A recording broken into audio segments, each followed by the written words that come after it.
haki iwe ngao na mlinzi, na tukae na udugu, amani na uhuru, raha tupate na ustawi.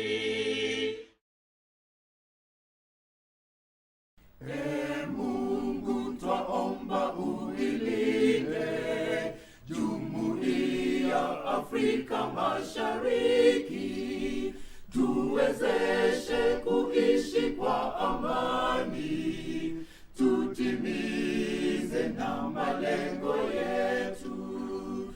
Jumuiya yetu sote tuilinde, tuajibike, tuimarike, umoja wetu ni nguzo yetu, idumu jumuiya yetu.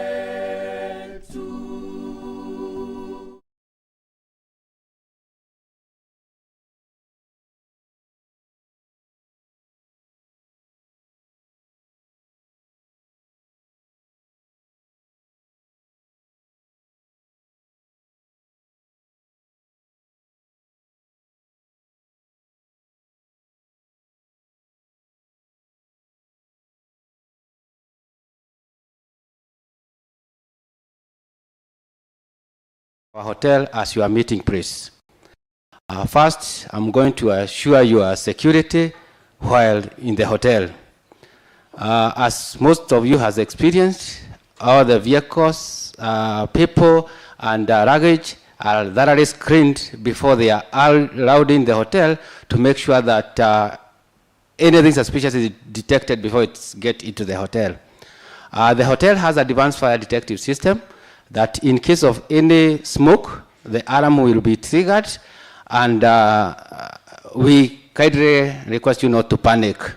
In case of any emergency evacuation, the automated message will ride on through the speaker, and our in-house security and fire marshals will be there to assist you and direct you to our fire assembly point, so there's no need of panicking.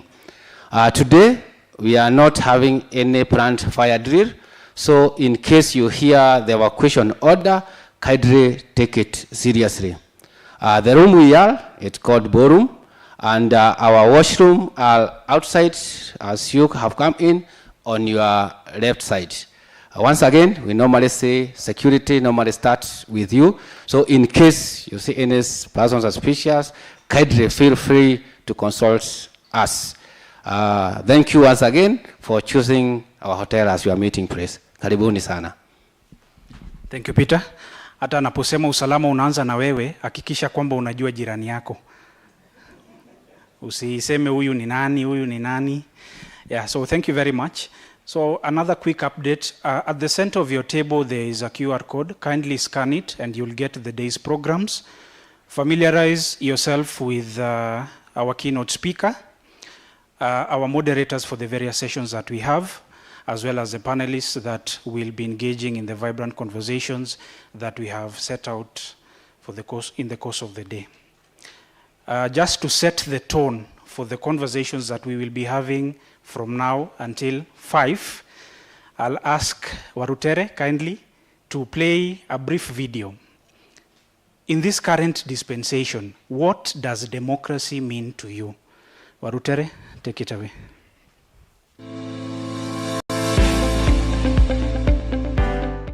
Democracy just means the right to self-determination, the right to feel, express yourself, and also have rights and responsibilities as a citizen, so that we're working for the good of society. A democracy to me is a system of government where power is vested on the people who have the option of choosing who they want them to lead. So it's essentially a government of the people, for the people, by the people, which unfortunately at times ends at the ballot process. The ability of citizens to just express themselves and their rights being obeyed in their country. Democracy is such a fluid subject. However, looking at where Kenya is right now, we are talking about a model that should serve people, a model that should ensure that people's rights are realized, protected, and promoted, that services are available, that taxes make sense to people, and when people raise voice because of inconsistencies and excesses of the state, such concerns must be addressed, and must be addressed by considering issues of equity, equality, inclusion, and sustainability. And democracy to me means leaders who promote freedom and equality for the people. Democracy to me means freedom, ensuring fairness, and making sure that every citizen has a right. Democracy means systems that work for the people who voted them in. When these institutions work, then votes that people cast will speak for them. Democracy means that the government listens to the people. For example, for protests, they have to listen what they are saying, and even if they don't have to do all the things the people want, they have to find a compromise and always listen to the voice people.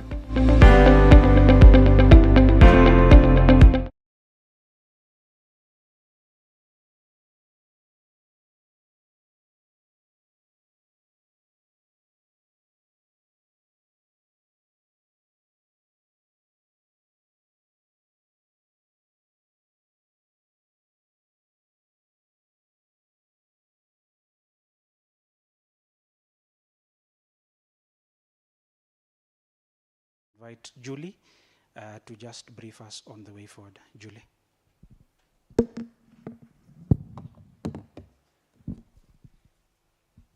Thank you very much, Shukri. Thank you very much, tech team. Those were reflections literally this morning, so it's fresh. That is what the perception of democracy is. I want to just invite a few people to give opening remarks, welcome remarks, and I know in formal settings we normally call these opening remarks, but for today, I want us to think about them as reflections on the topic of the day, right? Not opening remarks, just reflections of the topic of the day. So to kickstart us, I'd like to call to the podium Habib Omar, Youth Representative and Governance Advocate. Can we welcome Habib with a clap? All the way until he gets to the podium. Keep him warm. Thank you so much, Julie. Comrades power. That is how we greet one another from where I come from. It's such a pleasure and honor to be here today. My name is Habib Omar, as you have heard. I'm a community organizer. I serve at Kariobangi Social Justice Center, which is a human rights community-based organization. Our focus revolves around enhancing access to justice, promoting human rights, but of importance is to advocate for the rights of marginalized people. So we are just basically to organize the community, educate them, and the people can be able to liberate themselves. So I'm glad I'm here just to be able to give opening remarks. Good morning, friends, comrades in the struggle, and fellow citizen. It is an honor to stand before you today at this pivotal moment in Kenya democratic journey. Let me begin by thanking ICJ Kenya and organizing team for convening this critical gathering and for the invitation to deliver the opening remarks. I speak today not just as an individual, but as part of the wider community committed to defending and deepening democracy in our country. We meet at a time of profound national reflection and urgent reckoning. Kenya stands at a crossroad. While the Constitution 2010 gave us a progressive vision anchored in right, justice, and accountability, the reality we face today tells more troubling story. Civic space is shrinking. Institutions meant to check power are being hollowed out. Decent opinions and voices are met with, not with a dialogue, but with a force. Many of our citizens, especially the young people, women, marginalized groups, feel excluded, unheard, and unsafe. And just to be able to try to bring it home, as Kariobangi Social Justice Center, we have had our office being broken into by the police. We have had several times being denied an opportunity to carry out activities within the community level. We have had some of our members get arrested on frame-up charges, just to, in a way, to silence us and to continue shrinking the civic space. The last year Gen Z demonstration were more than a cry for economic justice. They were bold declaration that Kenyans will no longer be silent in the face of repression, inequality, and betrayal for the constitutional promises. Young people have shown us what it means to organize, mobilize, and demand better, using various digital tools in a state, using different social media tools to be able to demand justice and finding a way on how our voices can be heard. So today in this assembly, it is not just about diagnosing what is broken. It's about imagining and building what is possible. It's about placing people at the center of governance and grounding democracy in lived reality for every citizen. We must ask, what does democracy mean when food is unaffordable? When debt, struggle, opportunity? When expressing yourself online could land you to jail? Our task today is both urgent and hopeful. We are here to listen to each other, and especially to those voices that are often pushed to the margins. We are here to co-create solutions, strategies, and solidarity that will carry us into 2027 and beyond. We are here to reaffirm a simple but powerful truth. Democracy is not a gift from leaders. It is a right of the people. So let us be bold in our questions, fearless in our critics, and radical in imagination. Let this assembly mark the beginning of a new chapter, a peopled power future rooted in justice, dignity, and collective power. Thank you so much, and let the conversation begin. Viva, comrades, viva. More power to the people, more power. Down with police brutality, down. Down with repression, down. More power to the people, more power. Thank you so much. God bless you.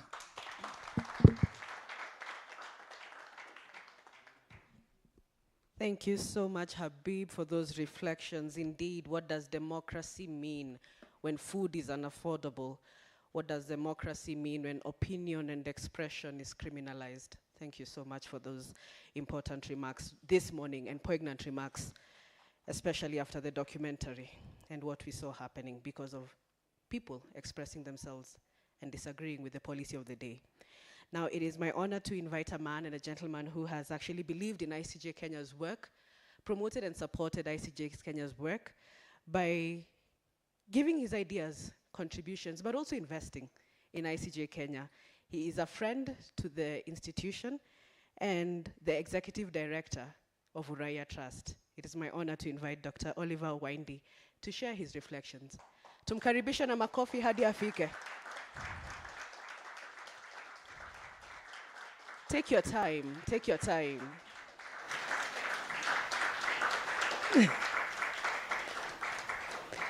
Thank you very much, Oliver. Good morning, everybody. Morning, Prof. There are things that I dream about in life because they are too good to be true. One of which, I've had privilege to listen to Prof a million times, both in person and virtually. And by God's own design, today he has to sit down and listen to me. That in itself is a blessing for today. When I got this invitation, I asked myself, what exactly am I supposed to do? Because I've had a very heavy week in this sector with all the funding issue and the challenging landscape. And my little brother Dhuku called me again on Sunday and said, don't miss. And I said, I won't miss. And I asked myself, what exactly am I expected to do to present to knowledgeable congregation like yourself on issues Kenya and issues democracy? And what preparations are required of me? But then I asked myself, Oliver Windi, you're 53 years old in this country, and you don't need any preparation, do I? If 53 years living in this country have not prepared me well enough to speak without any written speech, then I'm not prepared to be a Kenyan. Because for 53 years, I've seen my country grow. And for 53 years, I've seen my country regress. Those who are there, and there are not many in this auditorium, who have lived partly in the Kenyatta Senior era, Moi era, Kibaki era, Uhuru era, and now Ruto era, can attest to life, how life was in the 70s, how life was in the 80s, and how life has been regressing in the 2000 and 2010 and 2020s. And it therefore behooves upon us to discuss openly why we have let our country go to the dogs. And so the question of democracy, to situate it in our Kenyan context, is to go back many, many years and ask ourselves, how did it begin in the first place?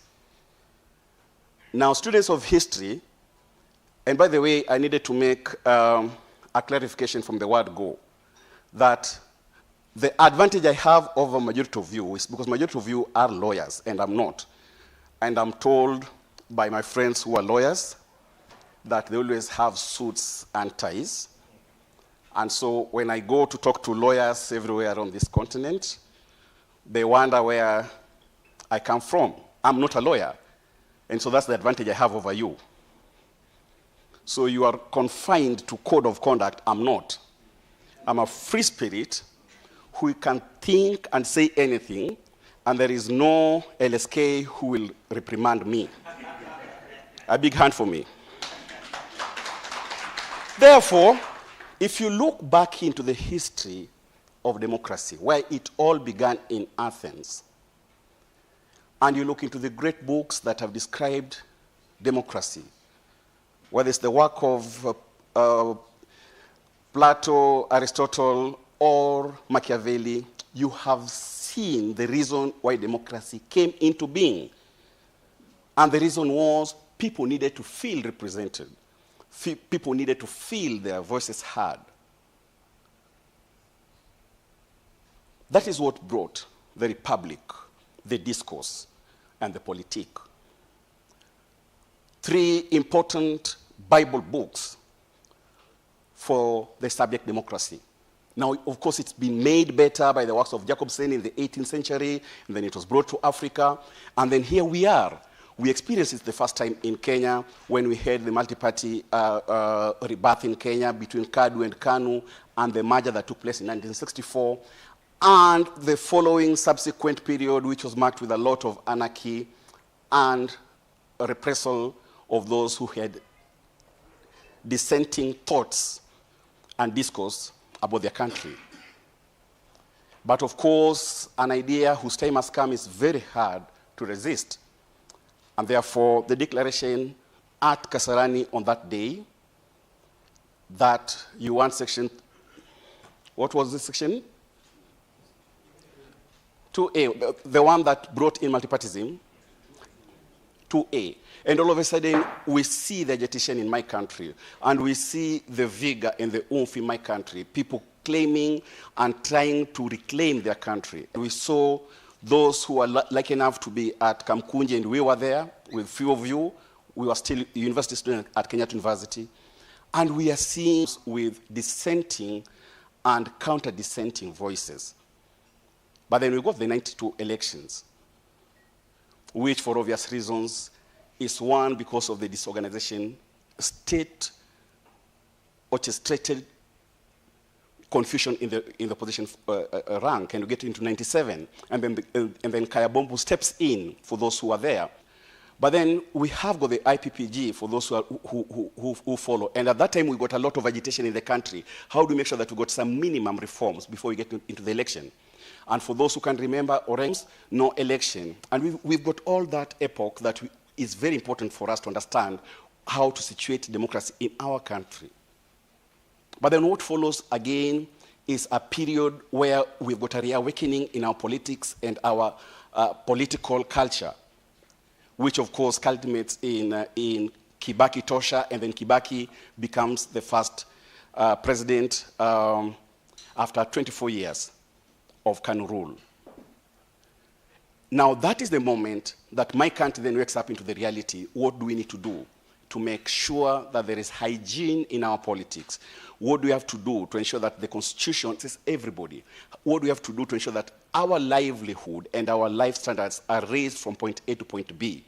And we've got all these efforts by Prof here and the rest of, those who are in the sector, Professor Kivuta Kibwana, Mwananzeki, Kina Musimi, and we have got all this agitation, which brings in the National Civic Education Program 1. So we've got a national civic education program that is trying to bring awakening into our country, so that our country can have a mature, hegemonic democracy that can be spoken about in this country and beyond. So what follows then? We've got, the 205 referendum, banana, and then you know what followed after that. The country is then getting fast, moving towards the cliff of 41 against 1, and that ultimately comes to fruition on the 31st of December 2007 and 1st of January 2008, and then we've got all this crazy stuff in our country that has never been seen before, and hopefully will never be seen again. But then, as a people, we are resilient and we are forward-looking. And then we've got all these activities that take place until the 30th of August, when we've got a new constitution. The promulgation is extremely historical, because for once, Kenyans felt like they felt in 2002, you remember, when we were declared as the happiest people in the world. I've got no idea who brought that, because they didn't ask me. But anyway, whoever was asked, we were the happiest people then.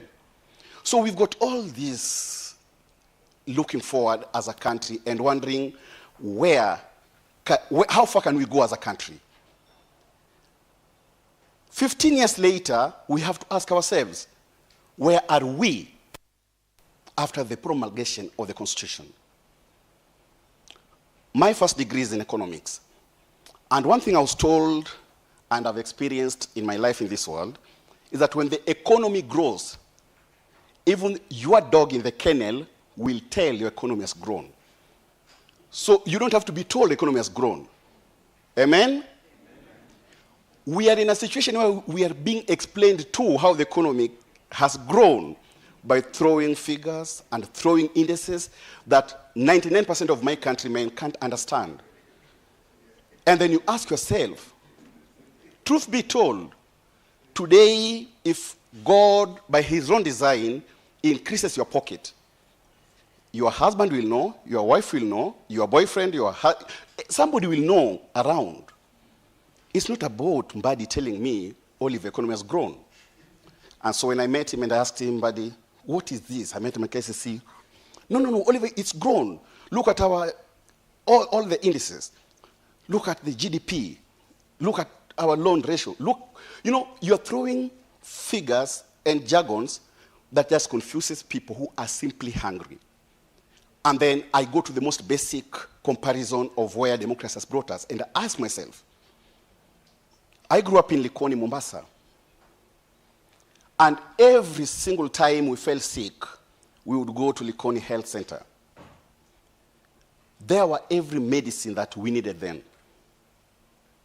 And we could walk from Likoni to Mtonge to Msambweni to wherever without any problem at night. And if you had any issue, the police would actually escort you to your house. That's the Kenya we grew up in. And when I was at Aga Khan Primary School in Mombasa, I would know that I'll be sitting for my KCP at such and such a time, and I'll go to a high school. Nothing in between that confuses me whether I'm in high school or in primary school. No, you're not getting me. I am saying, when I went to the university, I was being paid for being at the university. And I ate a 5-star meal like I am at Norfolk. A lot of you can relate to that. And you ask yourself, that's not the case anymore. We send our kids to university. They spend 90% of their time looking for food and firewood to cook the food. I was called to talk to students in one of the universities recently, and I took time to go to the hostels. And I asked myself, this is not fair. If this is what democracy is all about, then it's not fair. Because democracy, as it was envisaged, was supposed to improve people's lives from the basic to higher level. We've gone back 100 years. And when it was declared in 1963 that we were fighting illnesses, diseases, ignorance, and what? And poverty. Yesterday, they still declared 63 people had cholera in 2025. Cholera. And not in some small counties, Nairobi, Kisumu, and Migori. And we still have 590 live births out of every 100. We've got 595 dead from every 100,000 live births in Kenya. That means that out of every 100,000 mothers who give birth, 595 still die in my country. So we ask ourselves, what exactly is ailing us as a people? We have got democracy, got constitution, and when you raise this up, they will actually shoot you dead. And when somebody says that we've lost 66, we are told, okay, shut that station, because they're trying to incite the citizens of the country against its own government. If we are not angry, I don't know what else can make us angry. Democracy has to be lived. It's not anything that's just written. It is lived. Even in your own house, you cannot just come despite your economic powers and God-given power. Mom leo hauangalii TV, then she won't eat. You don't want to switch on the TV, me, I won't eat. You know that's what I'm talking about. It means that we're inherently abhorrent. We don't like to be dictated upon as a human being. It's something so innate in us. And we have to ask ourselves, why are we here where we are? And every time I ask myself that, I remember 2 or 3 months ago when we had the inauguration in Accra of the new president of Ghana. And all the presidents came, and it was all quiet. But when Traore came, everybody shouted in that hallowed spot in Accra.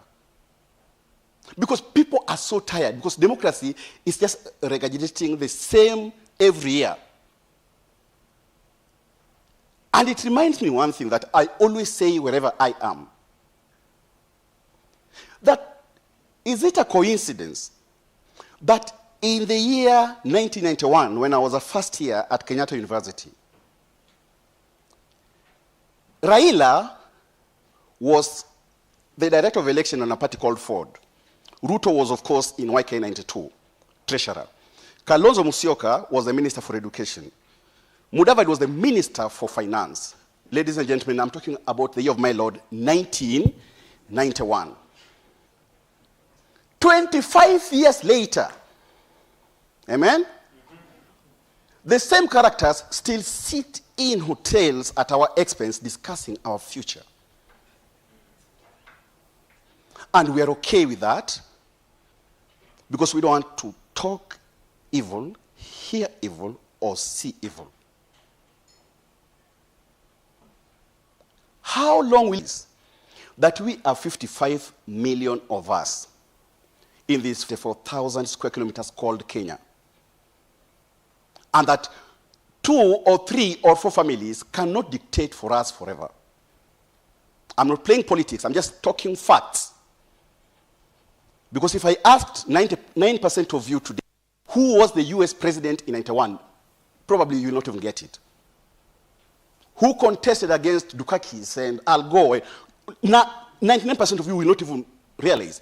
But 1997, there were people who were on the ballot box to be my president. They were there in 2007, in 2013, 2018. I've not mentioned the names, so don't please accuse me of anything. They're going to be there again in 2027 if they don't die like Pope. And I'm asking myself, for how long are we going to be held hostage in a country that is God-given to us? Even God in heaven will not forgive us for this. I'm not saying we go to the streets. I'm not saying we do a Burkina Faso thing here, or a Gabon here, or a Mali, or a Niger, or a Chad. I'm just saying we can use the democratic principles to actually get the leadership we deserve. Like he said in 1968, Martin Luther King, just on the penultimate day of his life, he said one thing, that I have gone to the mountaintop and I've seen the promised land. We may not get there, all of us, but as a people, we will get there. So I've been at the mountaintop too, as an economist and as a diplomat, which is also my other advanced training, and I've seen a very beautiful country. It's not all gloom. So what makes me hopeful about my country? My country is still the hegemonic power in this region. We've messed up a bit with Mehmedi's story about RSF and the Khartoum government. We've messed up a bit with the issue of DRC. But we are still the most credible country in this region. And that means a lot. And that's why UN Women, last week, I said they're coming to Kenya. So we are still respected as a people. We have got a almost $300 billion economy. That is big enough, and it's enough for all of us. It's not as big as China, Indonesia, or America, but it's enough for us. So that today we've woken up in the morning and 90% of us have not taken breakfast, not because they're fasting, not because it's saumu, but just because they couldn't afford anything. If we did the right thing, they would get their food with $300 billion economy. We've got the right economy. We've got the right climate. We've got 6 permanent rivers. We've got 200 miles of ocean beach around us. We have got oil underneath. We've got water in Turkana. We've got all these minerals that unfortunately have been given to an expert to be the minister of. We have a beautiful country. But more than all what I've said, we have a country where people have got the intellect and have got the heart. The intellect, if you ask Prof today, and he's a professor in many universities, you'll get Kenyans in every single big university. Everything beautiful that has been done in Namibia and Botswana have all been done by Kenyans. I was privileged to visit Comoros some time back. And I thought I was just a small person, from Nairobi, and nobody would notice me. But fortunately, like Prof, they noticed me. And they told the president. So I met the president for the first time. I said, oh, I think this is now really what I'm meant for. So when I met the president, he told me the richest person in Comoros is actually called Jerry. So I went and met Jerry. So what I'm trying to say is that we have the intellect, the capacity. We have got the heart to make this country better. And we will not allow these demagogues and what we call legacy politicians to hold back our democracy. We have got a duty to bequeath to the next generation a country that they'll be very proud of. Enough is enough of our kids going to backwater places like Myanmar and going to wash people's toilets in Saudi Arabia, and then we are told that's a government policy of creating jobs. Enough is enough of Kenyan being the highest per capita of applicants of green card. Enough is enough of my country getting so desolate that we have populated every known and unknown church in this world because we are hopeless. Enough is enough for the jokes we've had of people going to Vietnam carrying drugs and saying, liwe, liwalo. We are not being fair to our children. We got a better country when colonialists left. It behoves upon us to bequeath the next generation with even a better country. But it can't be possible until all these characters that we've mentioned and have not mentioned go. They always coalesce every 5 years and form a name. Either they are chord or hexagon or pentagon or triangular, but they're all the same tags. Ladies and gentlemen, the more I speak, the more I get angry, and therefore I don't want to get angry anymore. I wish everybody a wonderful day, and may God bless all of us. Thank you.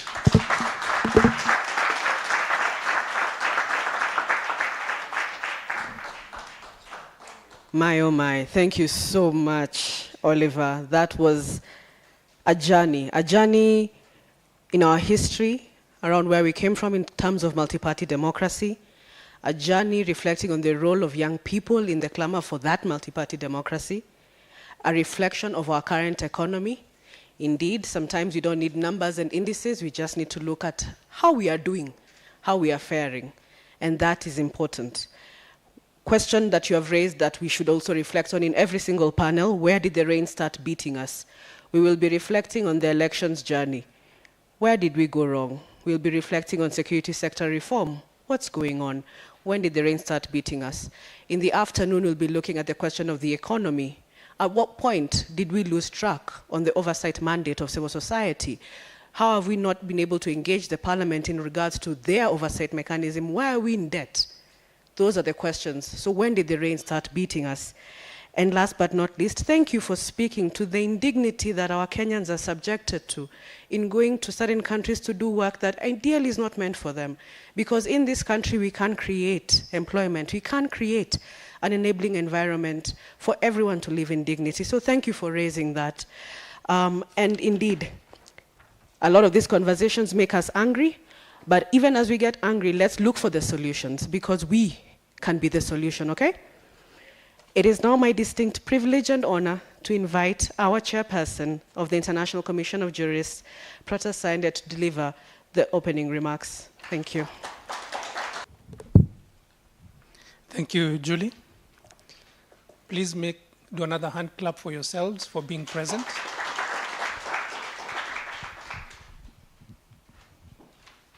So I wish to acknowledge the presence of our chief guest, Professor Pielo Lumumba. Thank you for honoring our invitation. Thank you, Habib. Thank you, Dr. Windi. I felt like I was sitting through a history class. You have taken us through what we have gone through as a country.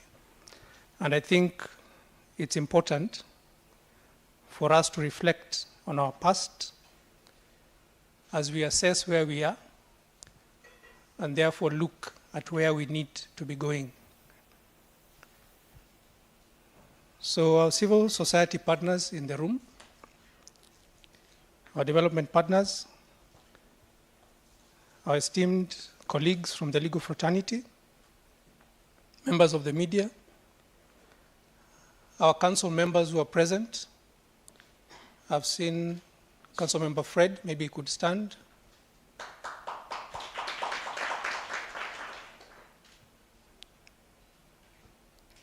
Fellow comrades and all invited guests, good morning. So on behalf of ICJ Kenya, I extend my sincere gratitude to all of you for gracing this timely and critical convening. And your presence here is not just appreciated, it is powerful. It speaks volumes about your commitment to justice, democratic resilience, and the integrity of our electoral processes. Today, as ICJ Kenya, we are both proud and humbled to convene this, a space not just for conversation, but for reflection, innovation, and collective action.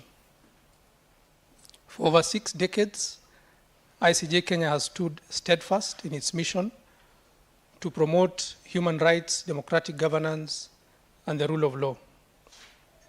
In a time when the foundation of democratic institutions is being tested, both globally and locally, our role and your role has never been more vital.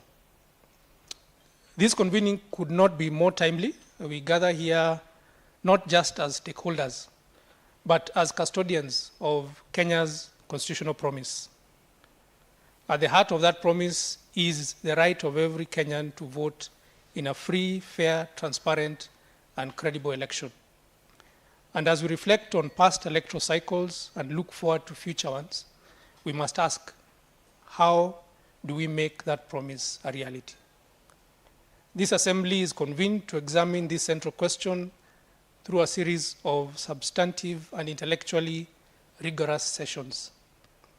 From debriefing Kenya's electoral journey and interrogating the state of security and civic freedoms, to fostering intergenerational dialogue on the evolution of democratic participation, each session offers a vital platform to reflect, challenge assumptions, and reimagine the path towards a more just, inclusive, and people-powered democracy. But beyond the structured program, allow me to speak from the heart.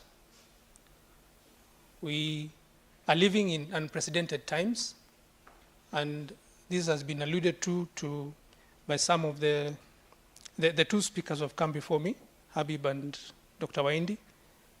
In the recent, and even by Julie in her comments, so in the recent weeks and months, we have witnessed a new wave. This is of civic awakening in Kenya. And in the face of this adversity, it was not just seasoned activists or institutions leading the charge, but it was the youth. And I'm glad that, Habib, you honored our invitation to join us. They filled the streets not with violence, but with voices, demanding accountability, transparency, and truth. They reminded us of something powerful. We are the system as the people. That collective action can bend the arc of governance back towards the people. That those who we elect and the institutions we build must work for us, not the other way around. So let us honor that spirit today. Let us interrogate our systems, challenge our assumptions, and build coalitions that go beyond the ballot. Elections are not a one-day affair. They are the cumulative product of year-round work, actually several years, by the electoral bodies, courts, political parties, the civil society, the media, ordinary citizens. We all have a role to play. So to the civil society, and I thank those who are present today, keep pushing boundaries, mobilizing communities, and speaking truth to power. To the citizens, and those ones who are present here, those who have honored our invitation, never underestimate the power of your voice, your vote, and your vision. To our youth, thank you for reminding us that hope is not naive, it is necessary. As ICJ Kenya, we commit to doing our part, but we cannot do it alone. We need you, all of you. And this convening today is a beginning of a series of engagements, and we hope that you will all work with us. So let us dream together of a Kenya where elections are not feared, but celebrated, of a democracy where institutions are not politicized, but protected, of a country where every vote counts and every voter matters. It is possible. We have seen it, we have felt it, and with each of us doing our part with innovation, empathy, courage, and faith, it will be our reality.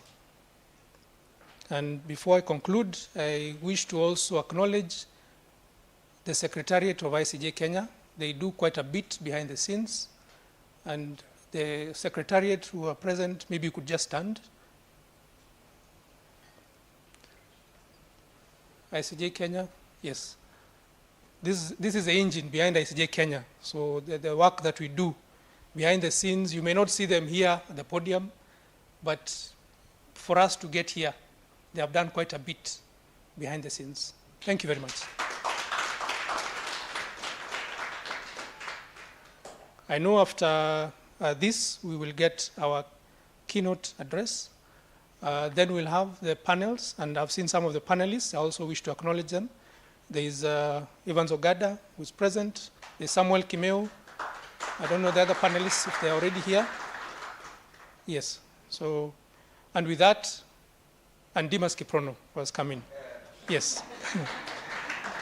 Thank you all. God bless you. God bless Kenya. Thank you.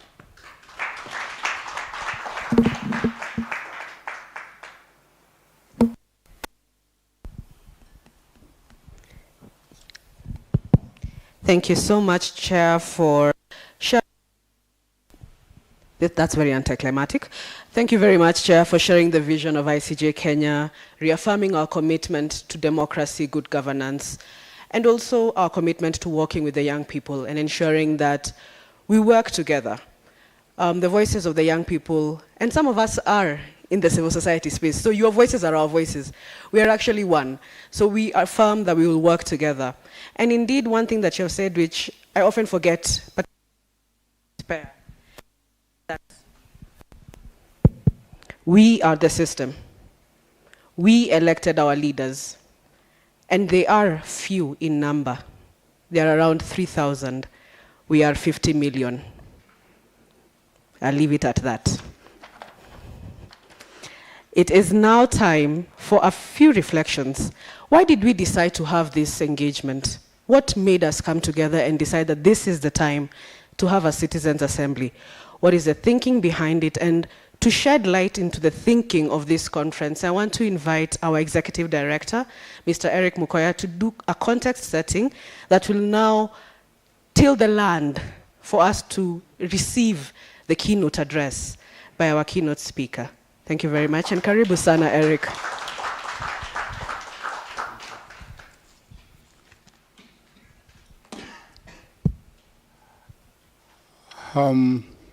Professor Lumumba, Evans Ogada, Sami Kimeu, my chair, Patrick Ochieng, and many other leaders who are here, good morning.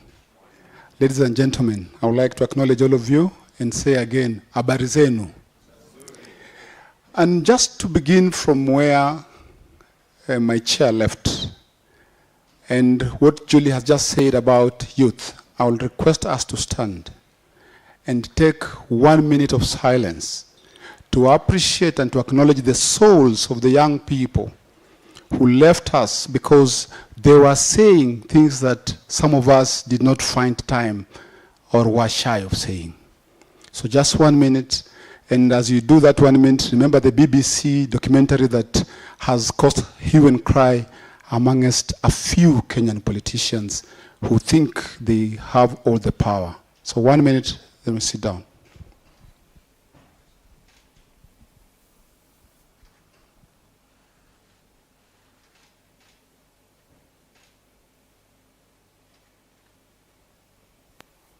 Thank you. Let's have a seat. As Dr. Windi was speaking, I almost thought that he was in my dream because he was asking this question that I was going to ask. Is it not enough to be angry? Is it not enough as a Kenyan to be angry? Is it enough to claim that we have a good constitution? That we have a constitution that has rights, we have a Bill of Rights that is quite rich? As Kenyans, is that enough? And all the time we talk about it, progressive constitution, beautiful, an independent judiciary, we have an executive, we have a legislature that is working, but is it enough? So as you sit here and you ponder about what you're talking about, let's be asking whether that constitution is just an enough claim. Is it enough to think of elections as a 5-year cycle? When the young people led us last year to protest against the finance bill, we reached a point where we were saying, can we recall members of parliament who we thought were not with us? We know why we got stuck. But the question is just going to the ballot box enough? Or there's more that comes with that? And are you a statistic or are you a person? When politicians look at you, Do they see voting numbers or they see people? And so when they coalesce around particular ideology, which I call power, because this is the only country I have been, and the ideology is around how do we get to presidency. It is not about how your environment will serve you. It's not about which rights you want to protect, but how do we consolidate power? We thought with the new constitution, we will demystify some of these things. However, when you have MCAs all over this country holding their governors at ransom, when you have women reps that sometimes you don't understand what they do, when you have members of parliament who are happy to sit together and raise their salaries and don't care about what you do, and they are happy to make sure that there's a finance bill with taxes that sometimes you don't understand. The question is it that enough? What is it we need to talk about when you have leadership that doesn't respect Chapter 6 of the Constitution? People who care less of integrity. People who define themselves by the power of impunity. When I used to grow up, and I want to associate this to my brothers in Kisumu, because I think that's where it originated from. And you'll talk to someone, they will ask you, do you know who I am? You know? And at that particular point, you will stop whatever it is that you wanted to say, because you don't know who they are. Fast forward that to the incident that was at judiciary at some point, when one of us said, you must know people. So is it enough to know people? Who do you know in this room? So if you don't know people, what happens to your life? This is the conversations we want us to have. Is it enough to pay taxes, even the ones you don't agree with and you don't have a road? That you have potholes. We have institutions that are supposed to be working, using the monies that we toil, but then you can't access where you want to go. By the way, our office is in Karen. And the other day we got onto a cab with my colleague Jolie. The two of us, we had to get out of that cab because it couldn't go over the bump. In Karen. People assume that there's fresh air. Is it enough for us to be told that we lose 2 billion every other day? That KEMSA is still here? That people accused of corruption walk scot-free? And you, when you sell your wares on the road, you are arrested and arraigned in court. Where are our priorities? Is it enough? I don't want to talk about education because Windi spoke about it. I can tell you, I have a daughter, but I don't know what grade she's in. The last time I spoke to her, I think she was in grade 6. Then I heard she had gone to I think, some secondary school. So I have always talked to the mom and asked, by the way, am Ifika happy?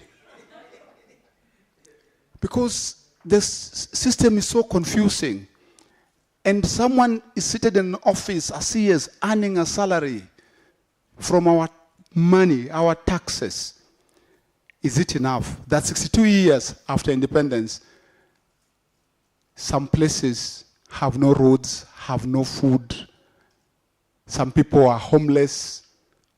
Yet we have had 62 years of creating wealth. I would like us to ponder and ask whether when you look at Kibra, look at Madare, look at Bangladesh in Mombasa, look at Kondele, Kisumundogo in Kilifi, is that quality housing, shelter, settlements that we want to talk about? There used to be a joke, I don't know if it is true, that when Moi was alive, a guest had arrived and they were passing Langata Road, and the guest saw the expansive Kibra, and the guest asked, so what is that? And Moi said, that's our biggest zero grazing field. And so I'm not so sure if those guys know that they are part of the cows that Moi was making reference to. But part of the reason I raised that is that I once worked in Kilifi, and there was a farm where people used to go and collect firewood because the landowner, who was from South Africa, had a big chunk of land taken away from people without any compensation. And his askaris killed one of the locals in that farm. And when that person was killed, no DC or DO cared to come. The community got angry, got into the farm, and slaughtered one of the cows. You can guess what happened. The DC appeared. So it's better to be a cow, you know. So is it enough for us to have institutions that we not respect? That we have a judiciary that gives court orders and nobody bothers about those court orders? That they're not respected and they don't care. We have a police service which is actually a force, whose leaders go to political rallies, and their executive commander actually confirms. How many of us have rallies where such a commander comes to give security? Ask yourself, is it enough? Is it enough that you allow this parliament to make laws that only serve them? I was happy when Habib spoke. There's this law they have formed, I think, Community Groups Organization Act. And it is being used to muffle voices on the ground. Making law is one, but how does that law serve this country? If we have a democracy that can't give you services, a democracy that can't give you your rights, a democracy that can guarantee your safety and security, and looking at what is happening to our women, and you have security officers who say we don't know when they're the ones supposed to do investigations, and they walk scot-free, nobody bothers.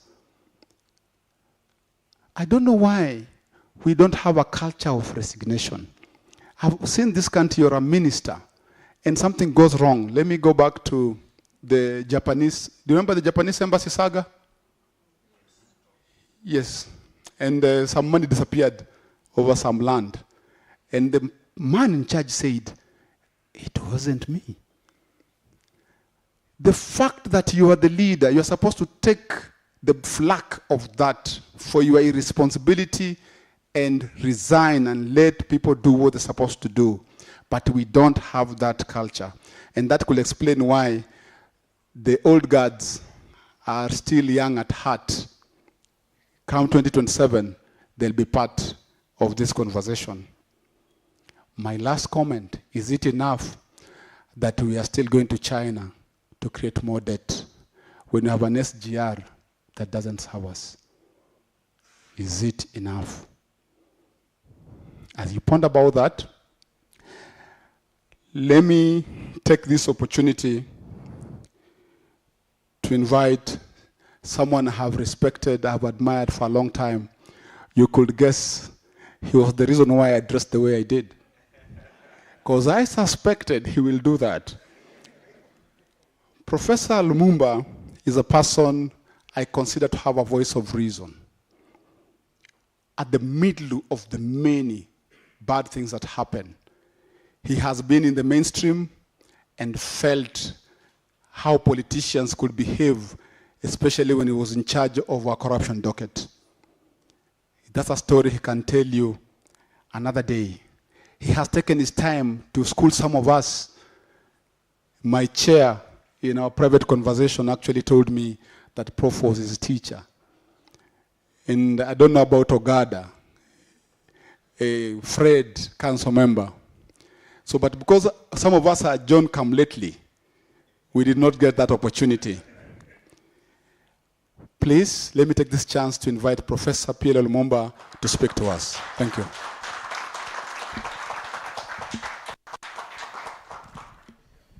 Thank you very much. Let me start by recognizing the chair of the ICJ. Let me also recognize my very good friends who are present in this assembly, my good friend Evan Zogada, Fred Thwok. These were some of my better students. But the bad ones became politicians. And to also welcome my very good friend whom I met for the first time about 2 hours ago, has come all the way from Tel Aviv to visit with us. Mulugeta is from Tel Aviv, but aboriginally from Eritrea. Welcome to Kenya. I've had the advantage of listening to the submissions that have been made before my invitation, and I associate myself with what has been said. I've just sent to the chair an image of The Advocate, which was a magazine of the Law Society of Kenya, which was published on the 2nd day of November 1992. I was the editor of that particular edition. And it was just before the first multi-party elections. And the same things that we said then are the very same things that remain relevant today.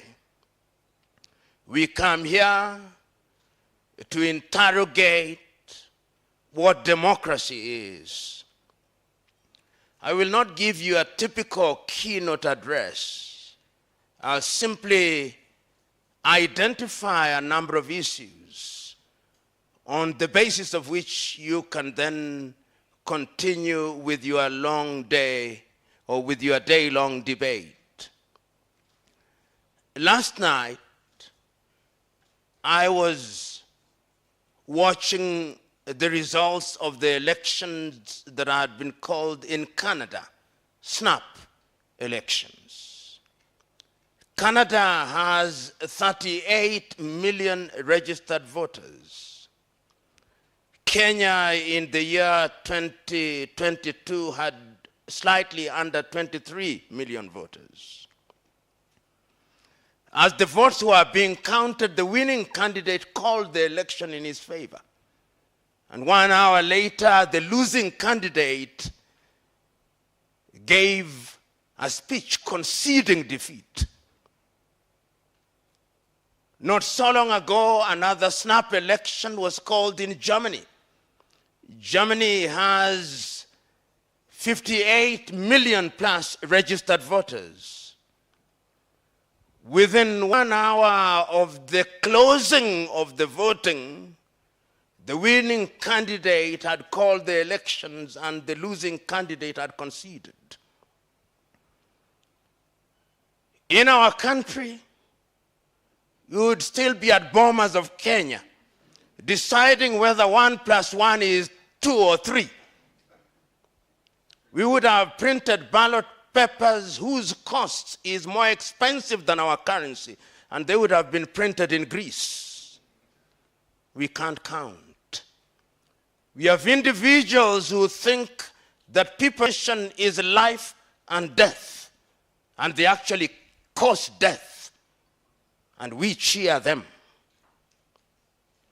We cheer them because they come from our tribes. We cheer them because they have bribed us.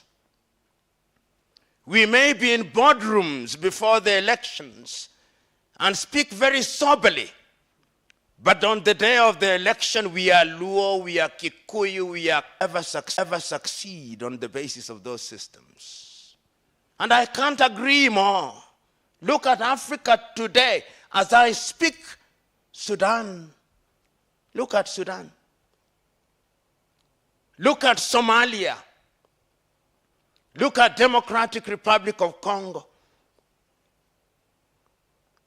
Look at the entire Sahel. In Guinea, Doumbouya had to mount a coup d'etat. In Niger, they had to mount a coup d'etat.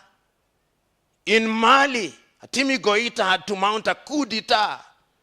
In Burkina, Ibrahim Traore had to mount a coup d'etat. In Gabon, Nguema had to mount a coup d'etat. There may have been successful elections in Botswana and in Namibia, but those are few and far between. We must interrogate this thing we call democracy. In Kenya, the people you call leaders, don't listen to them when they are in podiums in Nairobi, no. Listen to them when they are speaking in their mother tongue at funerals, when they are their true selves. They are Bukusus, or Maragoli speaking Mulembe nation, or they are Kambas, or they are Kikuyus, or they are Luos. Their political parties don't matter. That is why there is not a single presidential candidate that has contested an election after 5 years in the same political party. As I said before, the forests change, but the monkeys remain the same with the same habits. And let me tell you, if you continue doing the same thing in the same way, thinking that will change, nothing will change. I now see individuals across the country congregating, and you call them opposition. These were individuals who were in the Moi government. They were in the Kibaki government. They were in the Uhuru government. What is new about them? Nothing except their insatiable greed for power and the privileges that power offers. So we are assembled here to ask critical and serious questions. I've been around. I was here in 1980s. I was here in 1990s when the entire movement of change the Constitution was alive and well. I was in the Council of the Law Society. I've been here and I've seen Kenyans repeatedly electing individuals in the name of democracy who in other parts of the world would be completely unelectable. We elect comedians. And as one wise man, is it Albert Einstein, who said, when you elect a comedian to take him or her to the palace becomes a circus. And that is why we have what we have today. What is the value of knowing that which is right without doing that which is right? I keep on hearing Kenyans saying, we have a beautiful constitution. What is the beauty of a constitution which you honor and breach? What is it? You know, in 1967, the late Tanzanian President Mwalimu Julius Kambarage Nyerere was asked, what is the secret of development? And he said in Kiswahili, siri ya maendeleo ni watu, ardhi na siasa safi. And he added, siri ya maendeleo ni vijana wenye malezi bora, siha njema na bongo kali. And then he said, ukimwona mtu anakimbia sana kwenda ikulu, mkwepe kama ukoma. Kwani kuna biashara gani ikulu? He posed rhetorically. Ikulu ni mahali patakatifu. Musilibadilishe kuwa pango la walanguzi. We Kenyans hold meeting after meeting in boardroom after boardroom, in workshop after workshop. But we are unmoved and untouched. The question is, when will we have our journey to Damascus? like Saul of Tarsus, that we may change. Are we ready for the change? Are we prepared to do that which is right and good because it is right and good?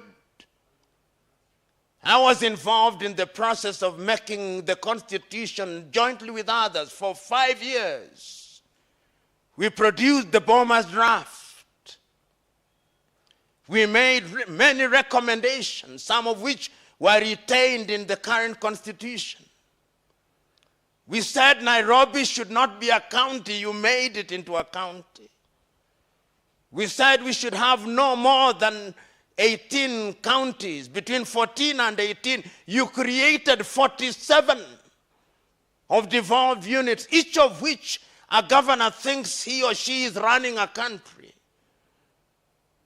The United States of America has only 50 states with a GDP of 23 trillion United States dollars. Nigeria has only 37 states. India, 37. China, 30 provinces. South Africa, 9 provinces. We have 47 counties with 47 governors, 47 deputy governors, 47 speakers, 47 deputy speakers, and you tell me that we are going to grow? When a county raises 400 million in a year and consumes 2 billion in a year, we can't grow. Even if there is divine intervention. We can pray and fast all we want, but nothing is going to change until we change. We have individuals in positions of leadership who do not care. They are unmoved and untouched.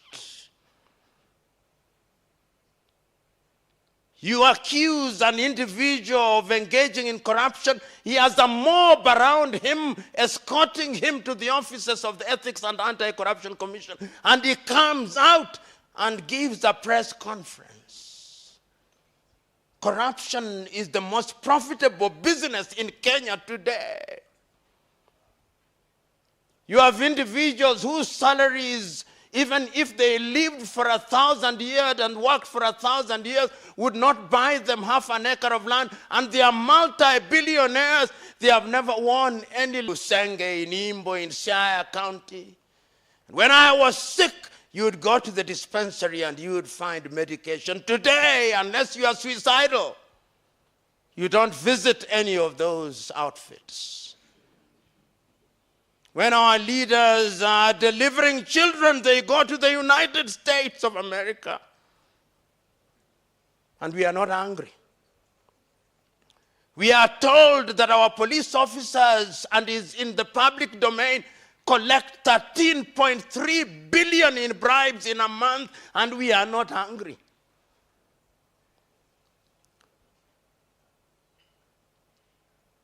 Young Kenyans, the task is yours. Choose you now. Whether you want to be Kambas and Luos, and Luhias, and Kikuyus,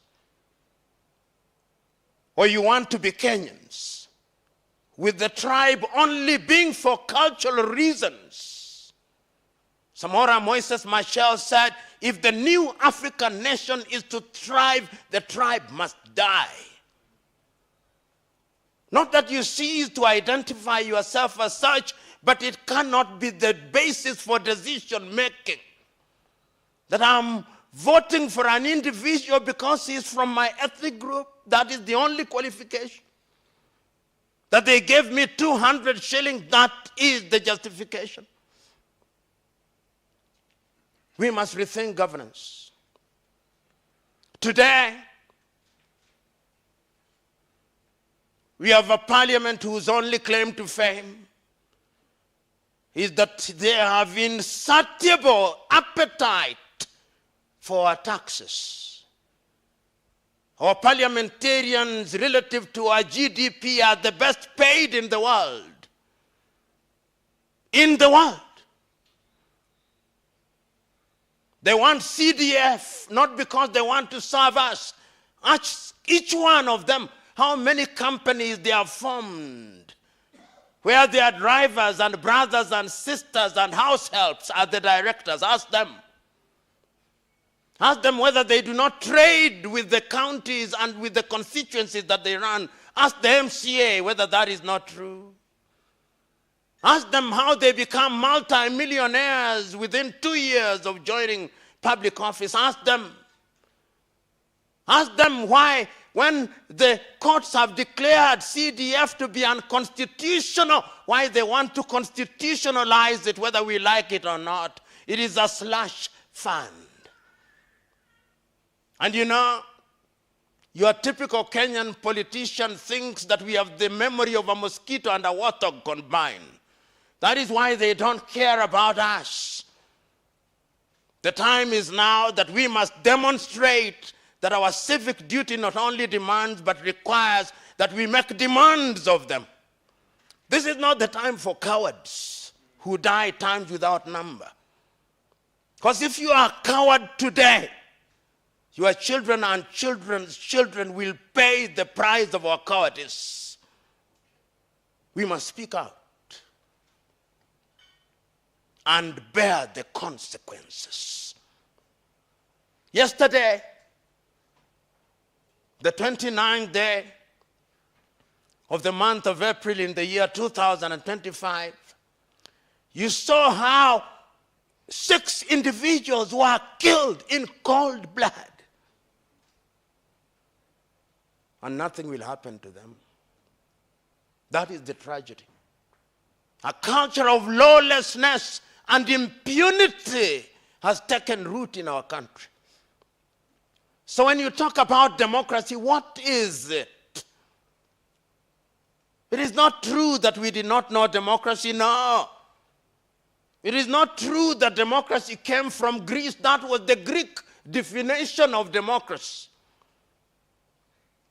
When it came to the United States of America, Abraham Lincoln said of it that it was a government of the people, by the people, and for the people. That was their definition of it. In the year 1235, in amongst the Mande people, they're already having a Mandean charter. At that time, we did not have the Universal Declaration of Human Rights. There were orderly kingdoms in Africa. But the democracy that we are trying to practice is the neo-colonial version that was bequeathed to us by the colonizers. You come to Kenya, we still try to mimic the British. You go to former French colonies, they are trying to mimic the French. You go to former Portuguese colonies, they are trying to mimic the Portuguese. Until the day that we exercise the ghost of mimicry, we are going nowhere. That is why when you go to our parliament, a member of parliament cannot pronounce a word without saying, Mr. Speaker, sir, make your point. Mr. Speaker, sir, cannot be form and part of a speech. And you look at your speaker, he is dressed in wool that was used in medieval Europe, and you think that that is a badge of honor. You go to our courts, you find our judges are equally dressed in things that ought to belong to the Museum of History alongside the spinning wheel. And we think it is a badge of honor. You come to our leaders, they still want to be addressed as His Excellency or the Right Honorable something. Titles that were used in medieval Europe. We must change. And we are only going to change when you, the young generation, my friend Habib, in Kariobangi, and I know that area well. We work there even as I speak. Go out there and speak a different language. When we were growing up in Jericho, it did not matter whether one was Kikuyu. We didn't even know. It's only later that we knew that Kariuki was a Kikuyu name and Wafula was a Luhya name. Today, you see the government advertising a post and they put there John Lukoe, Luhya. John Joroge, Kikuyu. Go out there in Kariobangi and change minds. Those of you who are from Kibera and Katwekera, go out there and change minds.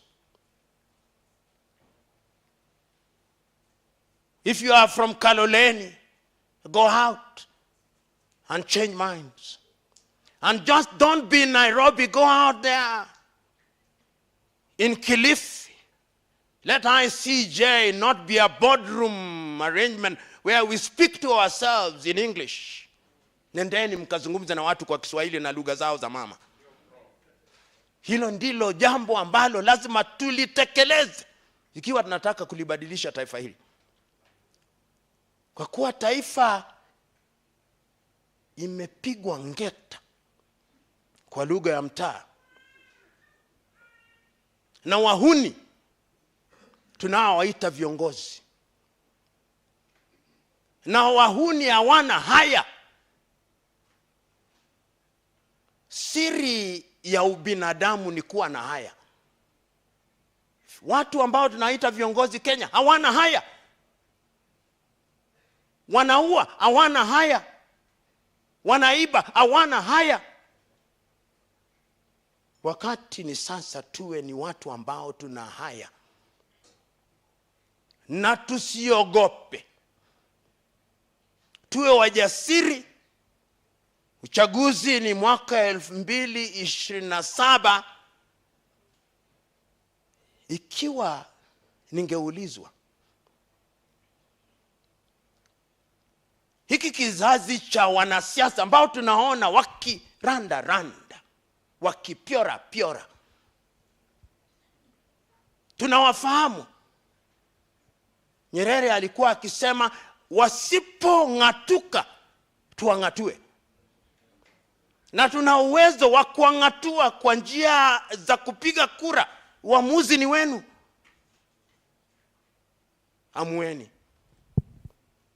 Amueni.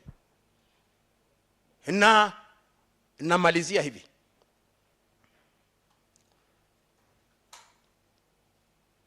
Namaliza kwa kumtaja na kutumia mfano aliyoutoa tena Mwalimu Julius Kambarage Nyerere. Hakuna kiongozi katika bara hili ambalo amelishughulikia jambo hili kumpita Mwalimu Nyerere.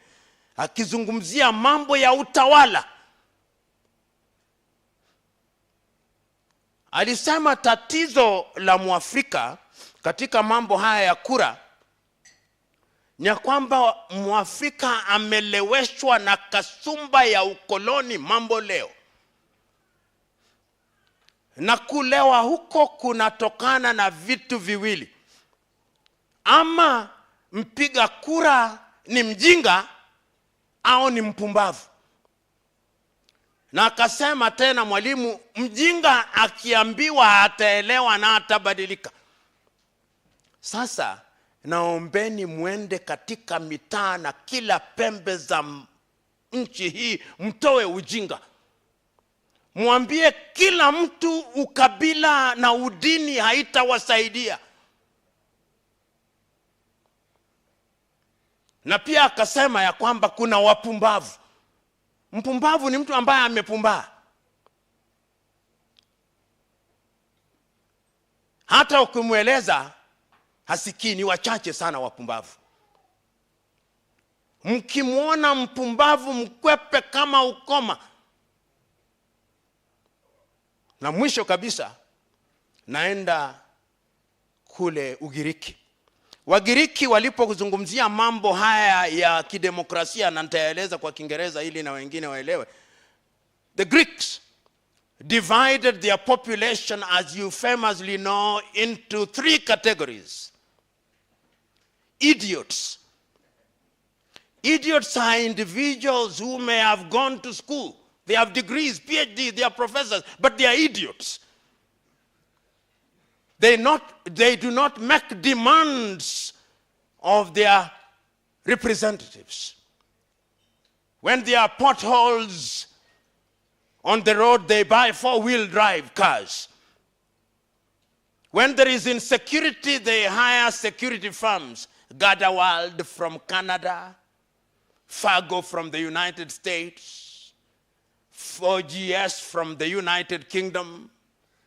Those are idiots. They think that they are immune. They are cursed to their countries. Then there are tribalists who think that their security and safety lies with their tribesmen. Wenu ni wenu, they say kwa Kiswahili. Wanasema yours is yours. Mokamba ke vindio. Oduadu. Modo wa nyuba. Those are tribalists. Shenu ne shenu mulembe. Those are tribalists, and they are a danger to our country. The 3rd category are citizens. The people who look at Kenya and they know that Kenya belongs to us and the generations yet to be born. And they want good roads. They want good schools where you do not know whether you are in CBC or CBE. You never know what we are doing. They want security. They want opportunities for our young men and women. They don't want our young men and women to be exported to Myanmar, to be exported to the Arab world in modern day slavery. Those are citizens. Today, I'm urging you to be citizens of the Republic of Kenya. Because when you are citizens of the Republic of Kenya, you will be good citizens of Africa, East Africa, and good citizens of the continent of Africa, and good citizens of the world. So go out there and do that which is good and right, in the knowledge that we have men and women in positions of authority who do not care and think that they are larger than life, almost as large as death. But remind them that they are lived a Mobutu in the Democratic Republic of Congo. Remind them. Remind them that they are lived a Jean Bedel Bokassa in Central African Republic. Remind them. Remind them that they are lived Bongo in Gabon. Remind them. Remind them that they are lived Jean-Claude Duvalier in Haiti. Remind them that they are lived Fez al-Assad and Bashar al-Assad in Syria, and they are no more. Remind them. God bless you.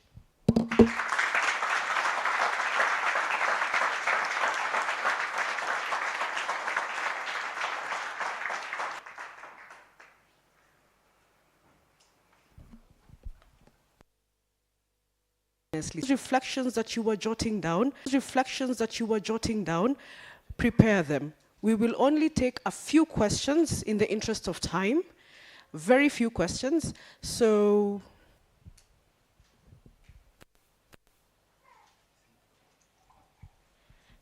and I think I felt the spirit telling me that in the interest of time, we will take very few questions. So, then I will remember you. So, don't wait to be the last because you might not get that opportunity. So I will only take a few questions.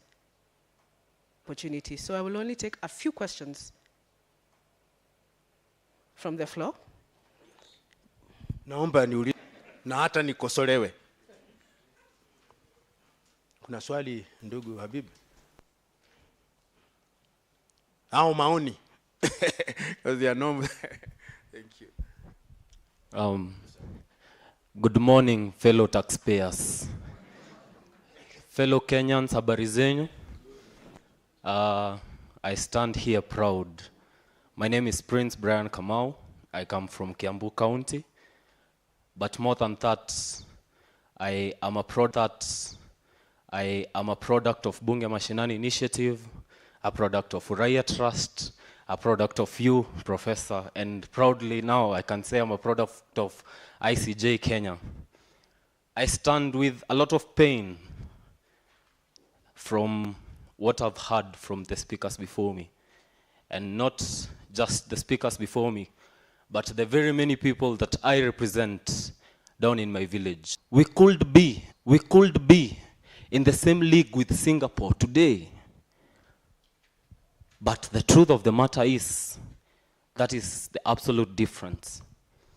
In the Bible, Jesus Christ bet a lot of people in the temple when he said, "We have turned the house of my father into a house of business." I cry today for our parliament because we have turned that holy house into a house of business. I stand today with a lot of pain, knowing that from the area I come from, we chose a young person to represent us. But because the mentors of this young person are the people who are destroying this nation, he has followed the same route. I stand with a lot of pain, Professor. Today I can tell you proudly, we acknowledge the fact that as the young people, we had a part to play in 2022 and we failed. But 2022 is past. On a daily basis, I have to wake up and fight for my country. Regardless of the fact that I am a chemist in profession, governance is not my roots. This is not a hobby. This is not something I had even thought I'd engage myself in. But today, because of that chemistry that I have studied in high school, in campus, it cannot help me today. I have to fight for my country. It pains me that we lost the likes of Dedan Kimathi, fighting against a colonial government, only for us to come and install a government of colonialists who are the same color as we are. I stand with a lot of pain, knowing the fight that you guys, the guys before us, you know, people say that the Gen Zs are the people who have come to bring revolution in this nation. No. The revolution began way before I was born. I stand with a lot of pain knowing that regardless of the fact that last year we lost a lot of comrades, I watched the documentary by BBC and I was shattered. I was on the streets. I could have been one of those who fell. I acknowledge the fact that there are those who have fallen way before us, but still to date, we are still talking of the same problems. Professor, I can assure you, as a person who represents the young people of this nation, as a person who has been empowered by you, by ICJ, by Uraia Trust, by Bunge Mashinani, that we shall not stop. When we say must go out there in the streets, we talk of him and the whole institution he represents. We shall strip it down to the MCAs at our local wards. This is a declaration of war. Never again shall we have to fight for this nation. No, it's enough. I have a younger brother, he is 2 in July. I will not want him to go through the same struggle that I have.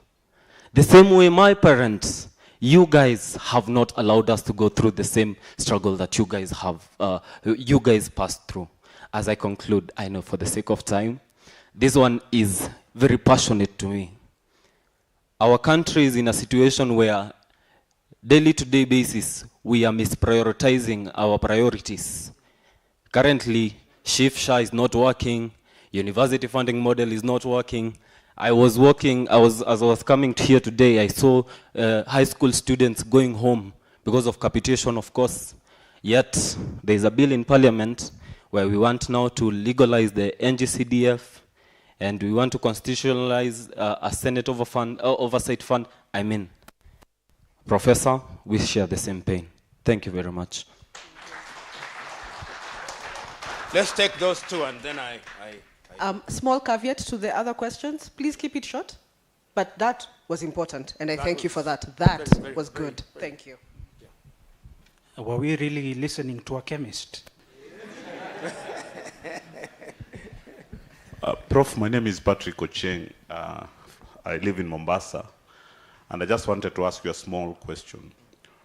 Why is the political sphere in Kenya and all over the globe attracting so much less talented individuals? When you talk about Nyerere and others, it means politics used to attract folks with a lot of talent. Why today does it attract individuals that are so much less talented, who engage in obscene entertainment, binge borrowing, and really just a lot of crazy stuff? See, my friend Kimeu is growing a beard quite.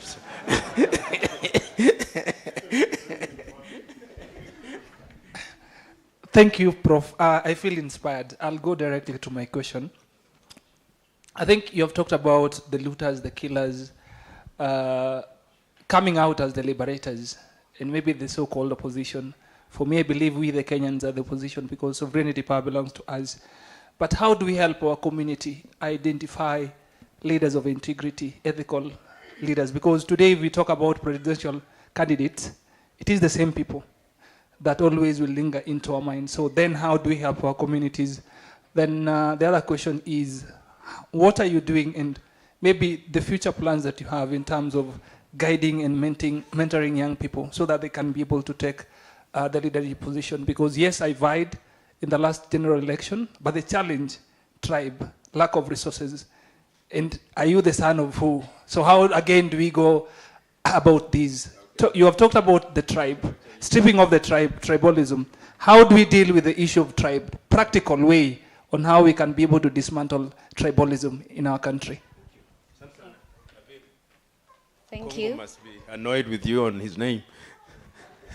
Thank you, Prof. It's an honor to actually ask you this. My name is Samantha Lubulwa. I'm a NOREC fellow. I'm from Uganda, and I'm working with ICJ. I look up to you so much. You're like my compass direction. So this goes to you. You quoted in your statement and you said, if we continue doing the same thing in the same way, we won't see change. As youth here, all of us are passionate about change. However, we lack direction. As a person who has lived through all these generations, give us a way. What more new thing can we do? We acknowledge the fact that we live in different environments, and we've also been told that history repeats itself. I guess that's why the Gen Zs had to protest and they were killed, because this is what they've grown up knowing this. Maji rebellion, Nyangire rebellion. Success has always been through rebelling, then you are attacked, some die, then some win. But then ago when I was going into other public spaces. And I contested in 2007, and I've written a book about it, a book called A Call for Political Hygiene in Kenya, or Sanitizing Kenyan Politics. My experience during that process, I held 250 meetings like this in Kamukunji, complete with a manifesto written. I went, the then director of the World Bank was here, and he was my good friend, and he went with me to what is now the Juakali in Kamukunji. We had a meeting with them, and he said, if you elect this man, we are going to come and invest here to demonstrate what can be done. 250 meetings. I paid no money. Only 2 people gave me money. One was Wala bin Wala, I can mention. The other one gave me anonymously. 1 million Kenya shilling. I spent $500,000, and the rest, I asked him, what do I do with it? He said, use it in your foundation. On the day of the voting, I was voting at a place next to Mudhurwa, Landis. I saw busloads of people from Kiambu being brought by my opponent. So the people I was campaigning amongst, those who are Luos had registered in Kibera, those who are Luhias had registered in Kawangware, I was speaking to people who are not voters in Kamukunji. And if you remember very well what happened in that election, there was no declared winner. We found ballot boxes in Bahati and other places. I immediately complained to my good teacher and friend, Aaron Ringera, who was then the director of Kenya Anti-Corruption Commission. If you read my book, I've reproduced both my letter to Ringera and his reply to me. Ultimately, the court declared that one Mr. Mbugo had won the election. We do not know by what margin and what, but he was declared. It taught me one thing. People are not interested in ideas. The electorate has not reached that stage. Today is even worse. There is a friend of mine who in the last election wanted to contest in Game constituency, and he went there thinking he would tell them that the young people told him, no, we know what you want to tell us, just give us money. Another one declared that he wanted to be a candidate, and immediately announced in Nairobi there were over 100 people in his rural home. He renounced and he said, I'm no longer contesting. What we have are kakistocracies, governments by our very worst, kleptocratic kakistocracies. And we can only liberate ourselves from such situation through civic empowerment. Which brings me to your question. You now have a testimony, like I do, that I tried. It is not going to be easy. It may not happen in your lifetime. That is what you must know, that the good things you want may not happen in your lifetime. Your duty is to play your part. That part that you play is your contribution. The contribution you are now making is perhaps much bigger than an MC and a member of parliament. And you are doing it out of passion and out of love. You are a chemist. You are here out of love and passion for your country. Rebellion is the nature of human beings. We'll always rebel. We'll always seek that which is better and superior.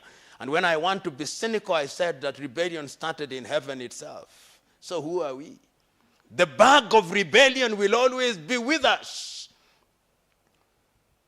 And that is why Corazon Aquino, how many of you here remember Corazon Cojuangco Aquino, the lady who was the president of Philippines? He said that when you talk about democracy in an environment where people are enlightened, you are talking about nothing but a confederacy of fools.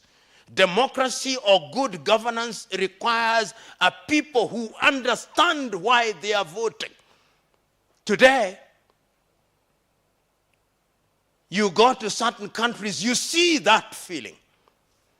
People may say all they want about Rwanda, but I see that feeling. There's a level of civic awareness. They are not perfect. People may say all they want about Tanzania, but I see something.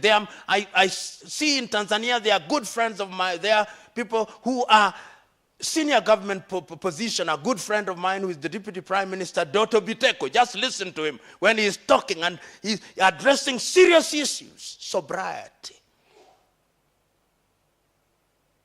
I want you to see, yesterday Mzee Wasira of CCM was responding to our own Martha Karua. I want you to see Wasira's response. How measured it was. No insults. Something happening there. Will we see the fruits of it now? No. In Botswana, you can see something there. In Namibia, we can see something there. So let us always also remember that when we talk about Africa, it's not as if we have lost it all. No. There are things, good things happening in the continent, just as there are good things and bad things happening in Europe. They are now fighting in Ukraine, killing each other. You must never give up. He's asking what I'm doing. What I'm doing, I've been doing since the year 1994. I believe our foundation, which is present in every county in this country, present in 46 African countries, working with young people. He has come. I've never met him until 3 hours ago. He saw the work of our foundation in Tel Aviv, in Israel, and he is from Eritrea, and he's come here to work with us. It means, whether you like us or not, that we are doing something right. Yeah, something that awakens the spirit. And this is why, when I see people, and there are people who have been doing good things, I ended there. My good friend Athuok, Kimel, we have been with Kimel for donkey years. Evans Ogada, and many others who have been doing things. You are all making a contribution. I'm now answering your question. Never despair. In 1947, when Ghana's Kwame Nkrumah was about to join Lincoln University in the United States, he was asked to write a one-page statement of what he wanted to do, and this is what he said: so much to be done, so little time. And that is the reality for all of us. So much to be done, so little time.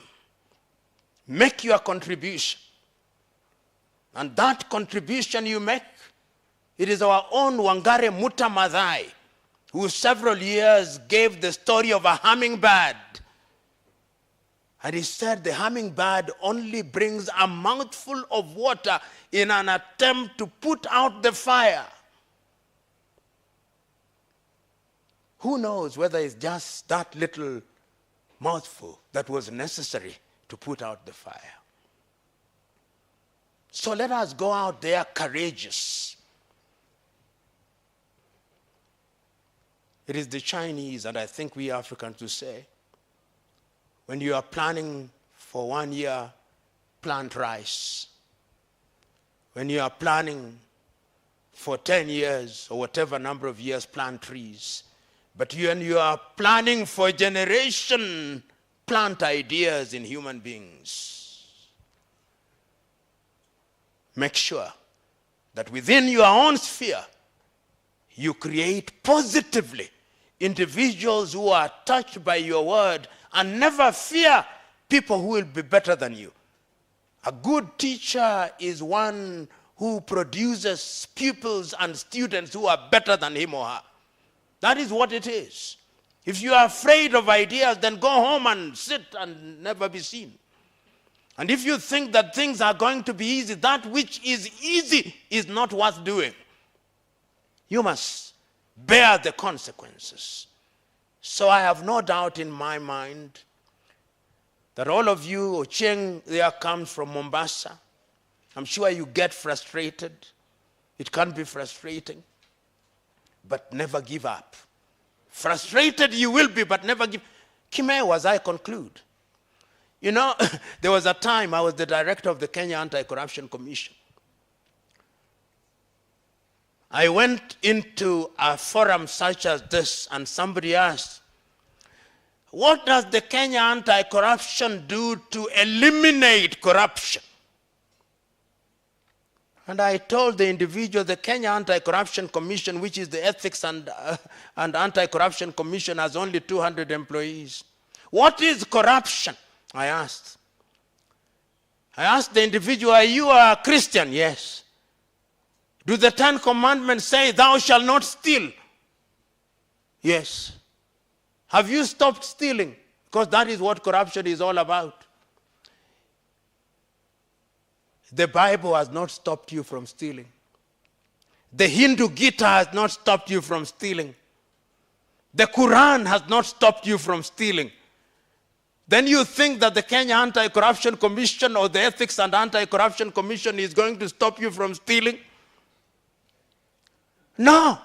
It is you who must make the decision that you are not going to engage in criminality. And as a society, we must choose to punish individuals who engage in criminality.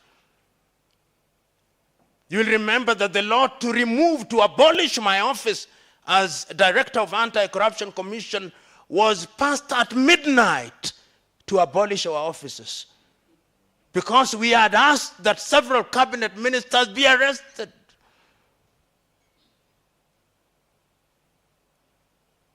at midnight. The people whom we want arrested, some of them are now governors and ministers. As I speak, I see them wanajifanya, wanajitapa, wanaomba, wanaenda kanisani tu. Wengi tu. Wanaenda msikitini. And Kenyans wanawashabikia. I remember when I was at the anti-corruption one day, one of the thieves whom we had said should be arrested came to the Kenya anti-corruption officers at the Integrity Center, and young people were singing, ni mwizi wetu. Ni mwizi lakini ni mwizi wetu. Ni mwizi lakini ni mwizi wetu. He's a thief, but he's our thief. So, the decision is yours. But we can change it. If you don't succeed, your children will. If they don't succeed, their children's children will. So don't despair, my young lady from the Republic of Uganda. Don't despair. Right now, you can see what they are trying to do to eliminate my good friend Ibrahim Traore. Survived many assassination attempts. Because when you are doing good, they'll take you out. It is Samora Moises Machel who once said, when you hear the former colonizers saying you are good, you must pause and ask yourself, what evil are you committing against your people? So, ladies and gentlemen, I wish all of us well. Remember that none of us has a solution to our national problem. It is combined that we can have a solution. But one thing that I'm passionate about is that we must be Kenyan citizens. Our country is lonely. It is lonely because tribalists are the ones who are at the helm. They congregate from hotel to hotel. And when they go to such meetings, they bring their tribes as mortgage in the political, as collateral in the political mortgage market. So they go there and say, I'm from this tribe. This is the collateral that I bring to the political mortgage market. And we have a basket of votes which come 2027 is going to cut Liwa. Thank you.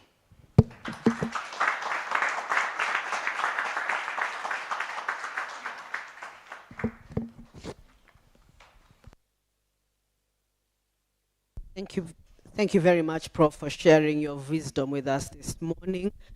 On behalf of ICJ Kenya, it would be quite a shame if you left here without our token of appreciation.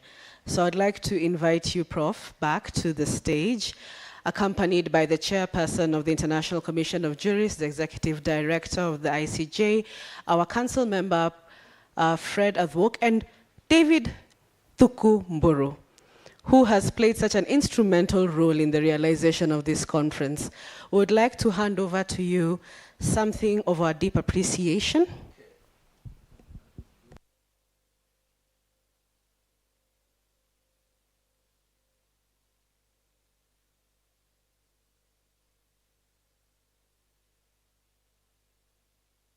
Beatrice Monari is in the room. Please come to the front. Beatrice has been really making sure all of you are comfortable, so she could actually not be in the room. But they are the ones who drafted the concept, invited all of you. I'm sure you've gotten an email or two from David, Beatrice, myself in copy somewhere, but I was there somewhere. But these are the brains behind the operation, so I really want them to be part of this. So Beatrice, please come to the front.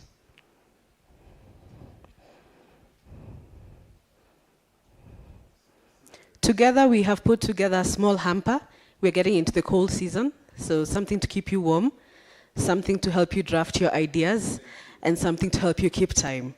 So those are the thoughts behind every gift, but for this presentation, we will have you only receive the plaque. So allow me to pass this to our chair, who will hand it to you.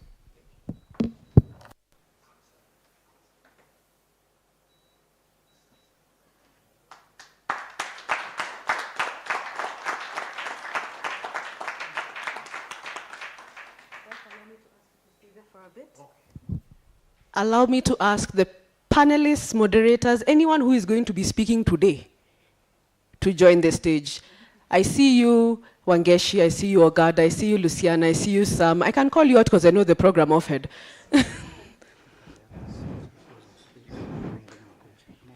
Okay. So just come to the top. Shukri.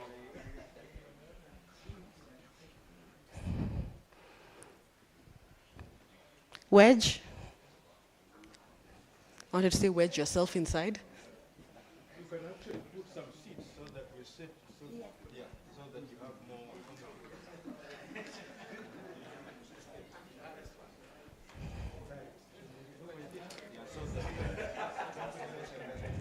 We cannot thank you. We cannot thank you enough for your time. So will suffice.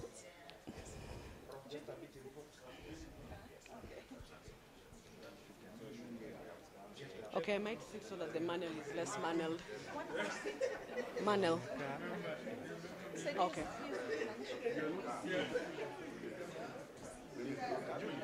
She's not seeing. She will come here. Bring another lady. Yeah, yes. Another lady. Yeah. Get on.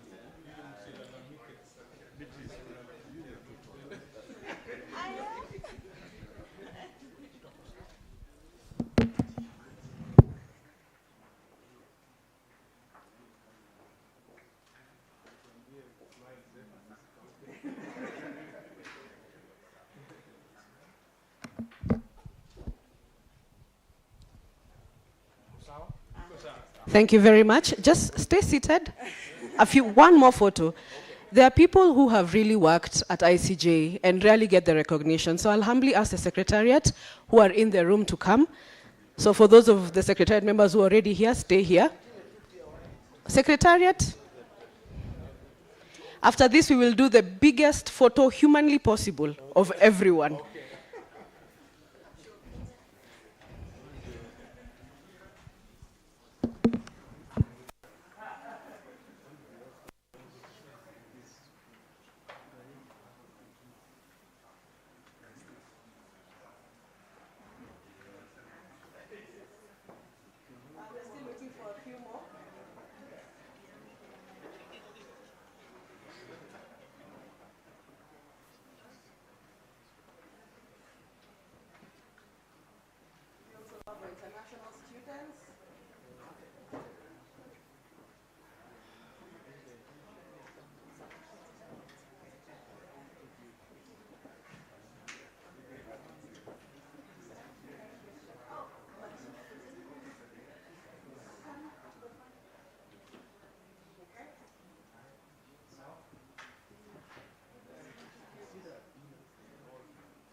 All right, so now we will have the big photo. And for those of you who have been in a number of them, you can excuse the ones who have not had any. So anyone who hasn't had a photo with PLO, come to the front.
what I believe the organizers of this session wanted to get. And my understanding of the concept is that they wanted to create a space where we don't just look at institutions and laws, but we also get a chance to share lived experiences, hopes, and betrayals that have shaped our political life. I believe I speak for everyone in the room when I say that we gather today against a backdrop of increased anxiety about the future of Kenya's democracy. When we adopted the Constitution in 2012, there was such promise. The Constitution envisioned a just, participatory, and inclusive state. But for many Kenyans, that promise remains elusive. Instead, we face a shrinking civil space. We have widening inequality, and Windi spoke about this this morning. And we have an increasingly securitized response to dissent. And yet, even in this climate, we have seen extraordinary signs of civic courage. So the Gen Z-led protests in June 2004 reminded us that Kenya's democratic spirit is still alive, that a new generation is not waiting for permission to demand dignity, justice, and voice. Their mobilization was not just a moment, it was a message that our democracy must serve the people and not power. One journalist who was reflecting on the recently released documentary Blood Parliament had this to say: "Watching Blood Parliament left me hollow, shaken, and profoundly heartbroken. Angst, helplessness, watching lives snatched away as if they meant nothing. And it's a solemn vow forming quietly in the heart. Never forget, never." This reaction, to my mind, underscores the deep emotional impact and the collective grief we experience as Kenyans, reflecting on the challenges facing the nation's democratic journey. So this afternoon, we will have a discussion about reckoning where have we come from, tracing our path from the post-2007 crisis to today's very fragile equilibrium. We are going to take stock of the... And 2014. So at a technical level, our elections have improved, and I think in the region we are hailed as one of the best in terms of conducting good elections. Now this takes me to the bad aspect of our electoral democracy. As ELOG, we have identified 8 bad aspects of our elections. One is trust deficit. The second one, which I'm going to come back to, is non-adherence to laws. The third one is gaps in our election administration and management. The fourth one is zero-sum politics and lack of political will. The other one is lack of inclusion, the continued high costs in our elections, electoral fraud, and use of technology. Despite our employment of technology, we don't seem to get it right. But let me come back to, now those are the 8 bad aspects of our electoral democracy. But let me talk about the non-adherence to laws. Now, I think PLO Lumumba spoke about it. Evans has just spoken about it. We have a very, and of course even Felix has spoken about it, we have a very progressive constitution, hailed everywhere. So what is the use of a constitution that you don't adhere to? So you can have, so what we have in Kenya in terms of electoral democracy is a constitution without constitutionalism. So guys just don't care about the laws. You have them, we just don't care. So that for me is the bad aspect of our electoral democracy between 2010 and 2025. The ugly, as I conclude, is that despite all these good parts of our electoral democracy, people have continued to die. And for me, that is the ugliest aspect in the face of our elections, that we said elections is a celebration of human rights, isn't it? It is a celebration. So when people die as a result of trying to agitate for better governance, then they die. That for me is a big, big, big issue. Thank you. Thank you. I think there is consensus across the board that there has been betrayal rather than the keeping of the promise of the 2010 Constitution.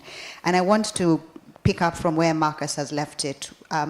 The country is still in conversation about the BBC documentary that was released on Monday. And of course, as has been said, there have been mixed responses to that documentary. And irrespective of where you lie on the political divide, I think the BBC documentary did one thing for us as a nation, which is to cause us to have a national conversation about where we are going from here. That is where I want to pick up the conversation for the next part. If we look at the way the state has responded to the protest, and we looked at the speeches that were given by the president in the wake of the Gen Z protest, we saw the government imposing restrictions on demonstrations, people being told you can't demonstrate at night, you must go home by 6 o'clock. We saw the government framing protesters as criminals and issuing directives around which routes can be used, what protests can be done. And effectively what the government has been doing is clamping down on the freedom of assembly and the freedom of expression. So I want to come back to you, Evans. Who is your IG now? I stopped following. Who is your IG? Yeah, that one. So you have to inform him and his officers that you will be demonstrating tomorrow. What do they normally do if you are a critic of government? They will tell you, we are not allowing you. There was one who was here in Nairobi, and I think we sued him, who used to tell us that I'm not going to allow you to march on the streets. Who are you to allow us? The Constitution allows us to demonstrate. Yours is to provide the conditions for the demonstration. So what they have been doing is to deny Kenyans the chance to move around in pursuance of our rights using the Public Law Order Act. Another thing that has been used, criminalization of dissent. So the Terrorism Act, the Security Laws Amendment Act, and here the judiciary sold us short, have been weaponized to target activists, journalists, persons critical of government. For security laws, I'm saying the judiciary sold us short because we wanted to control, for example, how the National Police Service Commission is dealt with. The judiciary sold us short on that. And that I'm saying boldly and unapologetically. The Cyber Crimes Act of 2018. This law has been used to start, caused sleeplessness to a certain family. I ask myself, did my friend, the Director of Public Prosecution, look at that charge sheet and ask himself if those elements were met? What is that charge under penal laws? So we are using the Cyber Crimes Act because certain egos have been bruised to stop young men like my brother here from exercising what they must do on social media. Excessive use of force. Transmara, Kilgoris. How many were killed? 7 or 6? And what does this MP go to tell us in Parliament? That people die and we must what? Move on? Accept and move on? Wish she was near me. I would have done what I do. I was born and bred in Eastlands. In Eastlands we say tunakuweka kibari. You have to respect human life. This is our country. Don't kill people and then you piss on us, tell us that you accept and move on. Judicial harassment and weaponized law. You're arrested, we take you to court. Your Honor, we need 21 days to investigate. And some of your magistrates and judges give those 21 days. We have politically motivated prosecutions, trumped up charges. The charges are not meant to be justice, but they are aimed at sending a message. That is what is happening. Media and civil society. The other day we had Standard Media being told what? We are going to withdraw your licenses. You know, citizen journalists, those ones who've been filming and sharing certain publications. What are we told? Mtajua sisi ni nani? And the problem is this. I echo Professor Lumumba. Kakistocrats, people who have nothing in between their ears, lecturing me and lecturing us. So we know what you're doing, and a time will come when that will come to an end. We have to keep at it. We have to amend these laws. We have to keep on pushing through courts, through demonstrations, exercising our civil rights to ensure that these ways of using the law to undermine the Constitution come to an end. Thank Thank you, Evans. I'm just going to jump to Felix. Felix, you do work in the region, and I want to tap into your regional expertise for this next question. We had a discussion early in the morning about the slow erosion of rights, and whereas Kenya has consistently been seen as a beacon of constitutional reform and liberties, it's now eroding back to an authoritarian regime. It's not a Kenyan situation only, it's a regional issue, it's a global issue.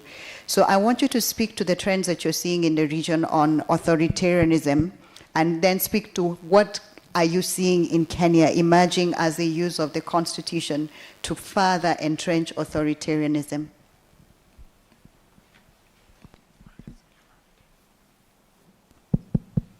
Thank you very much, Luciana.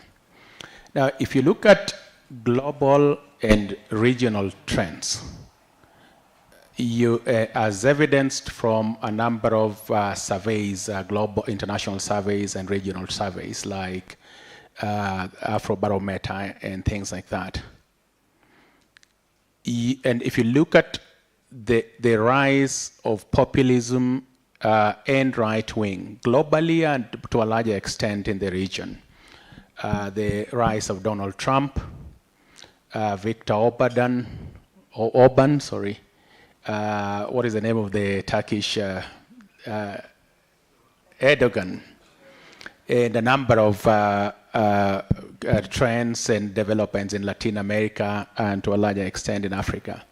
There is very strong and compelling evidence that there is democratic reversals, not just in Kenya or in African region, but comparatively across the world.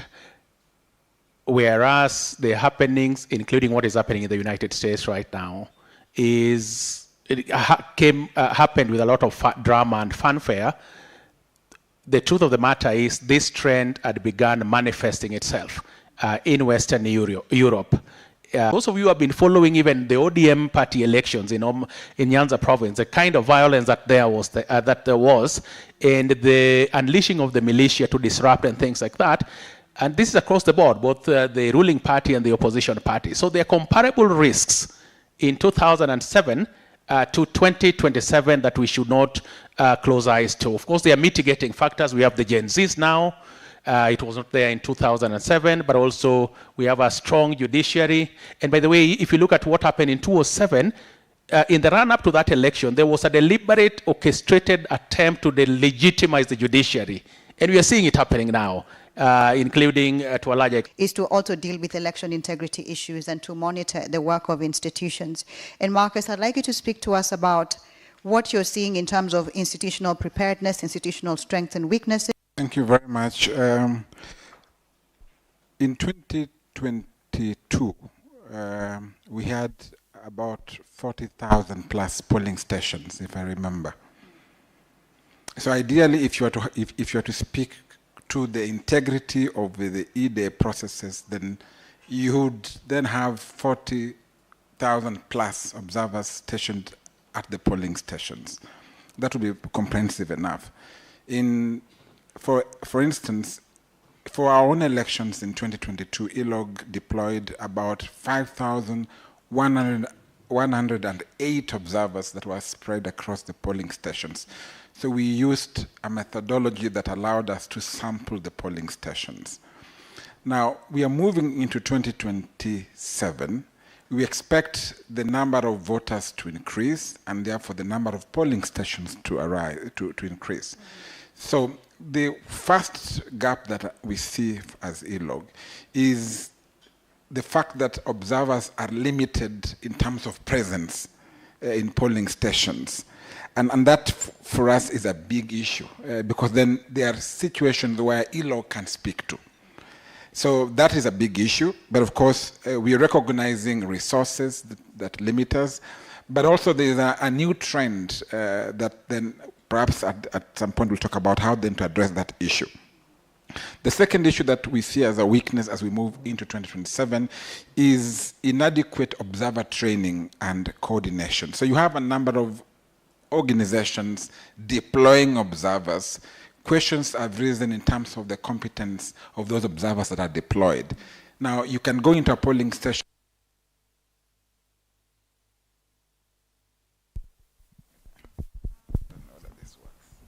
Yeah, so you can go to one polling station, you'll find like 3 different observers in a polling station. And the nearby polling station, there is no observer. So if we could coordinate our deployment criteria and mechanisms, that would really help. So I think that idea of lack of coordination is something that we think we need to address. And then lastly, just because of, 2 more last thing, the question around technology and data capacity. We have become very sophisticated in terms of transmission of election results. So we heavily rely on technology. So to what extent are our observers equipped to speak to electronic transmission of our results? Do they have the capacity to speak to that? And then the last point I want to address here is the credibility of civil society organizations. Are we trusted? Are we trusted? Are we trustable? Or are we being bought because of either our leaning? So I think for me that's a big issue. If they don't trust us, then we become like them. So observers then are treading in a very thin line. One of our founders said that our relationship with the authorities should be like that how we relate with fire. If you are too close to fire, you burn, isn't it? If you are too far away from fire, you freeze. So ours is uneducated closeness to authority that allows us to speak truth to them. Thank you. Thank you, Marcus. And again, I think what you've spoken to about the divided civic society is part of what led to the uprising in 2024. Young people coming to the street and saying momentum, which was built last year, and in my assessment has been re-energized by the release of the documentary to now sustainably take back civic space as we prepare for 2027. So I'll start with Evans. Thank you. First and foremost, may I thank the various youths in this country choking under the weight of unemployment, poverty, and all the ills and vices that characterize the face of this country. There is hope. We will get there someday. In terms of how do we sustain the momentum from June last year, number one, let us organize, but decentralize. So we avoid reliance on leaders. You've seen that some people who come and you parade as leaders, they go meet certain politicians and they hop on helicopters. Avoid leaders, faceless. Leverage on digital tools. We have to use social media for mobilization, for civic emancipation. Number three, build a clear, unified agenda. What is your agenda? How do you partner with those that are like-minded like you? Let's have more beyond the reactive protests. We don't react to kitu imefanyika, we are out in the streets. Let's be more thoughtful. And this one tapped to the history of yesteryears. We had 4 Cs, Kivuta Kivuana, David Alamba. Those who were there, they were more proactive, not reactive. Because if you're reactive, these people will always know how to bait, click you, and deal with you. Demand specific constitutional and legal changes. We have laws that need to be repealed, certain parts of the Constitution that need to be repealed. We have the OCO report on the audit of the Constitution, the cost of maintaining politicians and their luxuries, the big cars. It's not sustainable for us. We need to bring down the costs of running government. We need to bring down the number of MCAs and counties in line with the OCO report. We need to engage in continuous civic action. It's not for me to tell you what civic action is. Engage in civic action, follow the Constitution in engaging the civic action, which requires peaceful demonstration, peaceful civic activity. Strengthen grassroots mobilization, counter state repression using the courts internally And out there, we have had certain politicians who think that they are beyond the law. We have seen that we can sue out there. We have had 1 or 2 cases on the basis of universal jurisdiction. So we can use those avenues to hold impunity and those who perpetrate impunity to account. So there are various many ways in which the momentum can be sustained. Thank you. Thank you very much, and thank you, Evans. I think Evans has spoken pretty much what I also wanted to say in terms of specific interventions and specific areas to focus on.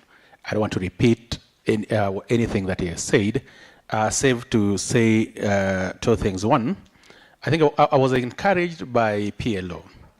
I must confess, having been in this space in the electoral process since Kivuitu, sometimes you really get frustrated whether we are moving forward or whether we are moving backwards. And if you're in my generation, you will begin to tire, especially if you do this, if you've been doing this for a long time. But I think the parting shot that if we don't succeed, our children will succeed. And if they don't succeed, their children will succeed. It should be a unifying call. Let me add 2 things to expand on what Dr. Arya said. One is that with respect to safeguarding these fundamental rights and freedoms, and given the constitutional prominence of contained in the chapter on the Bill of Rights, and how do we safeguard and protect, especially the Gen Zs in the protest, because we all saw what happened. Then now more than ever, the judiciary must be called into action. I think if you compare the performance of the judiciary vis-a-vis the arms of government, the judiciary has tried. There is problems here and there, but to a larger extent, the judiciary has tried. But I think moving forward, safeguard the enjoyment of these fundamental rights and freedoms. The judiciary would have to be called upon to be even more robust and to be even more authoritative in pushing back against the reversals of some of the gains that are contained in the 2010 Constitution. The second and final thing is that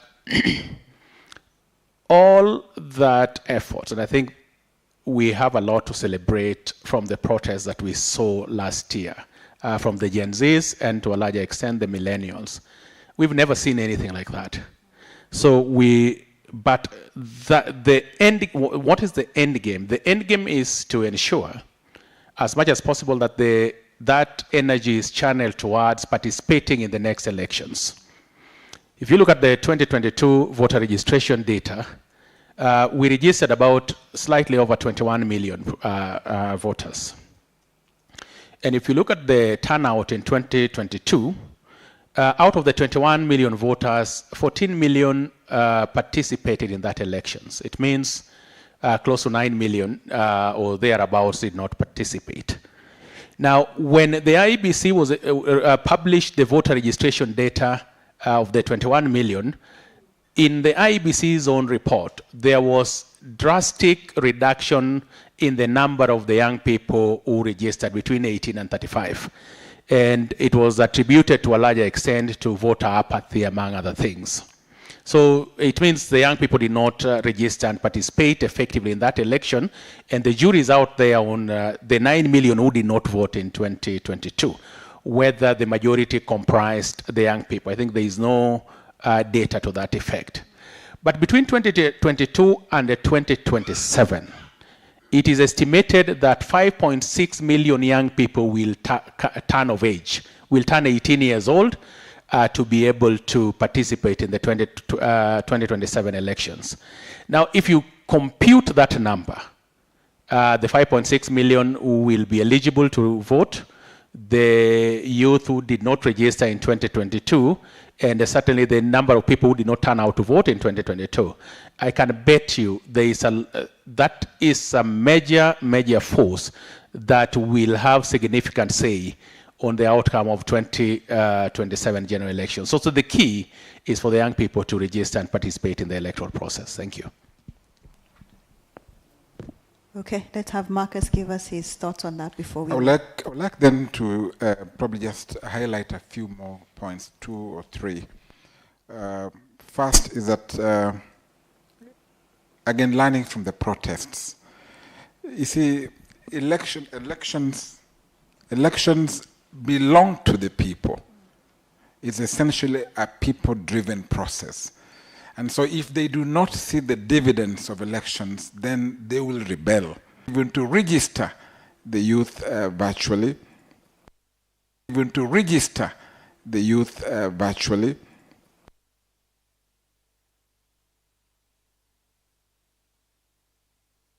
educate, so mobilize, educate them using those platforms, but also the second aspect for me is support safe digital platforms where civic dialogue can be held, fact-finding, of course, because with the digital spaces, there's a lot of there's a lot of spread of myths and disinformation. So then how do you also use these platforms to fact-find and debunk lots of those that are coming out? And then lastly, of course, just institutionalize youth engagement through formal and informal channels, because then without that form of organization, then we are heading nowhere. Thank you. Thank you. Thank you to all my panelists. And I can see time is flying. I wish we had more time for this conversation, but we want to bring you into the conversation. So I'm going to take one last question for the panel, and then we will open it up to plenary.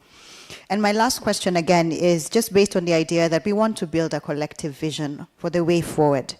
So I want each of the panelists for a minute or so to just tell us, if they had a wish list, what is the one concrete thing that they believe, if it was implemented, would help us to renew Kenya's democracy and build trust in the process going into 2027?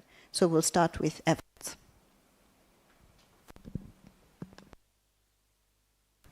One thing we have to get right is Chapter 6, ethics and integrity.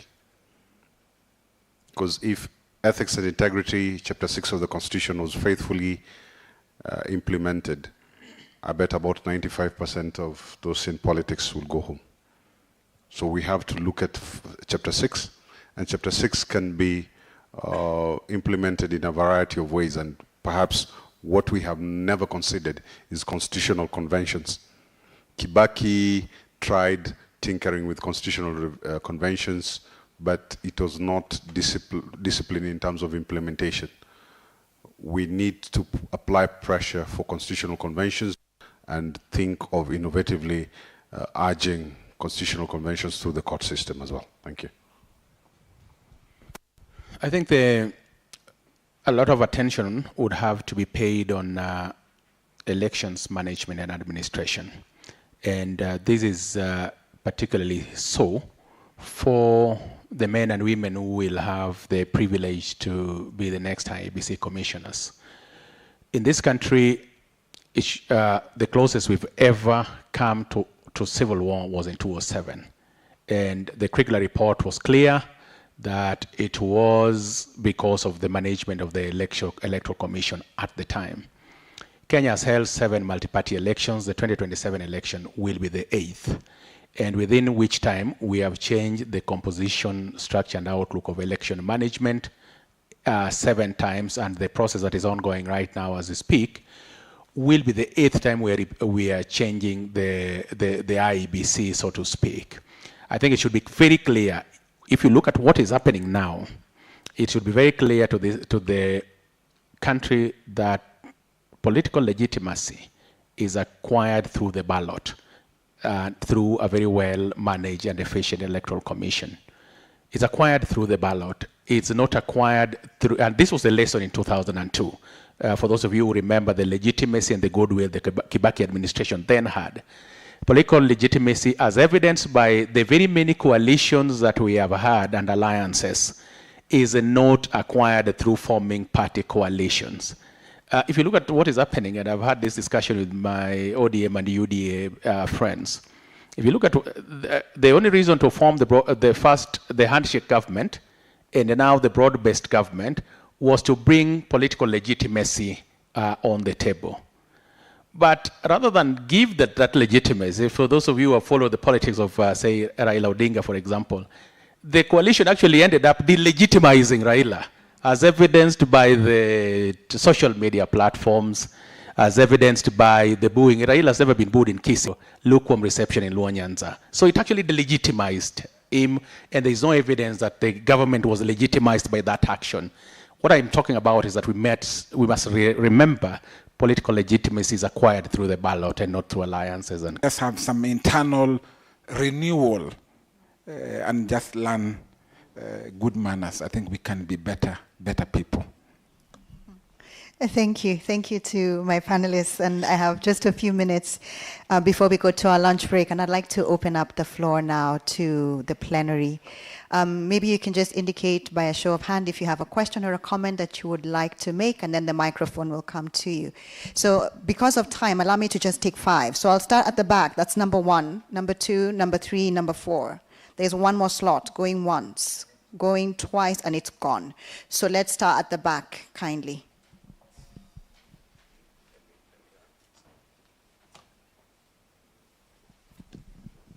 So if you have a question or a comment and you would like it addressed by a particular panelist, please feel free to just direct it to them so that they can take it at the end. Okay. My name is Timothy. My comment is on, because we are going through a preparation period for the elections.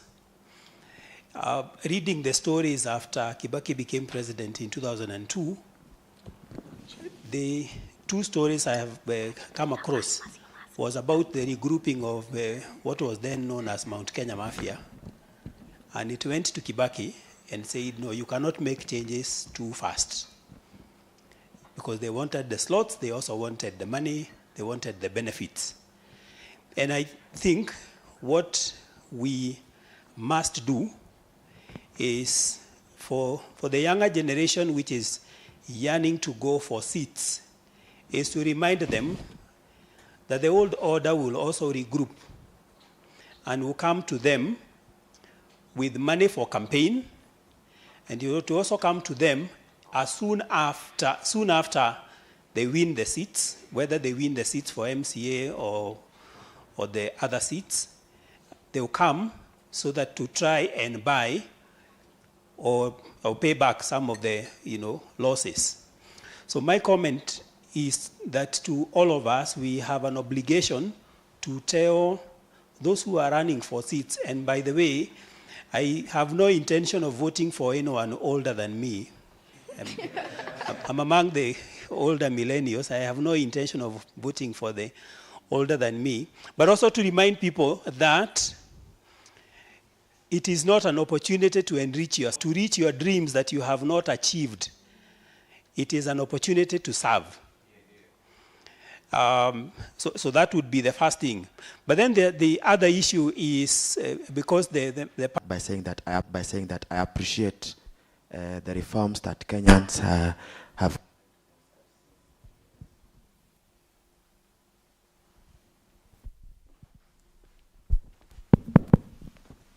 My only concern and worry to the panel is that the discussions in standing to making young people believe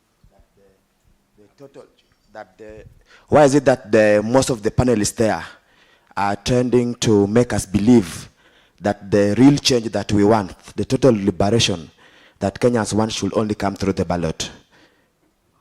Why is it that you only think about the ballot? I'm saying this. We have been having elections since independence, and we've been having reforms again since independence. And we can also count what elections have been giving us. They have been giving us thieves. People have been killed during election time. We've been having conmen legitimizing their conmanship. Why do you think that is? And again, look at the election results are being determined before the election process is determined. The people who are decided by the same criminals in the name of politicians. So why must you people compel us to get into their game by allowing ourselves to vote, and we all know their intention? Hakuna njia ingine ya kudeal na hawa wakora in both sides. Ya pili is in the current political and legal situation. Again, we are citizens of this country, but we are also the people. Why are you people always compelling us to behave as citizens? Hatuwezi operate also as we the people. Lazima tukue so conformist to those rules down. I think we must also remember Thomas Sankara. A little element of madness is important. so that certain things can be done with clarity in future. What are your take on those two issues? Thank you. I'm assuming that for both Timothy and the gentleman, it speaks to your questions? Okay. All right. Ma'am, next. Good afternoon. So my question is, what is the state of our justice system? Because yesterday I would say, go to court, I believe in our judiciary. But today, our Chief Justice, who apparent is the President of the Supreme Court, is also crying for justice. And yet the presidential elections are listened by the Supreme Court. Thank you so much. Thank you for making your question concise as well. I think there was a final hand at this table, and that's it. Thank you so much. Once again, my name is Habib Omar. First of all is to appreciate the panelists for their insight and allowing us also to be able to learn, but maybe a challenge to us because we do a lot of talking. And in terms, with an intention of taking this conversation to the grassroots level, maybe from the three of you in your various institutions, what are plans that you have so that, again, we can be able to take this conversation at the grassroots level? And how are you working with grassroots organization at the grassroots level to be able to continue spearheading this agenda? Then the last question, we always keep on talking about Chapter 6 of the Constitution. In majority, if not 90% of the current leadership do not meet Chapter 6 of the Constitution. So then, how do we make it a reality?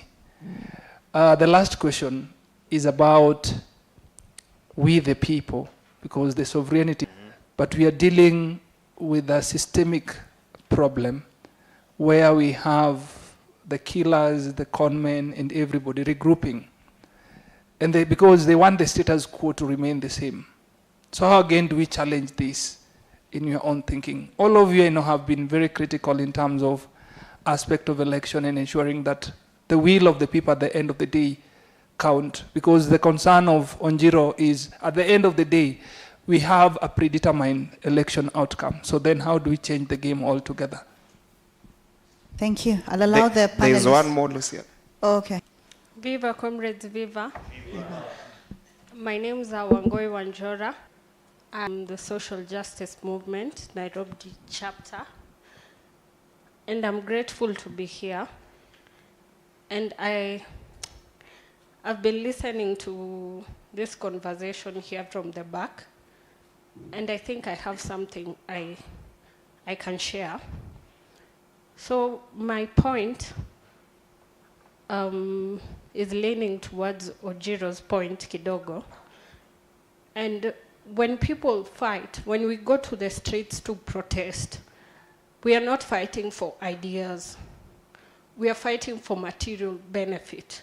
We are fighting for good health care. We are fighting for accountability in those public offices. We are fighting for jobs.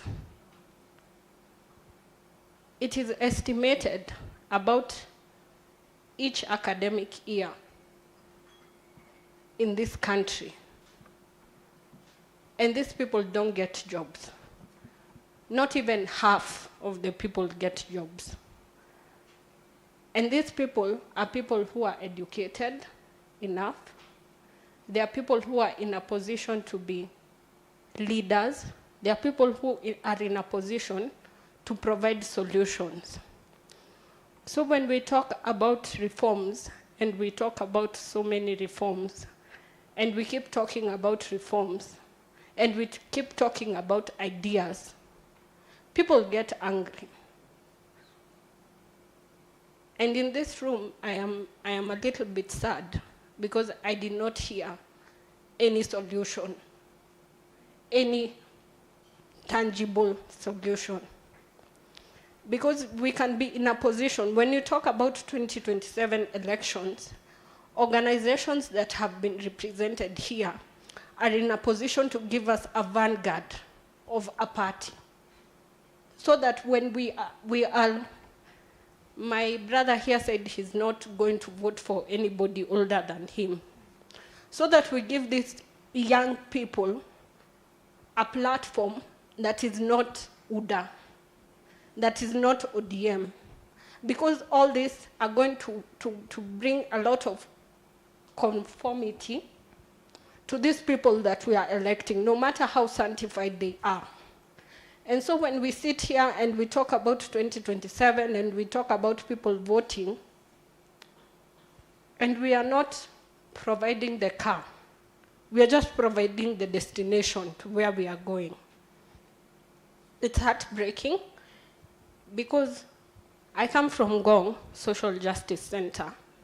And when I stand here, I represent massive number of people from Ngong. And when I get out of this room without a tangible solution that I can present, and I'm not alone, all these people are coming from institutions, and we get out of here with reforms. We can't keep instilling these reforms. We can't keep talking about, we have a constitution, the 2010, and we have not even actualized doing what the constitution is saying.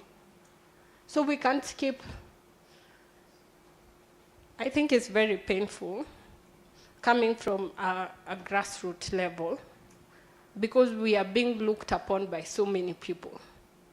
So we have the shoes, we have to wear those shoes in actual terms of providing healthcare, of providing education, of providing tangible solutions to these ideas that take people to the streets. And the reason why people go to the streets is because they feel that they are not being tangible enough. And when we talk about numbers in the streets, these are tangible things. You can actually see these numbers. You can actually see these angered people. You can actually see these dead people. And it's so sad that we have to lose lives. People have to die. Right now, I think watu walikuwa kwa maandamano wanasuffer. So even mentally, because it's not a good sight. So we don't love experiencing these things. But either way, you stay home, you go to maandamano, you'll still die. Because you don't have anywhere to eat, you don't have education to provide to your children, you don't have health care. Mothers are dying in hospitals, giving birth to children. In this century,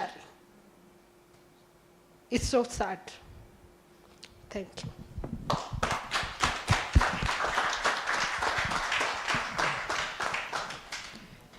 Let me just acknowledge the vulnerability with which you shared and to thank you so much for what you've spoken. Thank you. I believe you've spoken for very many in the room. And whether or not we are young, we're not downplaying the concerns that you have. I think anyone living in Kenya today can acknowledge that what you're saying is a personal concern, whether or not we are Gen Zs or millennials. And that is why even when we went to the demonstrations, it wasn't just Gen Z demonstrations. I like to call them Gen Z-led demonstrations. But what you are saying is something that we were feeling, and that is why I'm grateful that we are having this intergenerational dialogue. But because there are experts to whom these questions and comments are addressed, allow me to allow them to respond. And I know that there will be a dialogue after lunch. This is not the end of the conversation. I know after lunch we'll have a deeper discussion on economic questions. So let's dive deeper into that also after lunch. But for now, allow me to invite the panelists to respond, and we close. Okay. Timothy, good to see you. The resource question, I agree with you. We need to mobilize better. That is a conversation that I think is valid, and we can take it up in the future. Ojiro, Ojiro is Marxist in his thinking. This vote thing is not helping us. And for those who are making policy decisions and those in charge of this country, listening to Ojiro and Wanjora, it's a wake-up call for us. We are sitting on a time-ticking bomb. There's a book called God's Terrorist by somebody called Chris Hedges. And God's Terrorist gives you the origin of suicide bombing. The first suicide bomber was a woman, Luciana. And suicide bombing was born out of desperation, people having nothing to lose. So whoever is sitting in office in this country needs to know that when people lose faith in institutions, lose faith in the ballot, they'll go for the alternatives. Your V8s, your fortified buildings, Pielo Lumumba told us in the morning, will not help you. You have to have a renewal in the vote, in the ballot, in institutions. The arrogance that I saw in Parliament yesterday, the arrogance and the utter contempt that I see in our politicians today will not help you.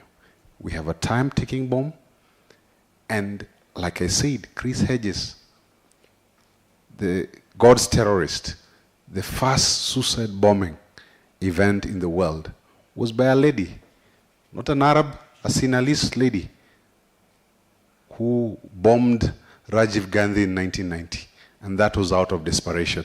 That's the desperation I hear from Ojiro and Wanjora. We need to watch. The state of our justice system, that's my final response. I'll be lying to you if I told you you are perfect.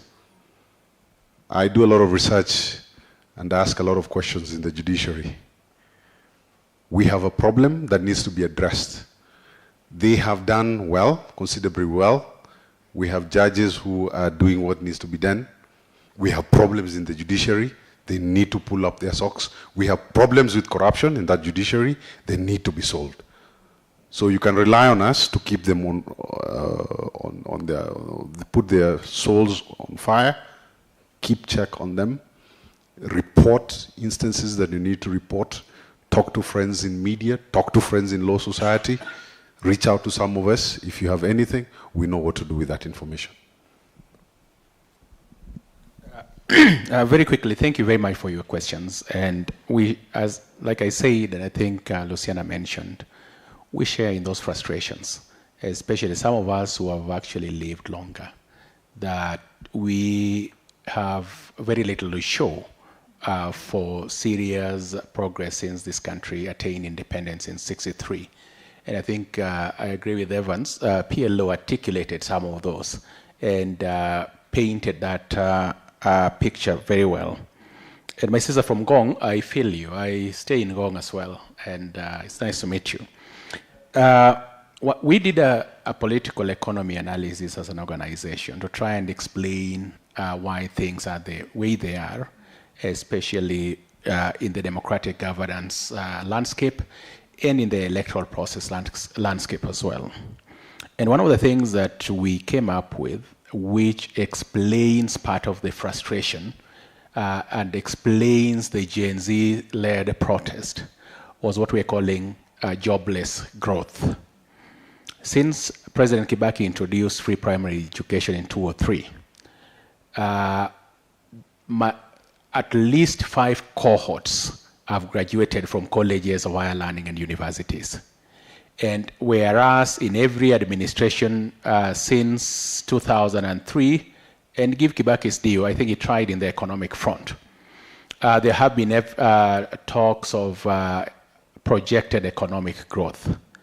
The problem is that this economic growth is not felt, is not a widely shared prosperity, and is not felt by the majority of the countries. And the 5 or so cohorts of free primary education, free education as it were, who graduated in colleges of higher learning cannot be absorbed in the job market. And hence that terminology, jobless growth. So we're talking of an economy and economic growth, but it can't be felt. And I think this was a major issue. My brother Ogiru, I feel you as well. But I want to persuade you that there are a number of initiatives beyond elections.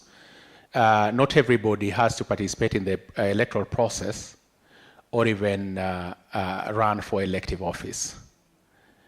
But I shudder to imagine what the alternative is. If you look at the way the governance architecture is formulated, I mean, we are in the NGO world, almost all of us, civil society organization. The progressive initiatives such as the social justice movement, Bungela, what is it called? Bungela Wananchi, those forums are crucial and effective and affirms or confirm the fact that it doesn't have to be necessarily through elections. But I want to persuade you that there is just about very, very few things that we can do outside of the elective offices. Now, when the Gen Z-led protest happened, it sent very serious fears to the governance architecture. And if you look at the percentages that I gave in terms of the demographics trend and the number of young registered voters between the ages of 18 and 35, it is sending a very clear message. But my fear is that if the young people do not come up and participate in these elective offices, it's going to be business as usual. It's going to be business as usual. So whereas there are a number of forums that you can articulate yourself and things like that, to the extent that the political space is controlled by the same people that you are seeking to transform this country, and from what we are hearing, there's very little hope that that would happen, then there's very little that we can achieve.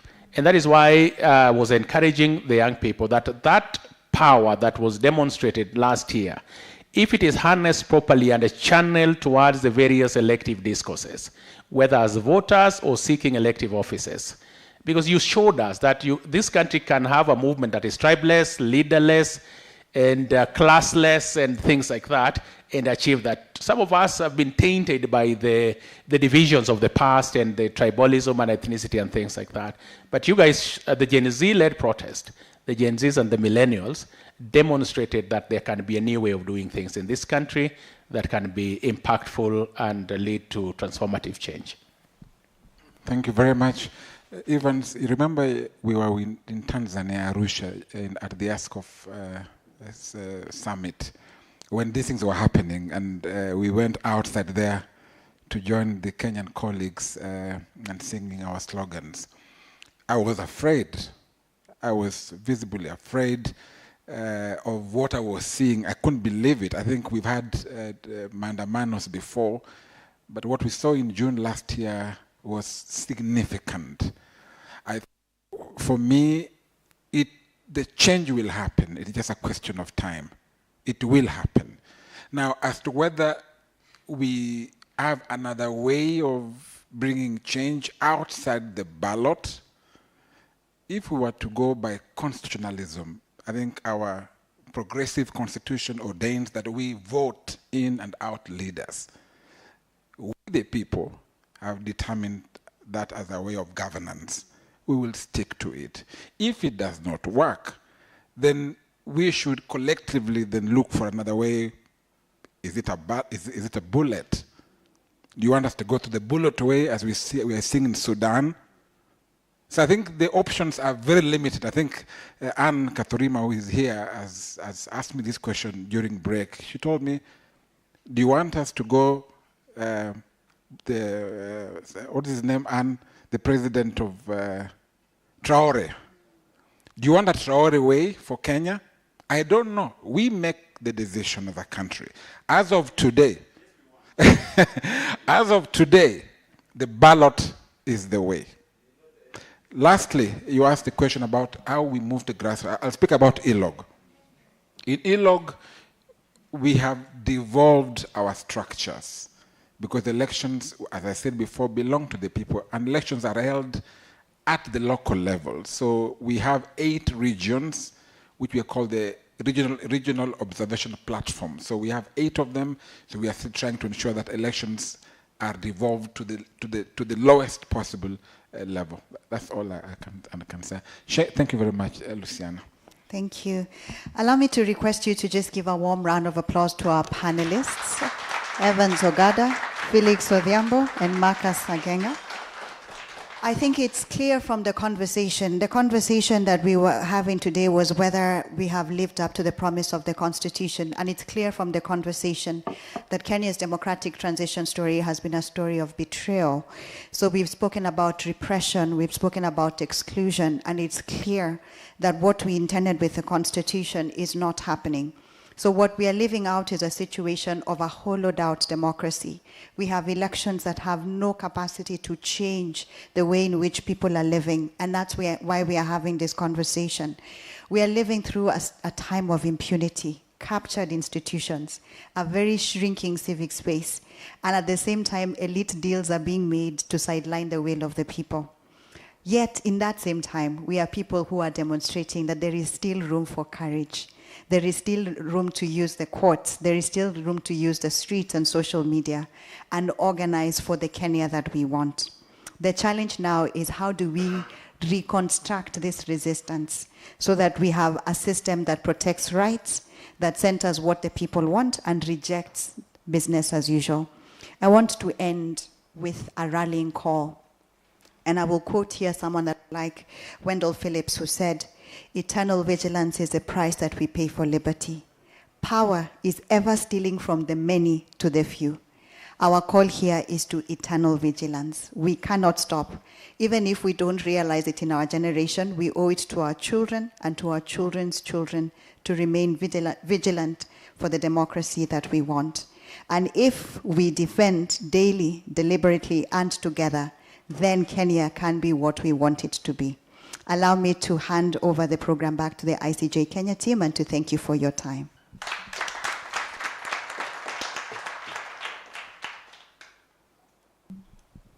This panel has been fantastic, hasn't it been?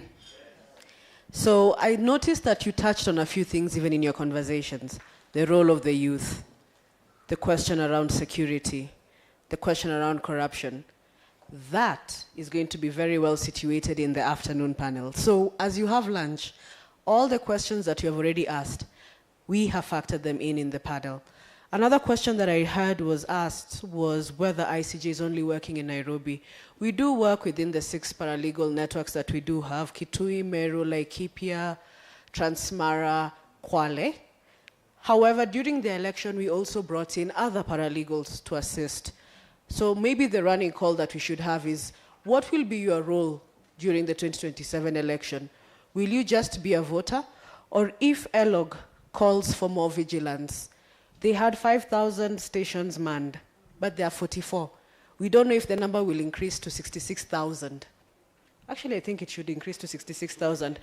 Because with the voter population going up, it means you have to create more stations in order to accommodate the numbers and the KIMS kits to relay the information, right? So what will that mean? We will need more people at the polling stations to observe. Will you volunteer your time? Will you volunteer your expertise? Will you be the observer? I'll leave that to you as you have lunch. So with that, we will come back at exactly 2. I know it's tight, but in order for us to really have these conversations, we need to keep time. So 2 p.m., let's come back in. We will be rallied back in. If you're not yet here, the sessions will begin at 2 p.m.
Safety.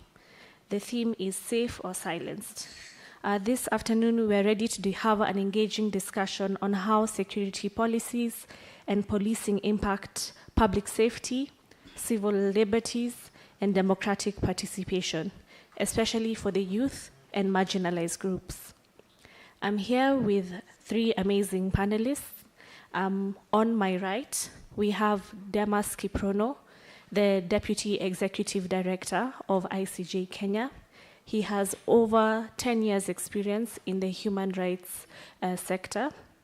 And on my immediate left, we have Steve Otieno, a senior crime and investigative journalist. And to my further left, we have Anami Ture, the co-chair of Mukuru Community Justice Center. My name is Cheptum Toreitich. I'm the project manager of Innovation Foundation for Democracy, a Pan-African nonprofit organization whose aim is to contribute to the emergence of models of democracy rooted in African histories, cultures, and territories. My aim today is to be a facilitator. I'm not here to impose my ideas or ideologies, but for us to have an honest and candid conversation on the state of our security sector here in Kenya and its relationship to public safety. As always, we'll always start with the background and the history. And my question, please feel free to take up any of the questions. It won't be directed to any one of you, unless I specifically ask. So my first question is on the history of the police as we know it here in Kenya. And my question is, has the Kenya police evolved from its colonial roots? As mentioned earlier, we still have the Public Order Act, which was created during the colonial times. And the police then was created to protect the commercial interests of the crown. We have a new crown now. Do we still have the colonial relics of the police state? Anyone, Dimas, do you have? Thank you for that question. Well, so policing in Kenya, even before it was a colonial force to control Africans, it was created by someone called William Mackinnon, who created something akin to a police force. And he was the head of the Imperial East African Company, which later became the Imperial British East African Company when Kenya became a protectorate.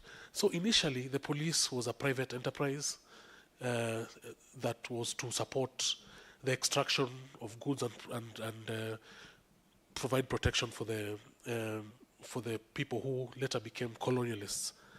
And remember, even when the Berlin Conference happened in the late 1880s or 1890s, what they were saying was spheres of influence. So it wasn't that UK or Germany or Italy was just claiming land haphazardly. You had to demonstrate spheres of influence. And these spheres of influence happened through trade and religion. So where you had a missionary walking around, that was a sphere of influence. So that was a basis for a country's claim to that country. And when Livingstone, there's an individual who's looking for Livingstone who had gotten lost from Southern Africa. And then King Leopold asked him, by the way, just come to my side and then I can have a claim. And then, that's what happened. And that's what the atrocities that later became Congo took place. So that's just a historical background. Yes, so we went through 1963. We said the white man is gone. We are in charge of ourselves. But what happened is that the crown became the regime and the political class. And instead of protecting people and rights and the constitution, we were protecting the ruling class. So when, for example, Mzee Jomo Kenyatta was insulted in Kisumu, children were sprayed by the police. When you insulted Moi, you were detained, all those things. And so by 2007, when Kenya almost lost direction through the violence, we looked back and to say what has gone wrong in terms of policing. And we decided we need a police that is, first of all, answerable to the people and has oversight. So IPOA was created to provide civilian oversight. And then, because we had seen that the police was where you'd find maybe people majority from one tribe, we decided to professionalize it. Let's create the National Police Service Commission to do professional human resourcing, to create levels of promotions and everything like that. That was done. Then we decided, we've had a problem of regime policing whereby the police commissioner is only answerable to the president. Let's make him independent. That was done. It was envisioned that the National Police Service Commission provide a name to the president for appointment, so that the appointing authority is not the president. And we began that experiment from 2010. Come 2013, one of the first amendments in the security laws remove from National Police Service Commission and goes back to the president, and essentially going back to regime policing. And what you've seen historically is any public order operation, any operation that has mass deployment of police leads to human rights violations. This place we're sitting in 1923, is where the police station is still the same place where it was. Harry Thuku was arrested as the leader of the Young Kikuyu Association. There was a protest, one of the earlier protests in Kenya. 20 Kenyans were killed, including some who were killed by people sitting in this front porch. They were just picking people from the up to 80 people were killed. And this, you see, compounding itself till today. So we ask ourselves, when we have high deployment of police, what are these things that, so for example, command and individual responsibility, we are starting to move in the right direction towards that, in that Baby Pendo case, because that is the first time where commanders are being held accountable for the atrocities that happened in 2017, right? We are also seeing police officers being held to account for their individual actions, even during protests. So, for example, at least we can say that the killer of Rex Masai is being tried. But there still seems to be a cloak of immunity by the state, especially when the regime is finding that it needs protection. And so the journey of police reforms has always been interrupted by these political times. So we had come so far in terms of police reform, then 2017 happened. 2017 happened, in December the president thanked the police protecting Kenyans, but actually he was thanking the police. Same happened in 2023 during the Maandamano, is it cost of living Maandamano? Same happened last year. And so we are still in regime policing instead of having community policing. Community policing is where the people and the police cooperate to protect their own areas, to prioritize, to share information. This is also combined with intelligence policing, where data is also used. People are being mugged on this road every day, so let's put it here. However, we really do not see that use of data that much. Instead, we see the use of surveillance, which now targets dissenters. I could continue, but... Dimas can go on and on and on. And I think you've brought in a nice segue of we have regime policing, what we see right now. And secondly, we'd like to go to a space of community. And a lot of police violations and abuses are done in towards minority groups, the young people, in our informal settlements. And we always hear polisi ni adui. For the non-Swahili speakers, it means police are the enemy. Community leader here, Anami, do you feel safe when the police are in your communities? Have they created a better environment for you and your people? And how can the community justice centers hold the police accountable? I have asked us questions that if community members, for example, they're in Mukuru, Kariobangi, or Madare, when they see police officers, if they feel they are safe or maybe they are unsafe. First and foremost, it has been criminalized in this country to be a young person, especially when you come in informal settlements or maybe in the poor neighborhoods here in Nairobi, where we have documented a lot of cases of extrajudicial killings and enforced disappearance because maybe you're a suspect or maybe there's someone between your circle, maybe your friends, has been suspected to be a criminal. And I'll just use an example like 2 weeks ago, we had a vigil of the young men Huru in a devastating situation. These young men were high schoolers, where when you pick it, when you say like community policing, what police thinks, they normally village elders whom they call Nyumba Kumi. So there's this guy who informed police officers from Ruben police station that there are a group of young men who are having a conversation and planning to do a criminal activity maybe within the community. Now the police responded and they killed 8 young men. Surprisingly, one of the young men who was there, he was the child of the guy, the elder who had called the police officer.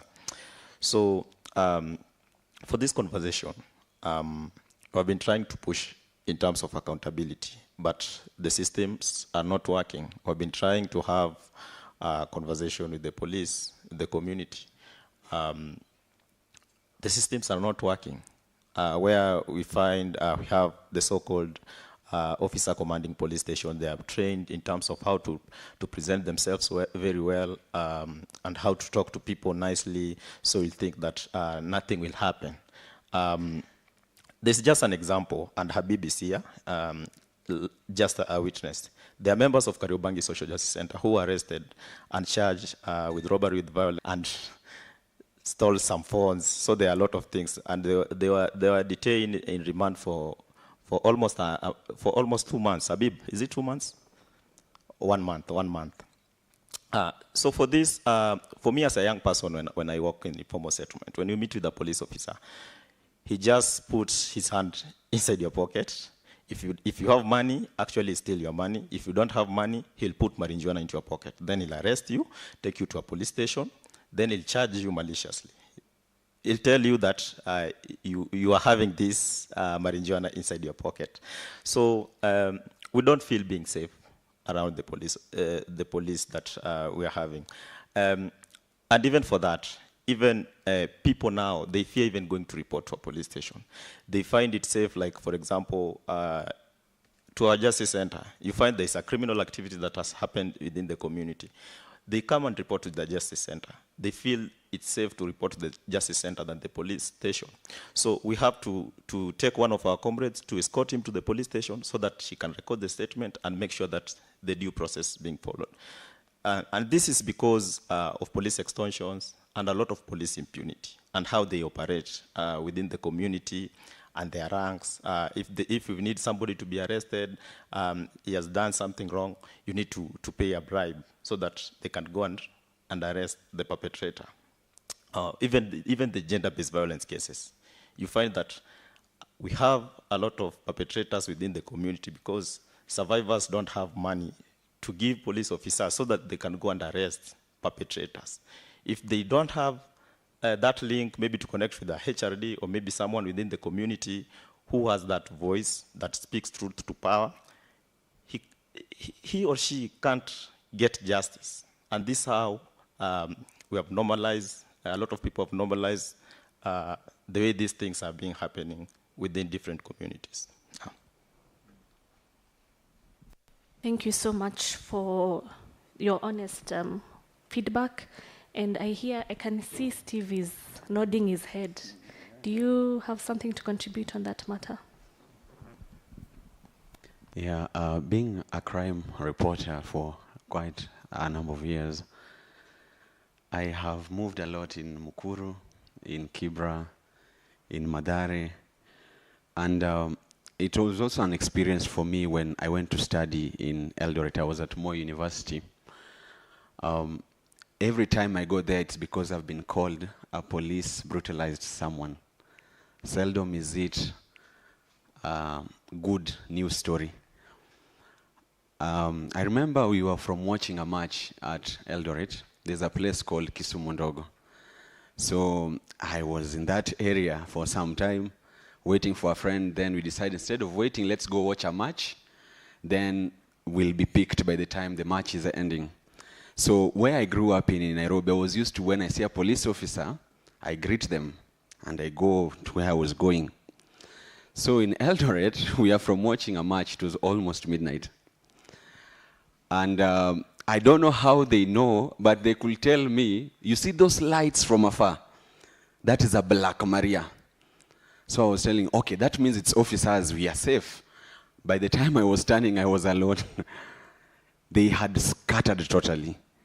So I had to follow them because I'm new in the area. I did not know where I was going. And so later on I asked them, why did you run? If police officers are in your area. They told me, in this area, when you see officers, you disappear. And that's when I started realizing, so there are areas where there's criminalization of poverty, where you can be done with anything by an officer and nothing will ever be done. Just late last week, around Thursday, there's a couple that called me. Their land in Kasarani was being taken by some very funny creatures. And so we go there together. They want to show me that indeed this is the land our parents left for us. So they have their documents, they have everything. We get to the land, I get a few officers patrolling the owner's land and blocking the owners from getting into the land. So I ask the officers, they are the owners of the land, why will you be here without them knowing? And one of the husband to the lady whose mother left the land was very angry. And the response of the officer was to pull at his rifle and aim at us. And so I looked at him and told him, what are you trying to do? Because this land here belongs to this family. And so the other ones now start coming in, they're coming with tear gas. I told them, I've worked with you people for long. Half of the stories I do are police stories.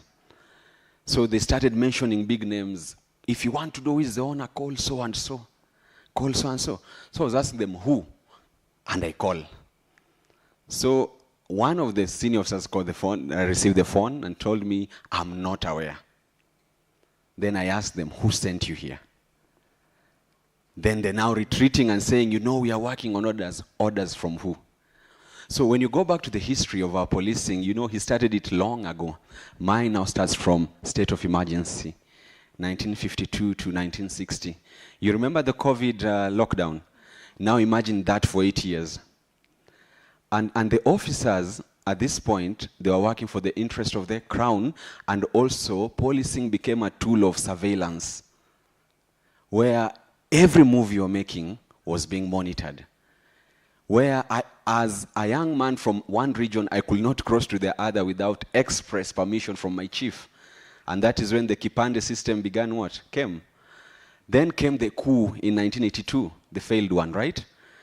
And I was talking to one of the guys who was a chokora, a street boy during those days, and he was telling me after the coup, the police officers in this country changed totally.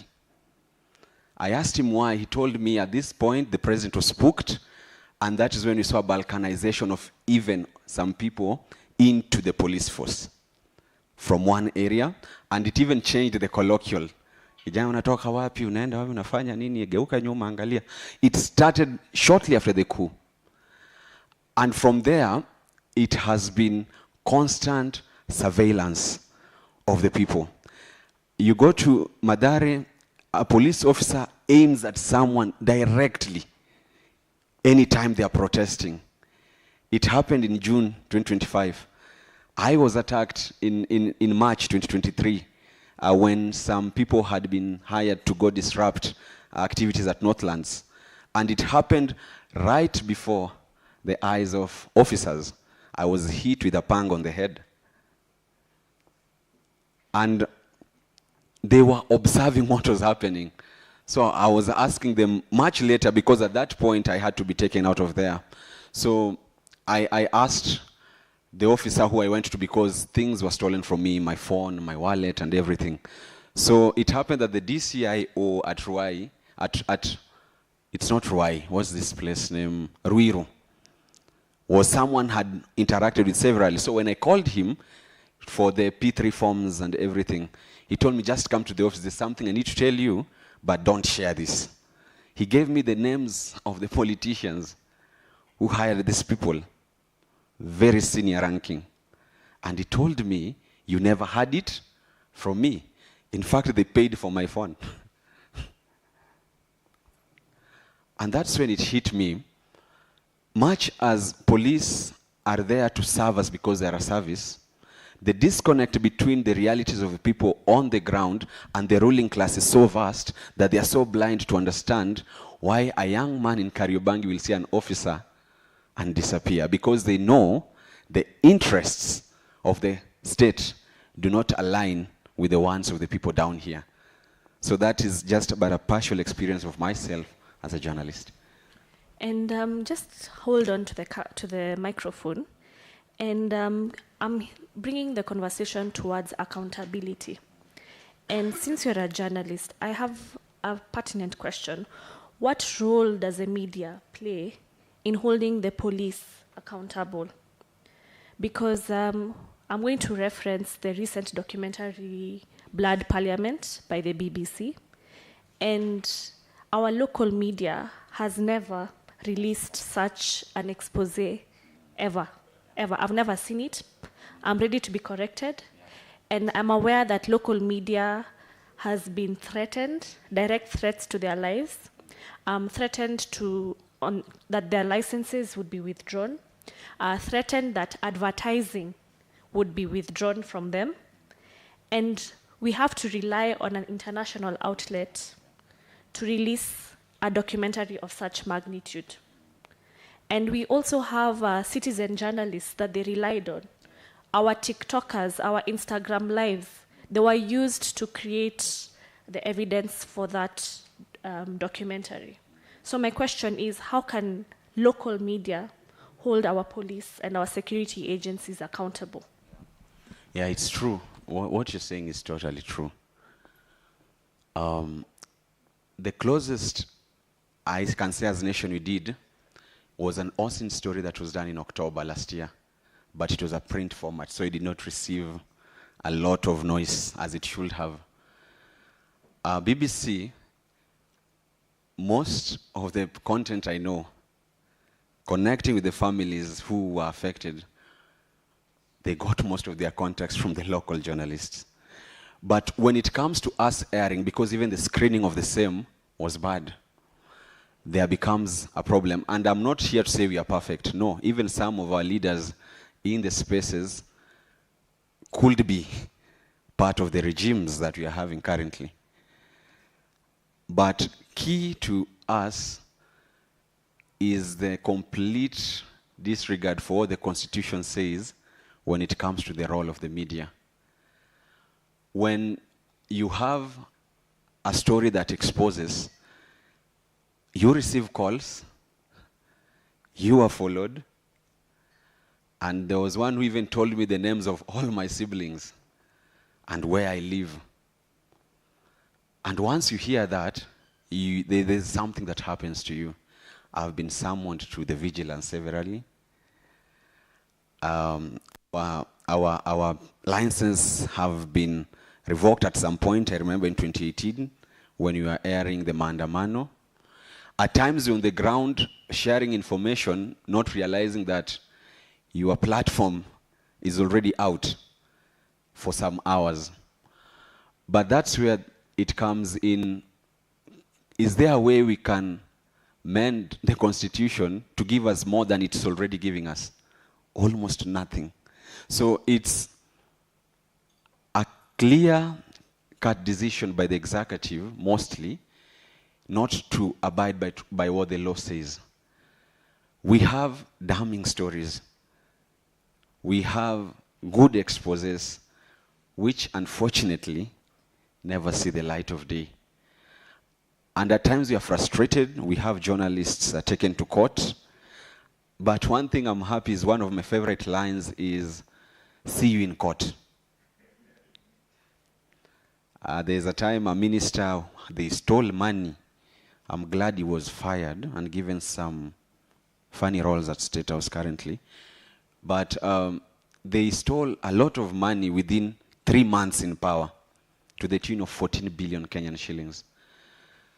And the person who gave me the story, a young man at some financial institution, they somehow managed to track him despite us communicating via Telegram, via there's this other one, Signal. They tracked him. The young boy, we had to look for ways to get him out of the country.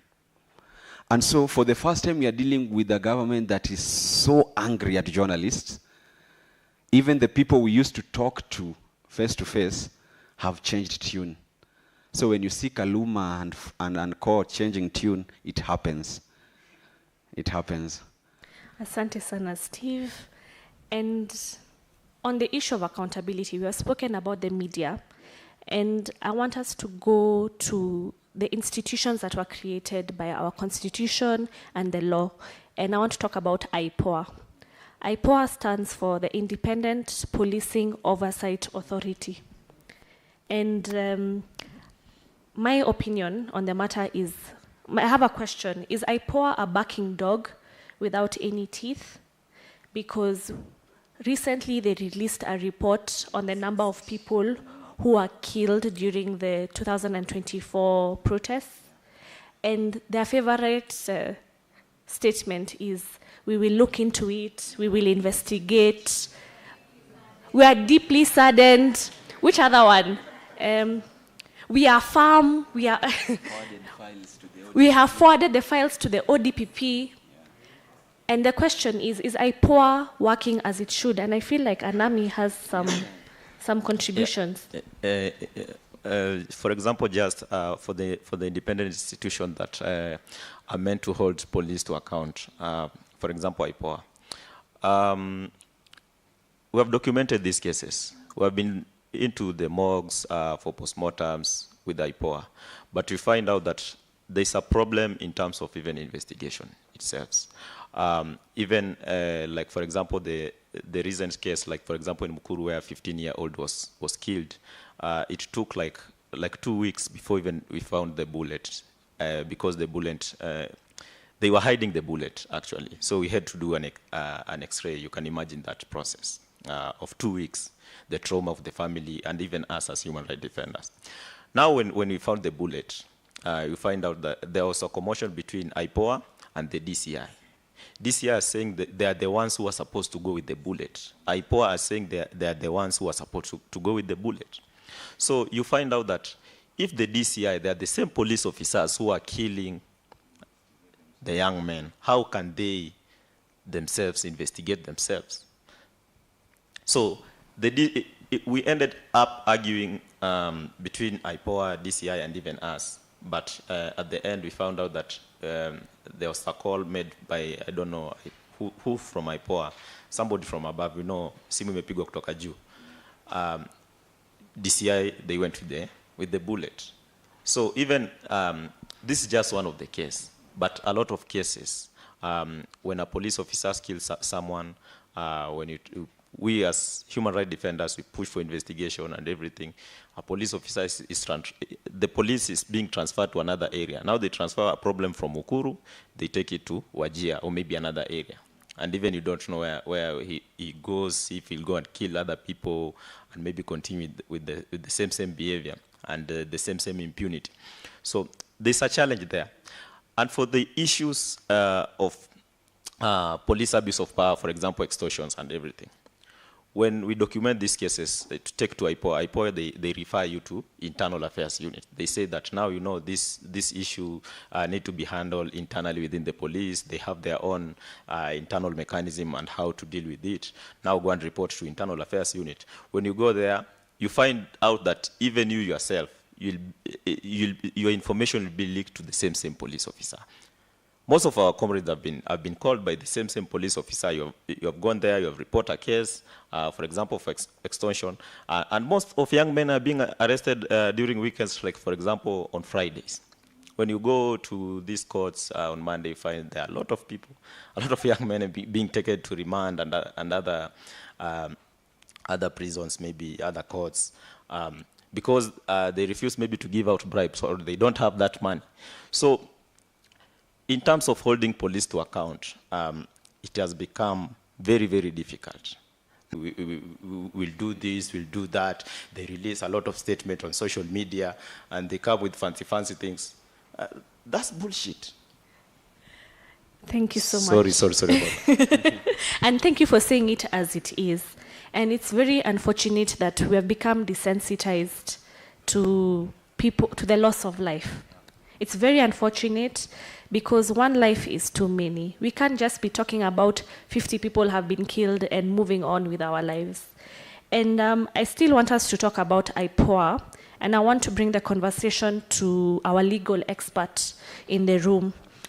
Do you think, one, is there any room for reform, and how can we reform IPOA to be more active? With the investigatory powers that are supposed to deploy that do not have sometimes the funds to get to X or Y because they were not given funds. And in fact, I can tell you that civil society has played a very complementary role to certain organizations whereby sometimes they are the ones who foot the charges of transport and accommodation. And so as we talk about police reforms, we have to talk about resourcing. We must resource oversight bodies so that they can do their work, and also ensure that the people who are in those offices are people who deserve those offices. So at some point, we have politicized almost every seat, right? Be that as it may, in terms of previous prosecutions, the threshold is usually quite high. You really have to move the court and show the court that the prosecutor has neglected or has refused. The problem is when we're talking about these cases, they hold most of the cards. They hold the forensic evidence, they hold the statements, and sometimes even the identities of the witnesses. Another challenge in these cases where the police are involved is the power disparity. In most of these cases, you need witness protection, or at least you need to make one of the witnesses go somewhere else, be away, and bring them to testify for a certain period of time. Otherwise, you know what can happen. In the past, we've seen the media doing amazing work. And so, for example, there was an expose about how officers rent out their guns to criminals. This expose had recordings and so on and so forth. To date, those journalists had to relocate because the government and I think, or the police officers made very explicit overtures to their lives. And so you see that is the challenge. Some of this work really needs layers of protection and also action. So we're in a situation where, so for example, we had the reports to do that again. And so Maraga and co went around the country. And we participated in that process, by the way. One of the things that the report says is that the rot, the corruption is just too much. Now juxtapose that with a tradition where we're using archaic laws against communities. What gives the police a right to go to a place and arrest everyone, or go to, those soups? Yeah. Those are constitutional affronts, kamatas, that actually speaks to the problem that we have, which is, you know, when you have regime policing, the regimes allows the police to collect taxes on their own. And so the transport industry, the alcohol industry, and now the disadvantaged communities, whereby if you dressed today and you decided to wear a short skirt, you have to answer to sex work. You understand? Not that they found you doing anything per se. And so there are laws that are also enabling this behavior, but we also need a leadership that says no to this. In the Maraga report proposes that we do away with the traffic police totally, like itolewe yote. That is one of the recommendations.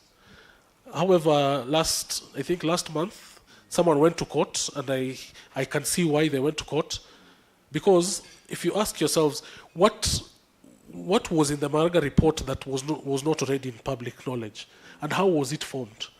Who decides to form these things? And it was found to be unconstitutional. Actually, the whole process was unconstitutional, apparently. And so, where do we find these terms of reference for us to move forward in terms of policing? Thank you so much, Dimas, and thank you so much for bringing the various we have had. Personally, I'm against the word task force because we already have constitutional and legal institutions that are meant to do this work. And we're in the second part of our conversation. I said that we're going to have a dialogue. I'm not a person for top-down, but I want all of us to talk. So this is the time for the audience. If you have any questions, please raise your hand. We'll start with 5 questions. 5 questions. And we have 2 in this table, 1 at the back, 2 more, 1 at that table, and our ED has, sorry, so we have 2 here, 1 at the back, and we have 1 there, yes.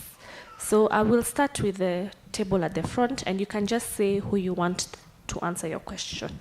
Okay, thank you so much. I think first to be able to appreciate the panelists for their insights, and also I love the great work that is being done by Stephen. Apologies, please introduce yourself. Oh, my name is Habib Omar from Kariobangi Social Justice Center. So directly to my question is to Steve. I think because most of the time as journalists, when we call you on board, I can remember when our office, we were forcibly evicted from the office and we wanted to give a press statement and we called for the journalist. They did not show up simply because we never had that token. You know the token I'm talking about. That 5,000 and all that, and prepare our lunch and all that. So how then can we just find a ways on how we can work together? Because you give a lot of time to the politicians airing out stories that are very irrelevant rather than now coming to the ground. So then what is your take on that, and what needs to be done to be able to ensure that some of the stories that we're talking about, the Mkuru, Kariobangi and other communities, then what needs to be done? Because right now we have 2 ongoing cases of comrades who are arrested on arbitrary arrest, just as Turias have alluded. And these are things that are meant to silence us and to ensure that we do not demand police accountability. It's a reality as we speak right now. There's someone that is being taken into consideration. So as a journalist, can you also help us highlight some of these issues? Because Kariobangi roundabout, I don't know if you have heard of it, and the corruption that, yes, the place, your phone will be stolen, but at the end of the day, the police again are there just focusing with what to undo the and border and all that. So how do you help us highlight some of these issues? But collectively,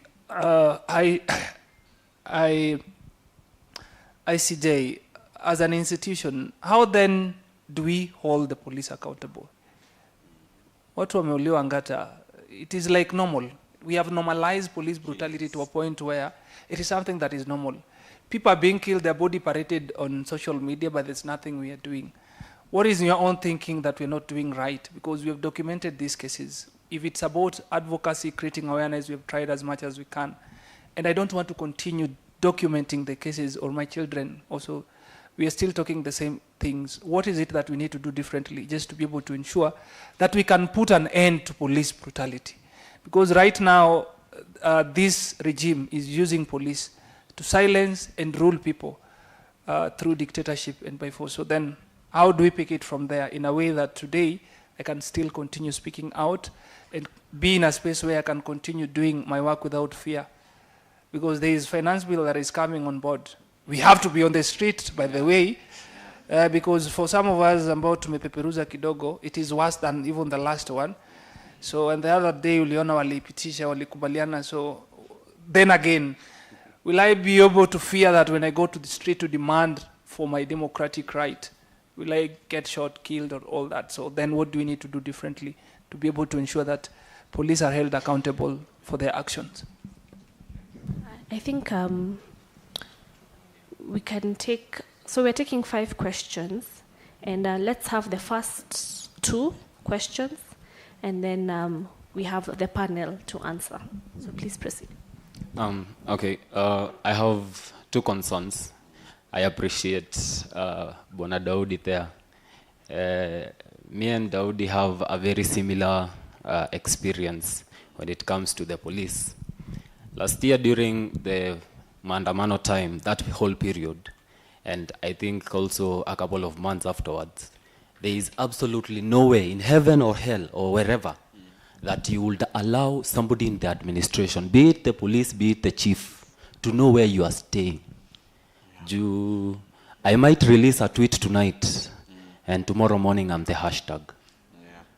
I have a query with the, we call them the police service now, but we clearly know it's a force. It's a police force that is used to, you know, the motto of the police service is utumishi kwa wote, but it's utumishi kwa wengine, wenye pesa, wenye say, you know, and then ukandamizaji kwa sisi wengine. I don't know whether you know how serious it is when we have cases. I don't know whether you've heard of this severally. It might be a meme to some of us, but it is very real. You go to a police station with, per se, let's say, an SGBV case. Unasikia, afande korir kuja usikie hii. I mean, how inhuman are we that we have reached to a point where it's not help to the people? No. I have an issue with how our recruitment happens. I have seen this as a meme. I stand to be corrected, but I understand that most of our people in the force are Dimangas and Daudim in terms of grading. I mean, why are we choosing, I don't want to call them stupid, but why are we brain deficient people to act as the police service? This police service is supposed to uphold the law and keep order, yes? Last year, this is something that is very amazing. I learned this recently. According to the Police Service Act of 2011, section 64(1), the police are demanded to display identification, badges, and service numbers while on duty, especially in public operations. But what was happening last year? People with masks and the ski masks that you, I mean, are we being serviced by terrorists or by fellow Kenyans? I go back to the statement that Shakira did on the streets, that I am fighting for my rights and yours as well. Because these people, I don't know whether you've seen how these people live, in tin cans, in deplorable situations. Yet, these are the same people. This is a person who has frustrations with their life, with their career that they chose, bringing it out to us here in the streets. I mean, I have a serious issue with our current police force. Bona, our legoid, I forget the name, forgive me. He asked whether our police have changed ways from the colonial time to now. I think it's even worse. Yes? We can agree it's even worse. Then it was just the monitoring, Right now, you're even being tortured by your own police service. It doesn't make sense. Thank you so much. Tesana, I think we can answer. Steve can start, and then Dimas. Yeah, what Habib was referring to, we call it brown envelope. Yes, it's a usually very interesting conversation. One time I was having a conversation with two of my very senior bosses. One was the editor-in-chief, the other was the managing editor. So I found them having a chat. And so I told them, while you people are busy telling us not to have brown envelope, when will you stop dealing with brown briefcases? And it was a good laugh, but I communicated. It's true. It's there in the field. And at times, someone is calling you to highlight how he or she has been swindled, and it's so normalized that they ask you, how much will I need to pay you? And you wonder, why will you have to pay me what you don't have? Because it's been taken. But largely, again, the media industry has become an open space. Everyone nowadays is a journalist. As long as he has a YouTube page, trending on TikTok, that is a what? Journalist. Yes, citizen journalism. And at times, you know, their only source of income is when they attend these events. So at some point, I'm in Baringo, I'm covering a story, mtu ananiuliza, for us to be with you guys tomorrow, mutatupea fare. And it has different names. It's called fare, it's called facilitation, it's called... What I know, in journalism, it's wrong. If someone demands that you pay for them to do a story, it's wrong. It's morally wrong. Even ethically, it's wrong. But it's the reality. In the newsroom at times, I'm called the demonstrations reporter. Ule mtu wa slums. By the way, I hardly wear suits when working. I remember when Shukri told me, I asked him, nikuje na suti, I just come because I could easily be coming from somewhere where I could not. So one day niliambiwa go, then I asked my editor, why would I be going on the streets na sina allowance ya COVID? To just open a discussion. So for those in mainstream majorly, maybe they have an income at the end of the month, but there are those who do it out of goodwill who don't. But believe you me, call me, I'll be there. I've been to, I know where Mathare Social Justice is, Kariobangi sijakuja, I know Roundabout very well. Yeah, Mukuru, I know Eric Ambuche.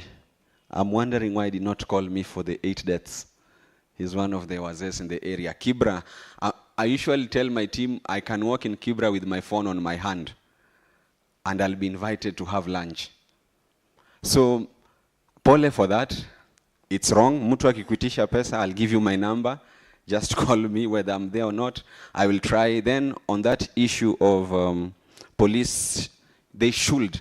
Actually, the High Court has just ruled earlier today that the police deployed to maintain order during assemblies, demonstrations, or picketing must be in uniform and should not conceal their what? Their faces. You know, there's the Mendes principles, how interviews should be done. Nani hapa ashaishikwa with police? Let me just ask you a simple question. Yeah, I see tuko wengi. Oh, I've also been in it. Yes. How many were ever asked or told of your Miranda rights? Like, yes. Yeah. So there's a key call in all recommendations to police officers to go for a retraining. But often, as is the norm with our reports, they're in shelves. So let us try to keep safe. But as journalists, I apologize from Brown Envelope. Call me next time. We'll see what we can do. Thank you so much, Steve. I wanted to share something about that journalism. Steve, I think what you could do also is just to share the knowledge that you have with some of the citizen journalists at the community level so that they can get this knowledge and how they can structure the information and how they want to package it so that even next time Kariobangi, when you are not there, they have their community citizen journalists at Kariobangi Social Justice Center, so that they can write stories, powerful stories that could be eyeing catch up to the public. And also the other problem with about the police is about even the recruitment process. And you find out that sometimes police are complaining because one of the police officers was complaining because he was being transferred from Mukuru to, for example, Mutaiga or maybe Runda. Because, you know, Mukuru, the population of Mukuru, there are a lot of money circulating, and there are a lot of people. When he arrests, like, for example, 20 people, he has, like, for example, 20 or 40,000. If he demands 2,000 or maybe 1,000, he has a lot of money. So for this, there's a challenge in terms of even recruitment process, where people, they sell their land up country, where they come and bribe senior police officers so that they can get that advantage and being recruited to the service or maybe the force.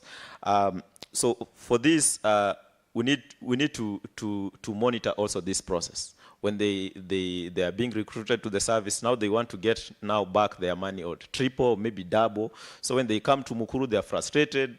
They now assault everyone. They now extort everyone. Now they want to collect bribes.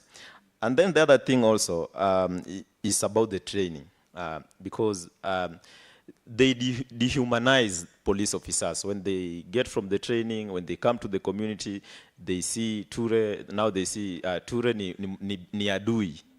Even when you are just having conversation with a police officer, it's not feeling like you are a human being, because he has been dehumanized in terms of their training and those during training process. There are a lot of things, and also they need to be trained in terms of human rights approach, because there was, like, for example, I know most of you have interacted with Dafande Deno. He was exposing, now he has arrested a suspect, now he is exposing him on TikTok, and even their details, and even the occurrence book, the details. What's that? So they need to be trained in terms of human rights approach, because polisi anafaa kuwa human rights defender number one. Asante sana. I think we can go to the final two questions. We have one at the back and two gentlemen, actually. So we'll start with you. Please keep it short, kindly. Thank you very much. Mine is not going to be a question, just a few compliments. My name is Jacob Atiang. I work for Usalama Forum and Police Reforms Working Group. I just wanted to reinforce what Dimas was saying, that, by the way, the accountability mechanisms that we have had in the Constitution should have taken us far in terms of supporting the people against regime policing. But we have seen communities, very clear testimonies from journalists and everybody, that we still have a problem with the police. So what we need then to do as the people is to educate the public about their rights. If you look at the recommendations that have been made before, Dimas mentioned them, a lot of this work has been done before, so that even if you don't talk about Maraga report, the best reference was the Kriegler report. And for the public, even in terms of the bribery at the traffic, it takes two to tangle, for example. So as the public, we must begin to stand our ground. I know I listen to stories in informal settlements. It might be difficult at some point in time. But once we have our people understand that the police are here to serve us, they are not here to oppress us, that would be good. The other thing, and somebody mentioned it, which is important, I think you did, that never allow police officers to arrest you without displaying their identity or without saying who they are, because that's the law you said is what works. And if you go to police station for any case, if they want to record you, please ensure that you have an OB number, the occurrence book number, the reference, because they always change your statements, and that's how they criminalize the public. But more importantly is the fact that actually, all these stories around the National Police Service, we lost it when we did the Miscellaneous Amendment Act in 2014 that took away the independence of the appointment of the service and the command. And that's part of what Maraga recommended.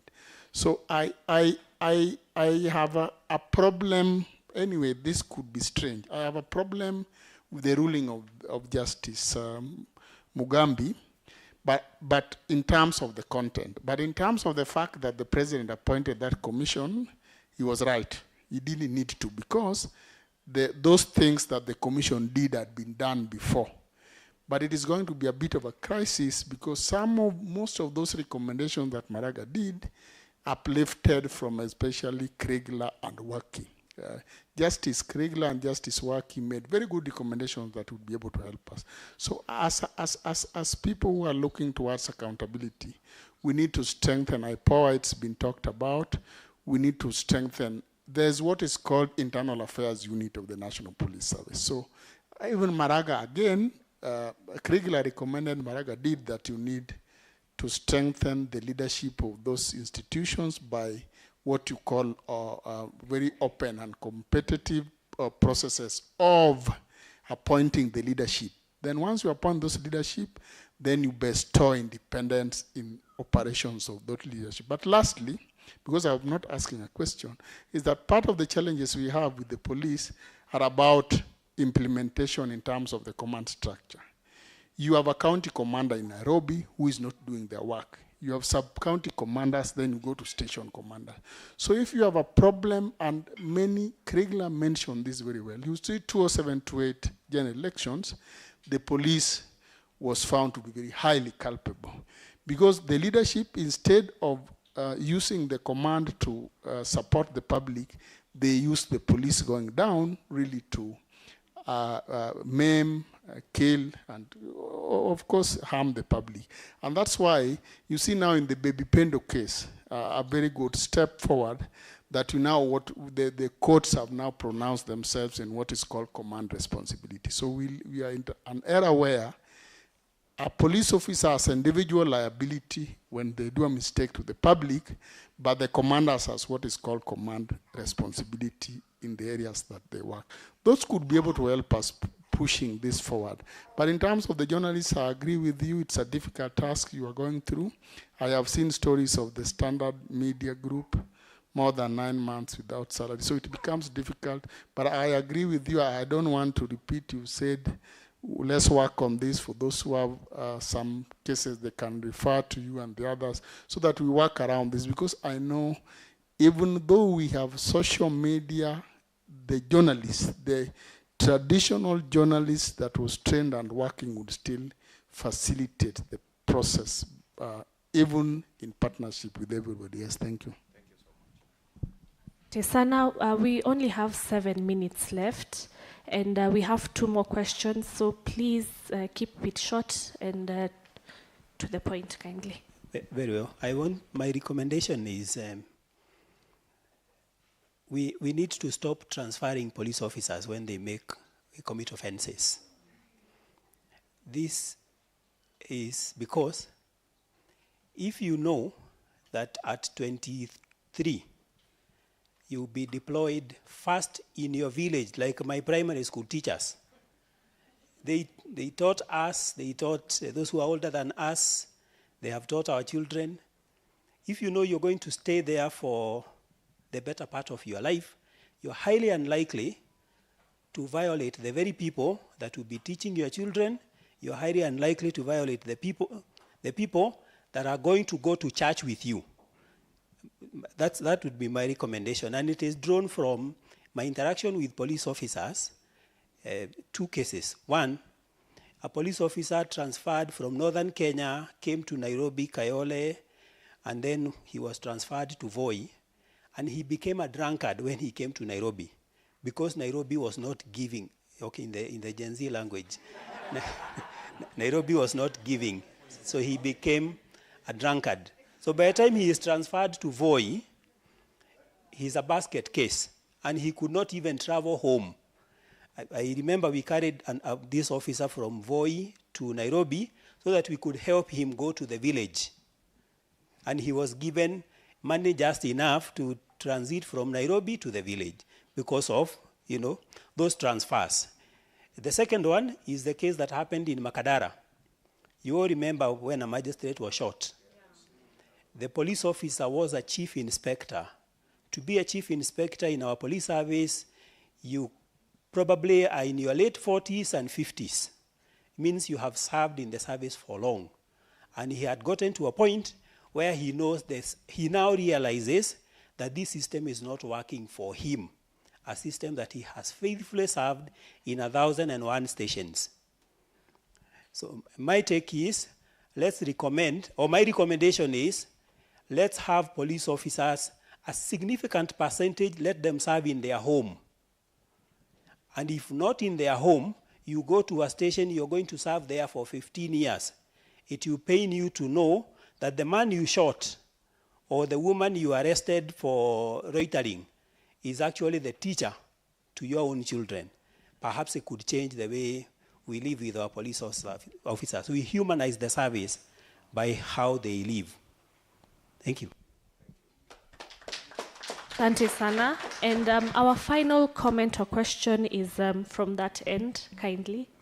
I believe this is a wakili, a Gen Z wakili. I hope you're giving. I hope you... Yes, I'm giving. Thank you. Thank you so much. My name is Jacob Emoit. I'm actually a learning friend. I'm not yet a wakili, but I'm an LLB student at the University of Nairobi, and I'll be graduating soon. My question, I think, goes to Demas. Would there be any damage if we expanded the prosecutorial powers to extend to, to an institution like IPOA, so that we avoid that back and forth between the IPOA office and office of the Director of Public Prosecution, right? So that then this institution becomes more effective and also autonomous. Secondly, I was listening to Hassan, I think the new guy who is in charge of IPOA, and he was saying that they are understaffed. They have only about 200 workers, tasked with manning the entire country. In your opinion, do you think IPOA is understaffed? And if so, is there something that we can do, even as ICJ, to drive a policy change that will then make sure that they are more staffed, and to just remove that as an excuse of not working, right? Lastly, it's on Maraga report. I think one of the recommendations that the Maraga report was saying was that we need to restructure our recruitment process so that our police or our policing attracts more professionals. Now that the commission, the appointment of the commission was rendered unconstitutional, would the implementation of those proposals in itself become unconstitutional? Thank you. Oh, wow. Okay. So, number one, in terms of prosecutorial powers, I do not think there's anything wrong with IPOA being given prosecutorial powers. Another way to go around it is the DPP to appoint some IPOA officers as designated prosecutors for police crimes. This I've seen happen for KWS, Kenya Wildlife Service. I don't know whether you've been in court and seen that it's actually KWS officers who have been appointed as prosecutors by the DPP. So if that framework can happen, then that would work.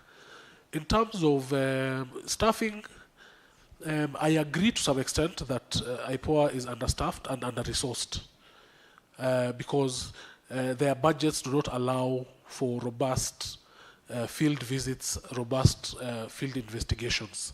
They should be able to move around at any time, anywhere in the country to do police accountability.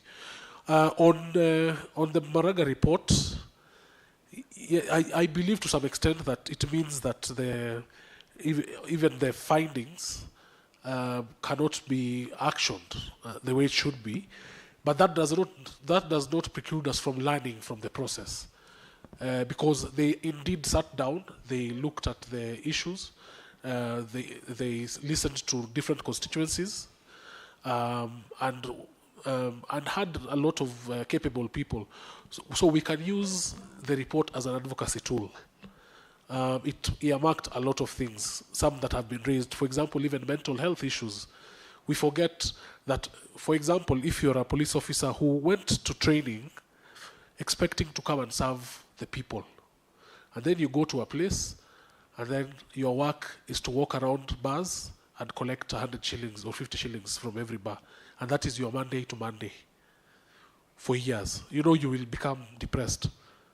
And then you do not have any godfather to take you anywhere else. Yeah? So we have to look at it from both sides. Thank you. Asante sana. I know that there are so many questions. However, we started our session quite late. And I know that the issue of policing is a very central and very touchy subject to us people of Kenya. And I think as a takeaway, we need to bring back dignity to the police service. We need to bring back humanity to the public and the police as well. We need to see each other as human beings so that we can push forward the constitutional promise. Thank you so much to Daudi. Thank you so much, Steve. Thank you so much, Dimas. And I look forward to ICJ, to creating a forum where we can have these discussions further and enrich ourselves and also push for policy and legal reform. Asante sana. I'll hand over the mic to Thuku. Thank you so much. Let's appreciate that panel. Santi Dimas, Santi Steve, Santi Ture, Santi Cheptum. For our next session, we are going to have generational dialogues, a very interesting session. And I have the honor of introducing a man who I've not met personally, but I've met through my executive director. He's been described as a public intellectual. He has worked many years in activism and in humanitarian work and in social movements. This person is Patrick. Patrick, karibu sana. He's the founding director of Ujamaa Center in Mombasa. Tumkaribishe.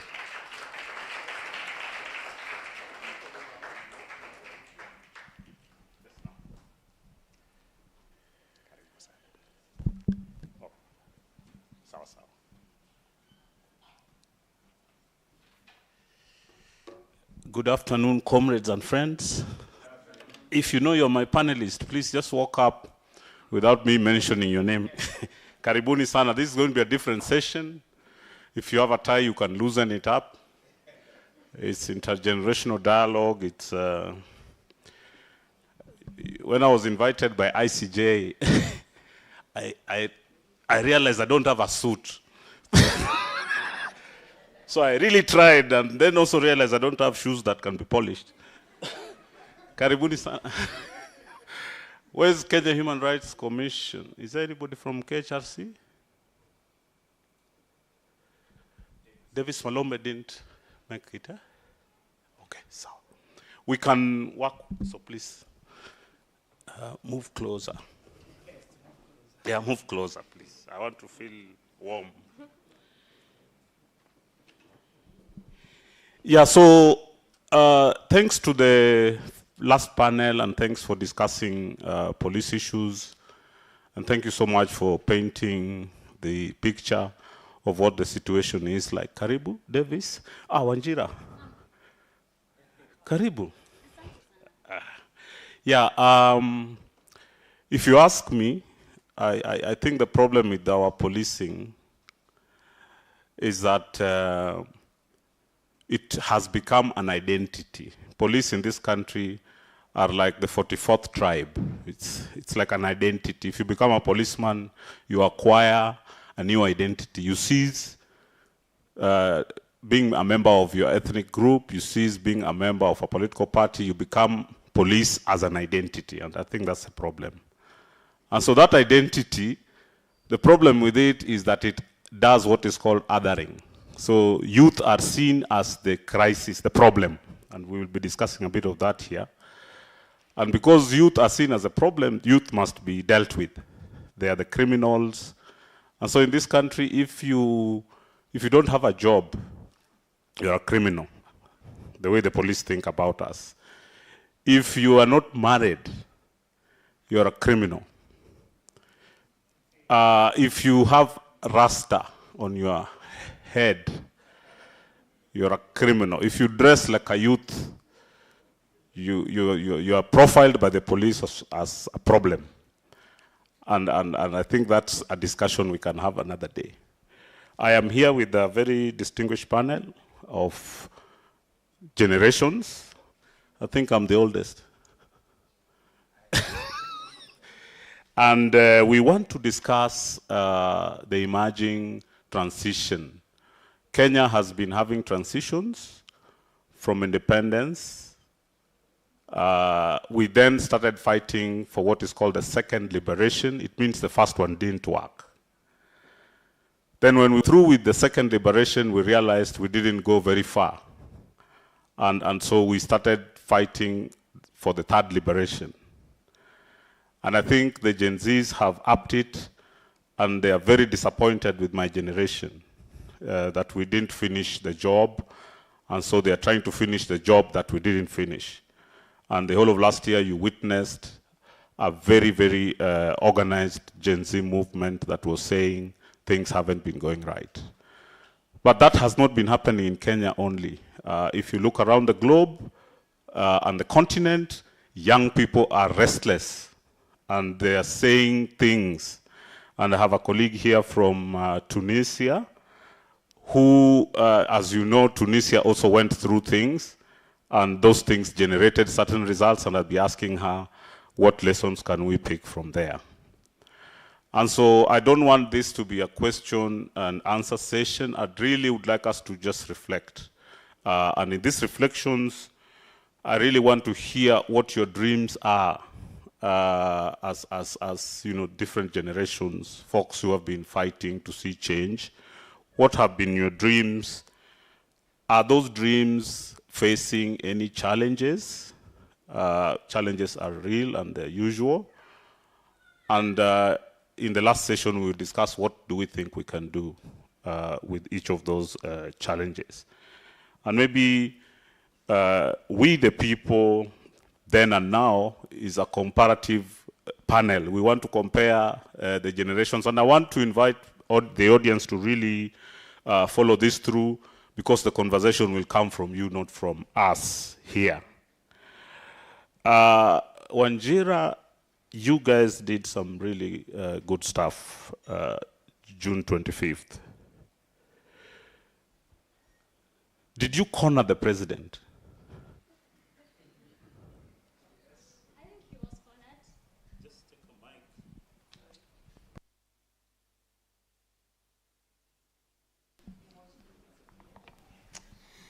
I think he was cornered, but only temporarily, because he held a presser after calling us treasonous criminals, and then he fired his CS for optics.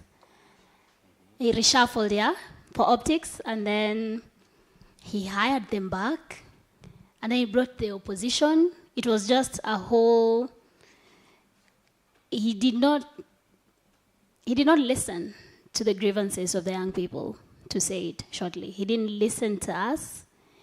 I think he felt like we were threatening his power. He did not look at the issues that were being raised. He saw a president being ousted by a young generation. He did not look at what is this uprising about and what can I do about it. So he completely neglected the demands that the young people had. Almost, we felt like, si tulifeel ametudharau tu, ametusho mtadu, mnajua mimi ndo prezo. Eh? That is what it felt like to us. Am I speaking for you, Gen Zs? Did you feel like he was telling you mtadu? Because that's exactly how I felt. Yeah? So you feel like he showed you them whatever? Yeah, I'm just trying to be polite, but yeah, that's it. I'm trying to have manners in this panel, okay. But that's exactly it. Good. So, guys, we have to have fun in this panel. This panel is about having fun. Jemenzi, you're a student, and you You live in the US, I'm told, but you come from Tunisia. I'm sure you have heard about the Kenyan political experience and the Gen Z revolution.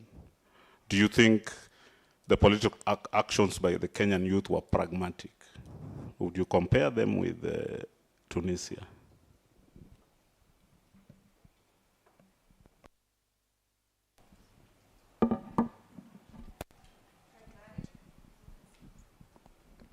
Pragmatic, okay. Pragmatic is a big word, I think, because it entails rational, it entails logic, and I think what drove people to the street was more emotions, and there was a lot of anger, there was a lot of passion, a lot of people were angry, and the protests during the financial bill and then even Ruto's responses, it was very direct and similar to what was happening in Tunisia in 2011 when we went out to the street to protest because we were done and we wanted a new regime. And while the act of going to the street is very important because Kenya has showed that they are capable of gathering the masses and Gen Z to get together in a leaderless, faceless movement where people can actually ask for what they demand for and be heard. And you did corner him, honestly. Props to you guys. But what comes after, I think, is the pragmatic part. What comes after in terms of understanding policy, enforcing it, talking between generations. And see, power is a very sneaky thing because the people that have the power would never let you or engage in discussions with you to share that power with you because it should stay and be centralized. And one of the most important things is we have to be sneaky. We have to know how to talk the politician's language. And I'm going to quote George Orwell here. And he talks about political language, that it is designed to make lies seem truthful and murder respectable, and to give an appearance solidarity to pure wind, which I think what is happening, honestly, in Kenya. You listen to any interview, any politician, the language is very murky and vague, and there isn't really any end goals that we're reaching for. So I think what I ask my fellow Gen Zs in Kenya from my experience in Tunisia with a lot of hopes and dreams, even though our revolution kind of took a detour, I'm still dreaming, to, to keep on fighting. Because if you do not fight in terms of policy and language and push, and Professor mentioned it earlier, we need to take the consequences of our own actions. Yes, we're doing something that's revolutionary or radical or might piss a lot of people in power, but you need to understand the consequences and keep fighting. Whether you're a journalist or a policeman that's decided not to harm civilians, or someone that a teacher that and letting them know how to be revolutionary and leaders and how to protect their country and feel Kenyan above any other identity. Thank you for allowing us to accept that maybe it hadn't reached the point of a revolution, right? Maybe, because for a revolution to happen, you need revolutionaries, isn't it? And Bosire, you know you're a veteran journalist. These, in our view, have been revolutionaries. In fact, if you look at media reporting, there's a sense in which the state and the president himself termed these Gen Z revolters as coup plotters, that they were planning to overthrow the regime. And it appears the regime is so weak that it can be overthrown just like that by cartoons and drawings. How come the media has not harped on this narrative well enough for people to understand? Yeah, thank you very much. I think the media has been an integral part of what has happened, the conversations that have taken place in this country. I like what my colleague has said, that there are phases to any change. First of all, there was that impulsive response, the emotional support, the emotional response. Then there will be what we call strategy. What do you do after that? And how do you consistently engage? And how you engage, it means you bring in inclusivity, because every conversation does not just happen in the vacuum. It connects from one generation to another, from one element, from one group to another, so that in the end, you're what we call a critical mass. But that message has to be passed to the public, and the public has to buy into it. And talking about what happened, that was momentous. Having been in the media, in a media that is now dealing with a very disrupted sector, as opposed to what we used to call the legacy media, you knew that if I read paper X, that was exactly that was the only source of information. There is now what we call everybody shares the information. But what's the level of hygiene and information that you're getting? So that is where everything else was muzzled. Everything else was fuzzled. And talking about the Gen Z protest, you ask yourself, did we have a Kenya? When did Kenya start? I keep asking myself like that. Did Kenya start in 1963? Did it start in 1952? 1900? In my very humble submission, I think Kenya has been there as a colonial construct. And what we've seen is just the changing faces.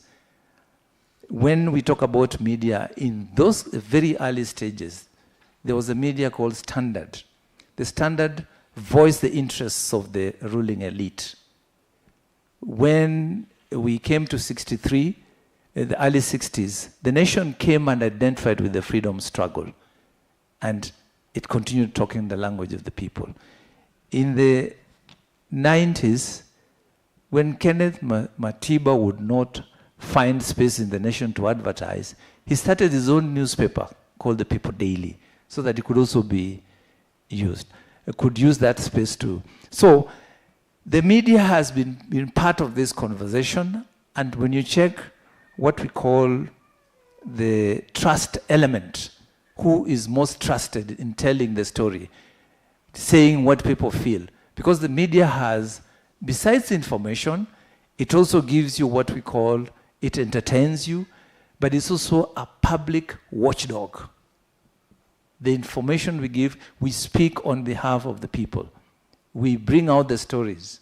A lot of what happened in Gen Z protests last year would not have come to the public domain if what we call the media way of transmitting it did not come through. The memes, the stories, the live events. That's why the regime was so scared to have a live streaming of the protests.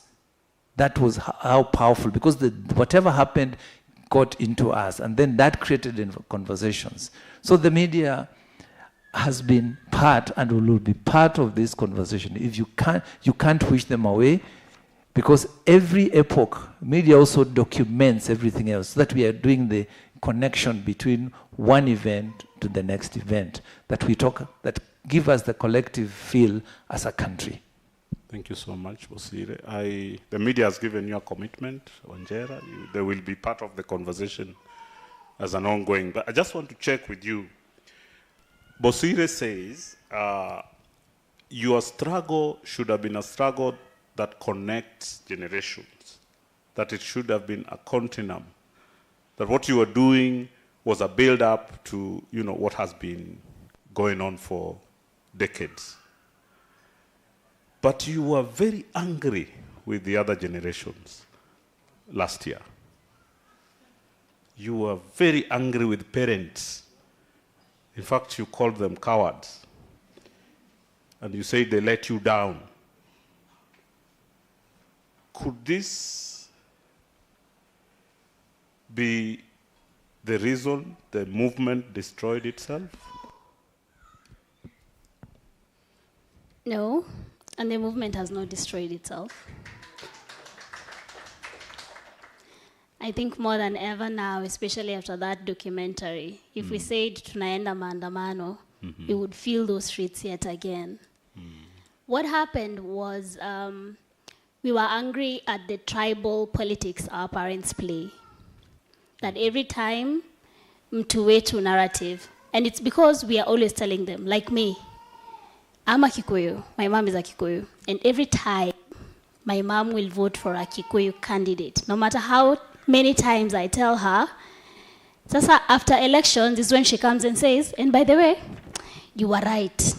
And by the way, you are right. So it was not, we are angry at our parents. We are disapproving the tribal politics they have been ingraining in us, because you're also being taught, if you're coming from this particular tribe, you should only vote in that particular tribe. Because if you don't, then that tribe is gonna, but when we look at the bigger picture as young people, we're like, no, it's actually not a tribal thing. This is a Kenyan thing. When I go to the hospital, I'm going there as a Kenyan. I need my services regardless of whatever tribe I'm coming from. And our anger was mostly towards the political class. Hapo ndio hasira yetu ilikuwa sana. That these guys are spending their money, however, our money, our taxes money, they are being, inaitwaje, wanajaribu tu pesa. Wanachukua jet ya 200 million, you know, private jet.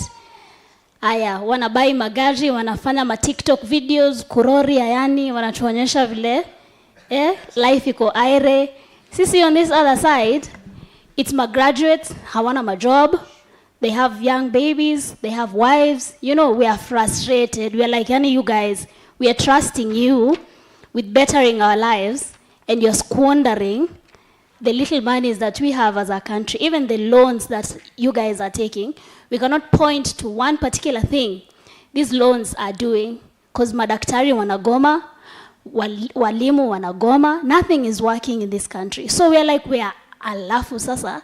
On top of that anger, they bring a finance bill that promises to make our lives even more difficult. We were like, tusizoeane by the way. Thanks for clarifying that you are angry at the politics. It makes me feel a bit safe now.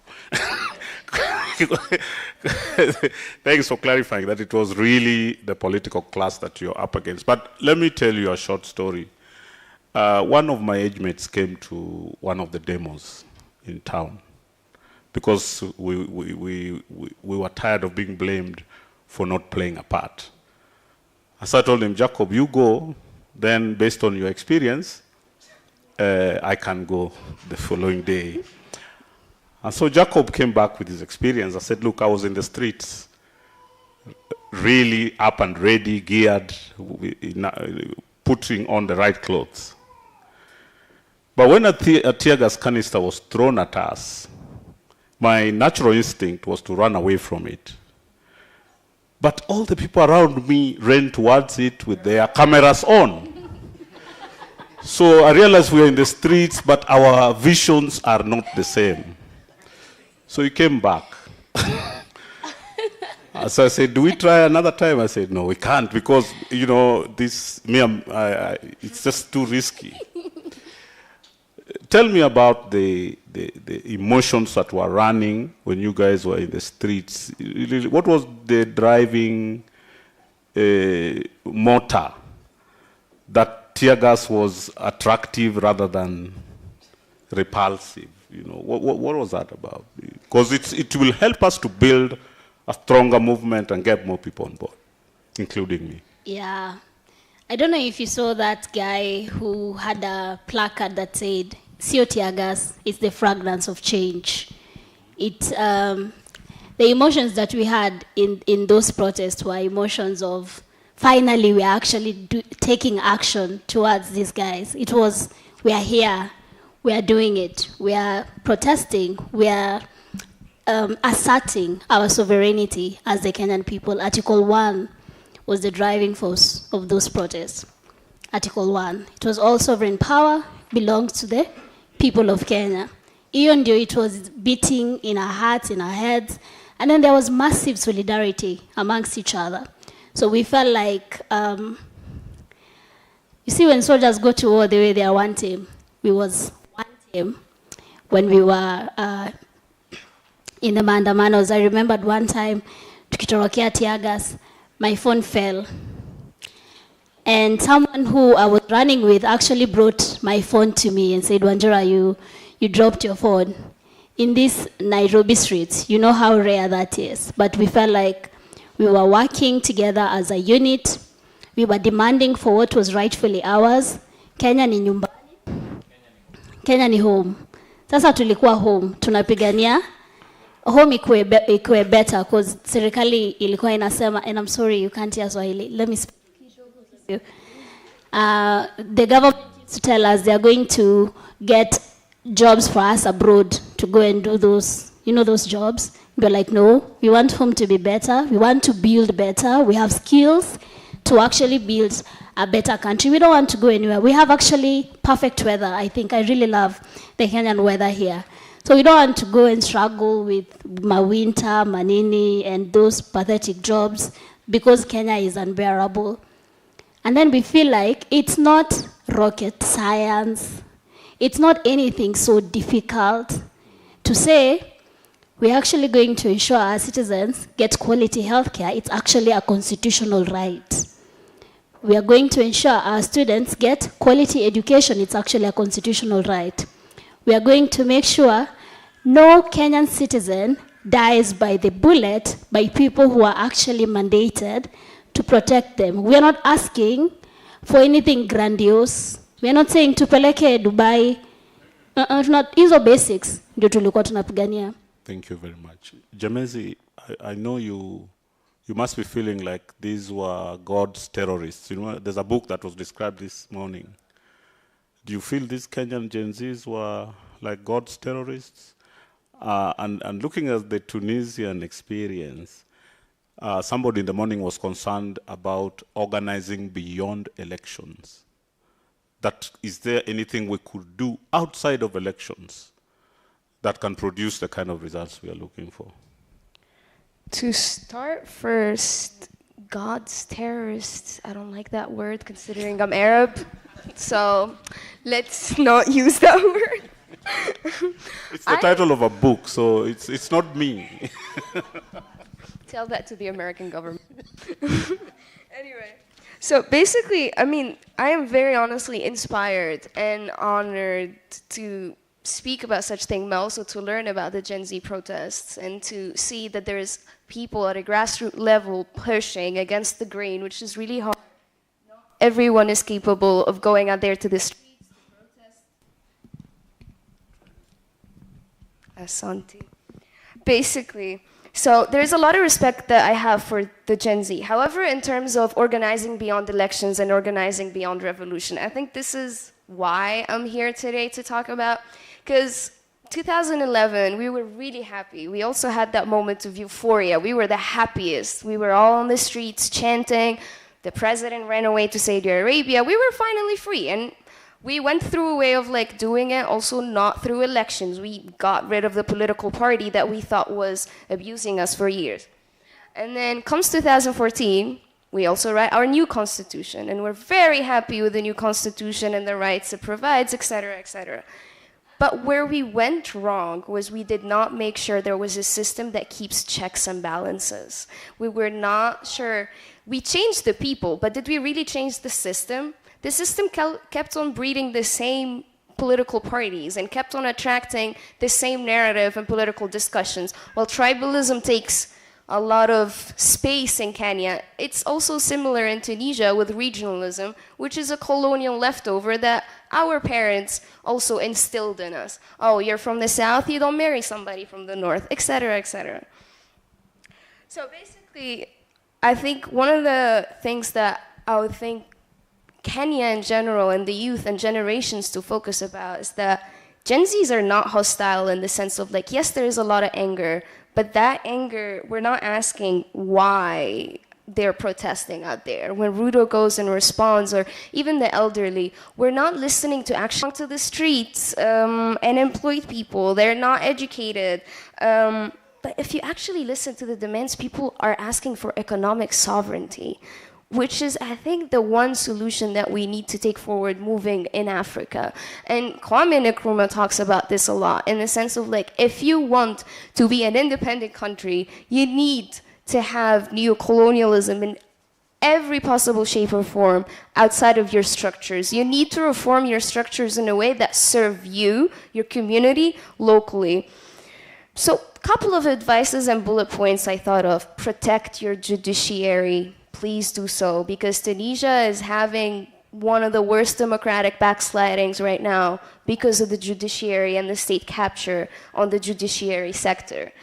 We have a trial going on right now. It's called the betrayal trial, where all of the opposition are being trialed unfairly.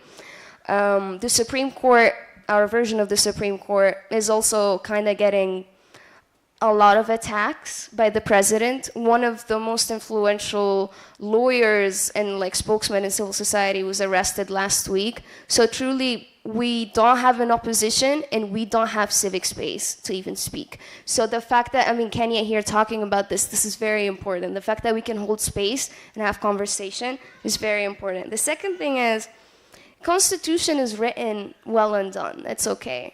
What the problem is, you need to decentralize the power and give people in local communities access to self-govern themselves economically and politically. I want to go out there and get the healthcare I want. I want to go out there and get the medicine I want. I don't need to be reliant on US aid or, debt or begging the government for a loan to provide a house or food for my family, etc. And if you listen to what the Gen Zs are demanding, they're demanding, as I said, economic sovereignty.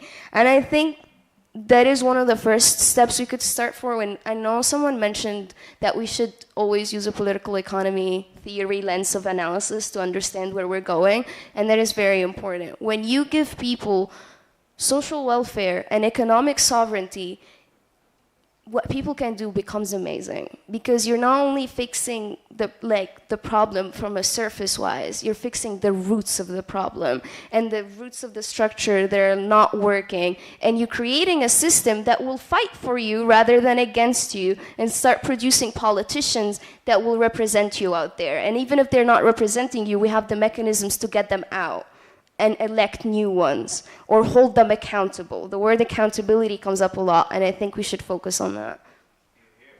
Please clap for her. Bosire, you and me are being accused of not listening. We are calling these young people rebels. In other instances, they were said to be people who go to KFC, that they use Uber, they are Uberized. And, but there's also a sense in which Gen Zs are really stuck in the digital prison, which I think is a conversation we also need to have. What do you think about those things? I think you say accusations by who? The people who made those accusations, you know them. They've never been part of us. We create them, they parachute and go to their places. The politician has never been part of who you are. You donate power, they grab it from you. The moment you vote, you give them the ticket to fly away and load it over you. That's why the conversation about, in Kenya, have we made a conscious decision between who is the debate about leadership and a politician? A politician is a different animal, self-serving, wants to dominate everything. But a leader will be with you to lead you, to guide you, to walk with you. How many of our leaders today, when I walk the streets, even the smallest, the lowest elected position of MCA, they have bodyguards around themselves. Are they part of you? Who is he? Why does he need bodyguards to walk around his electorate?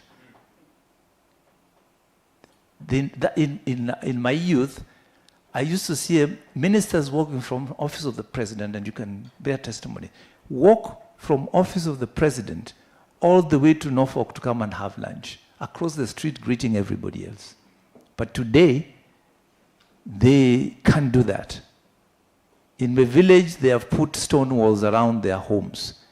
They have razor-sharp wires around themselves. But let's agree that a politician is not part of you. So when he makes an accusation, that is from a different kind of breed of people. But having said that, the difference, the issues that the Gen Zs brought up were issues that have haunted this country for centuries, for decades. Education, poverty, unemployment, discrimination, ethnicity, corruption. They have been part and parcel of this country. The only difference is that this time is the Gen Zs had the digital and technological mobilization and that a bigger cause and enough anger and energy in themselves to speak it louder than we ever did. I know some of the people today who we made into that special category of people, the people who were in the second liberation, the Railas, once we made them politicians, they acted like politicians. We saw them as liberators. They did their part. They pushed for for multipartyism. It came through. They pushed for 2010 constitution that allows us now to have these assemblies. And that is the appreciation from us. Yes, you did your part, but hand over what I call the baton to the next people, because you can't run the race when other people are still warming in the truck. Hand them over. You can't do 2 laps when you're supposed to do 1 lap and hand over. I think that has been the disconnect. Yesterday, today's dinosaur politicians, what we call legacy politicians, were once nicknamed the young Turks, the people who moved things. And we covered them. We saw them move us from one point to another. But then because we did not get off what we call entrapments, our ethnicity, that's why we could not elect them. We did not move out of our love for what we call the entrapment to what we call bribe masters. Why would I go to the village? I was in the village last week, and a politician came and wanted to jump the program because he needed to go to another function. It was my younger brother who had passed on. But I just told the MC, you cannot do that. This is a private family function. We did not write out invitations. He came out of his own volition.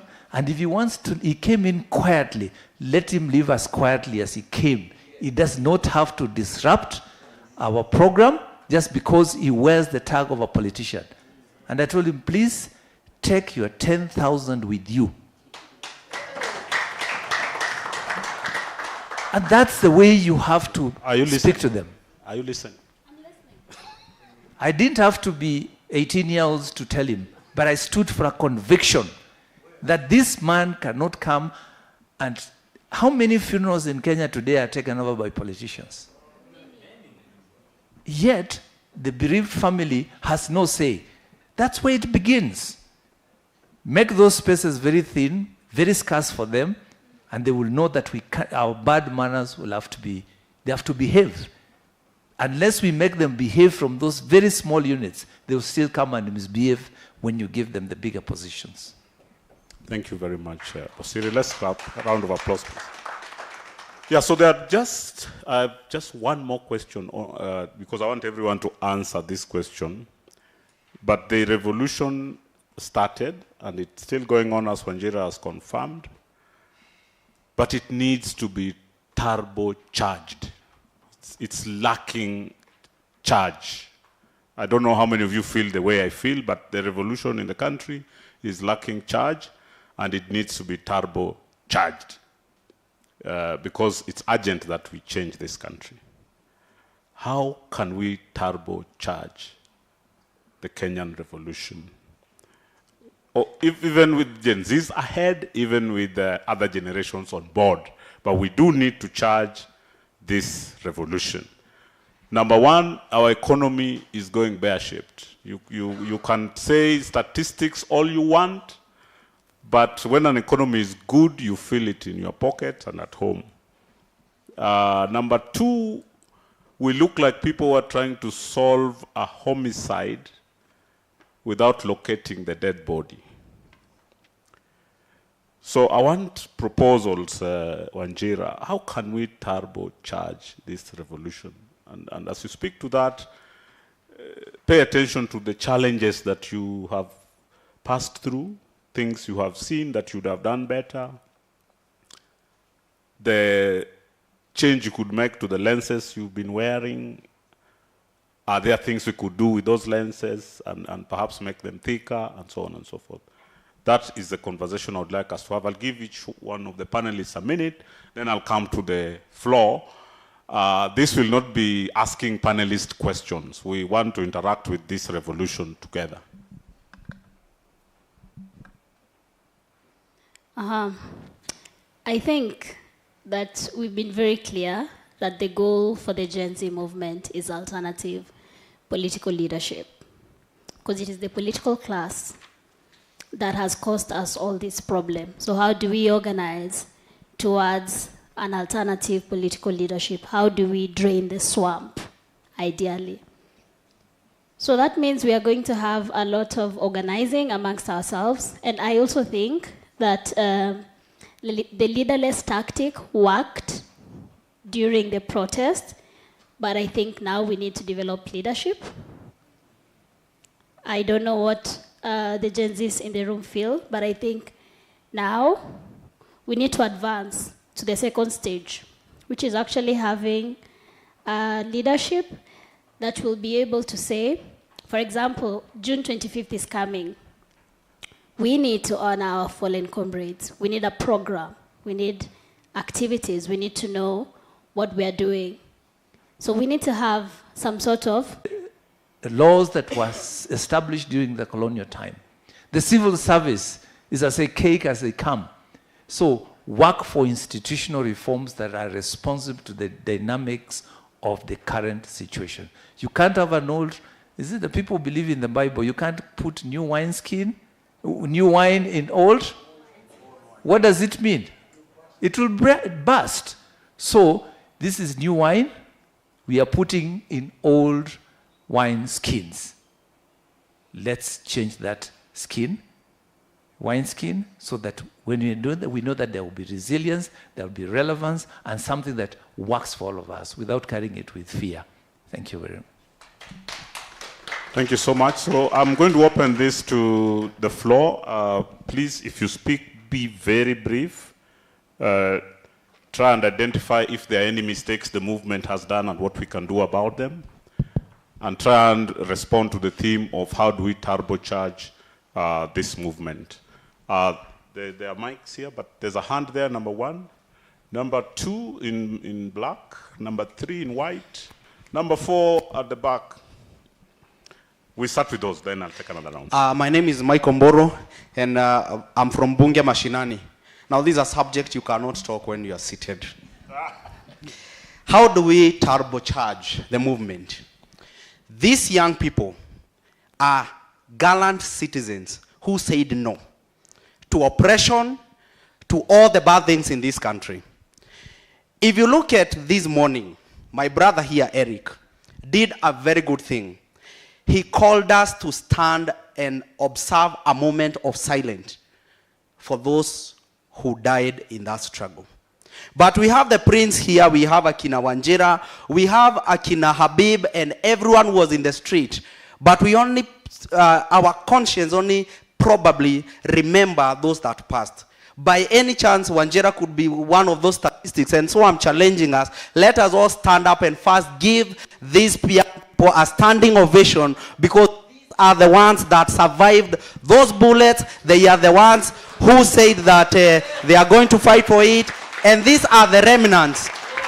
And this is how we first charge them, by showing them that indeed we appreciate them, we value them, and their effort was not in vain. Thank you so much. The issues they were raising in the streets were actually social accountability issues. No, as she has rightly said, they were not asking for anything out of the ordinary. They were asking for good governance. They are talking about tax justice. They were talking about equality. These are things that all generations need so much. And we must look at what is the culture of social accountability in this country. For those seniors, our seniors, Akina Ken, Akina Eric, those that were there in Kenyatta era, because we hear what was happening. For me, it was just an idea that time. But I read and I hear stories that when President Kenyatta died, it was even a challenge. No one even knew how to break this news, because this is a president who has died. But these ones are putting AI images of a dead president in a casket. These ones don't care. And so the issues they are raising and the approach they are taking could be different, but I dare say it is working more than what the other generations did. And they are making so big challenges. Because I remember, like, I am not a Gen Z. I am a millennial. But I felt that it is also my civic responsibility to join the Gen Zs in those streets.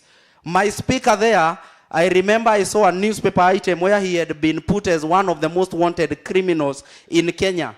And his photo is put there and put to Fichua DCI alongside my picture, just because we were in those streets fighting and challenging the status quo. So we must know that this is a movement that we cannot allow to die.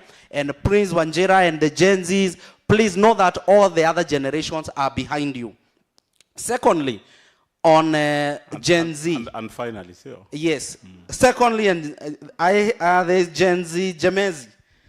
From Tunisia. I believe in 2010, when that guy Bouazizi burnt himself in the streets and brought up the uprising, I can bet my last coin probably you are less than 10 years. But here you are talking about the same issues that guy died for. What is this that inspires you? You are only a small child, and I know probably you saw those images. What is this that takes you all the way from US, from Tunisia, to come to Kenya and feel that you really also need to talk about the issues in this country and the issues in Africa? Thank you. Thank you. Much. Thank you. I like that turbocharging. You can hear his energy. That's what I'm looking for. Thank you very much. My name is Peter Paul. I'm going to take the few minutes. I didn't want to speak today, but I'll add my voice to the great topic that we're discussing today on how we can turbocharge the movement. First, I want to begin by saying that a revolution that is watered by blood cannot die that easily. But it can die if we repeat some of the mistake ourselves, or some of the mistake that the people that came before us did. I want to give you a very simple example.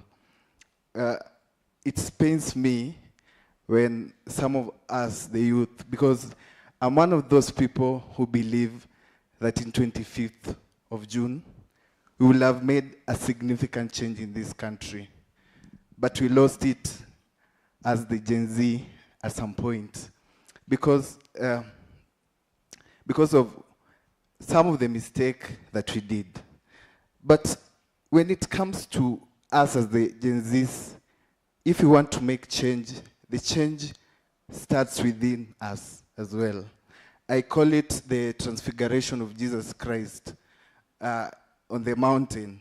We cannot claim that we want to make change, and us ourselves, we are not the real change. I mean, if you go to these institutions, some of the things that us Gen Zs do not reflect the real change that we want to make. Then how are we going to change? If we talk about stealing, sisi ndo tunaiba shule, we steal exam, we steal all these things. How do we want us to trust you when you become the president that won't steal?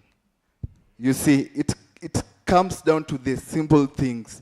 Because me, I don't believe in the personality politics, because I believe the president should go, but if he goes, then we put you, maybe you'll be worse than even the president himself. So it's not about the personality, it's not about Ruto, it's not about the opposition getting the government. It's about this transfiguration. We start with us, and then when we get to those positions, we cannot be bought. We see some of the Gen Zs that were very vocal. when this movement began? Where are they now? We'll say they have been bought, but it's a matter of principles, a matter of values, because personally, I believe the 2010 Constitution is said to be one of the most progressive constitutions we've had. And this is a discussion we had with many of my peers. And we were saying, if this constitution is the best, and we say it's a constitution without constitutionalism, I mean, it's just a constitution that we went to to Europe and those countries and copy-pasted some of those things and placed in our constitution. They do not reflect our real values. They do not reflect some of the things we believe in. That's why we cannot achieve a constitutional implementation of the things we believe in. I mean, if you want change and if you want to change this country, it starts with the transfiguration. I was giving an example with the transfiguration of Jesus Christ on the mountain. You must change personally to make the change. I'll finish with this one because I don't want to take much time. If we say the 2027 election is going to be the determining point of Kenya, or the determining point of a change that we want in Kenya. And we, the people, because I was here when PLO was speaking, he was talking about a certain governor that was arrested, and then the people themselves come and say, "Huyu ni mwizi wetu, this is our thief." And I mean, we the people who want change are the ones who elect thieves. We are the ones who elect the criminals. Somebody has shot somebody, and you say, huyo ndo mtu wetu, hata kama ameua, lakini, I mean, it speaks to the root of our principles and values as a society. The moment we don't change those values, we don't speak to those principles, then we cannot have a change as a country. And we are as the Gen Zs, we are the people who must change first, and then we change the society. We might not realize it, but our children's children will have to get the fruits of our hard work. Thank you for that long speech. Thank you. Give it to number 3.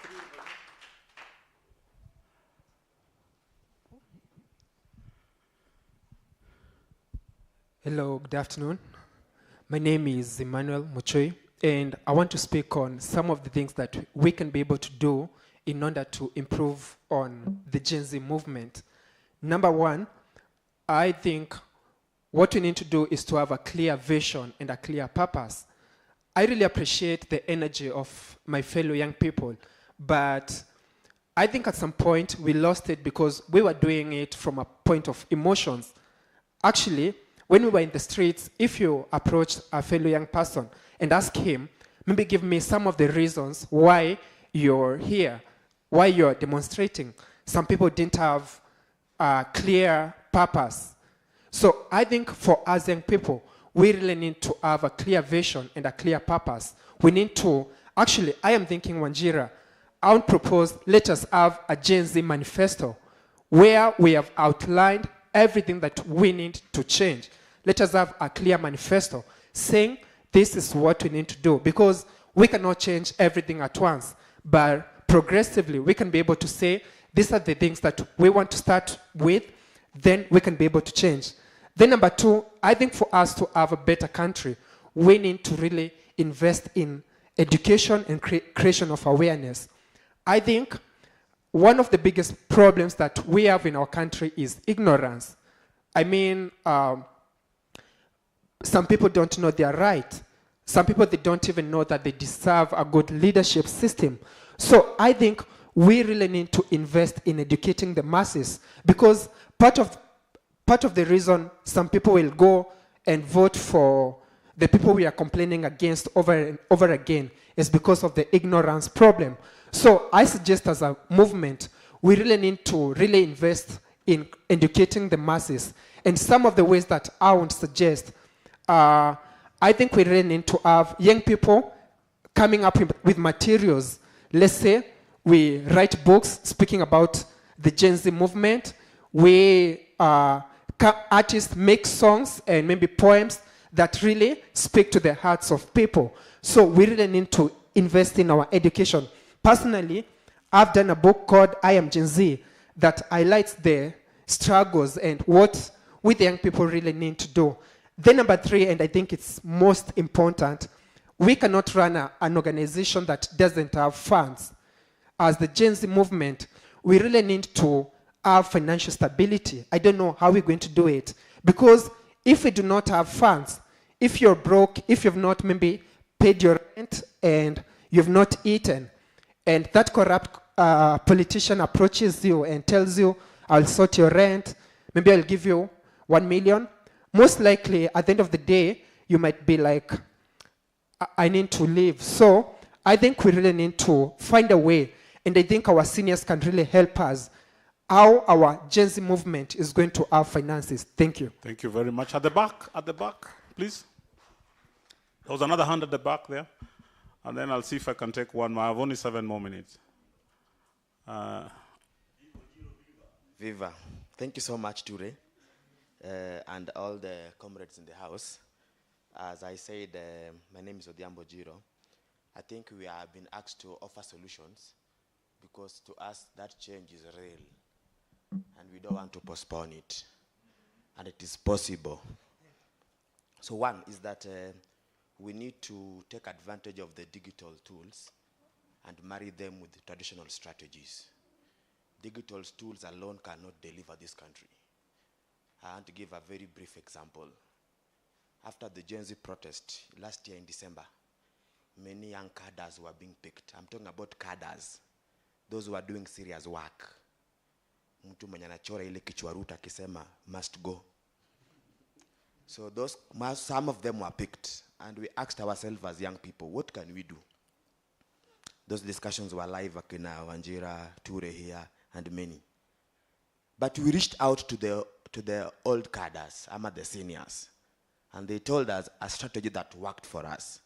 They told us, 1, use your digital tools and your network.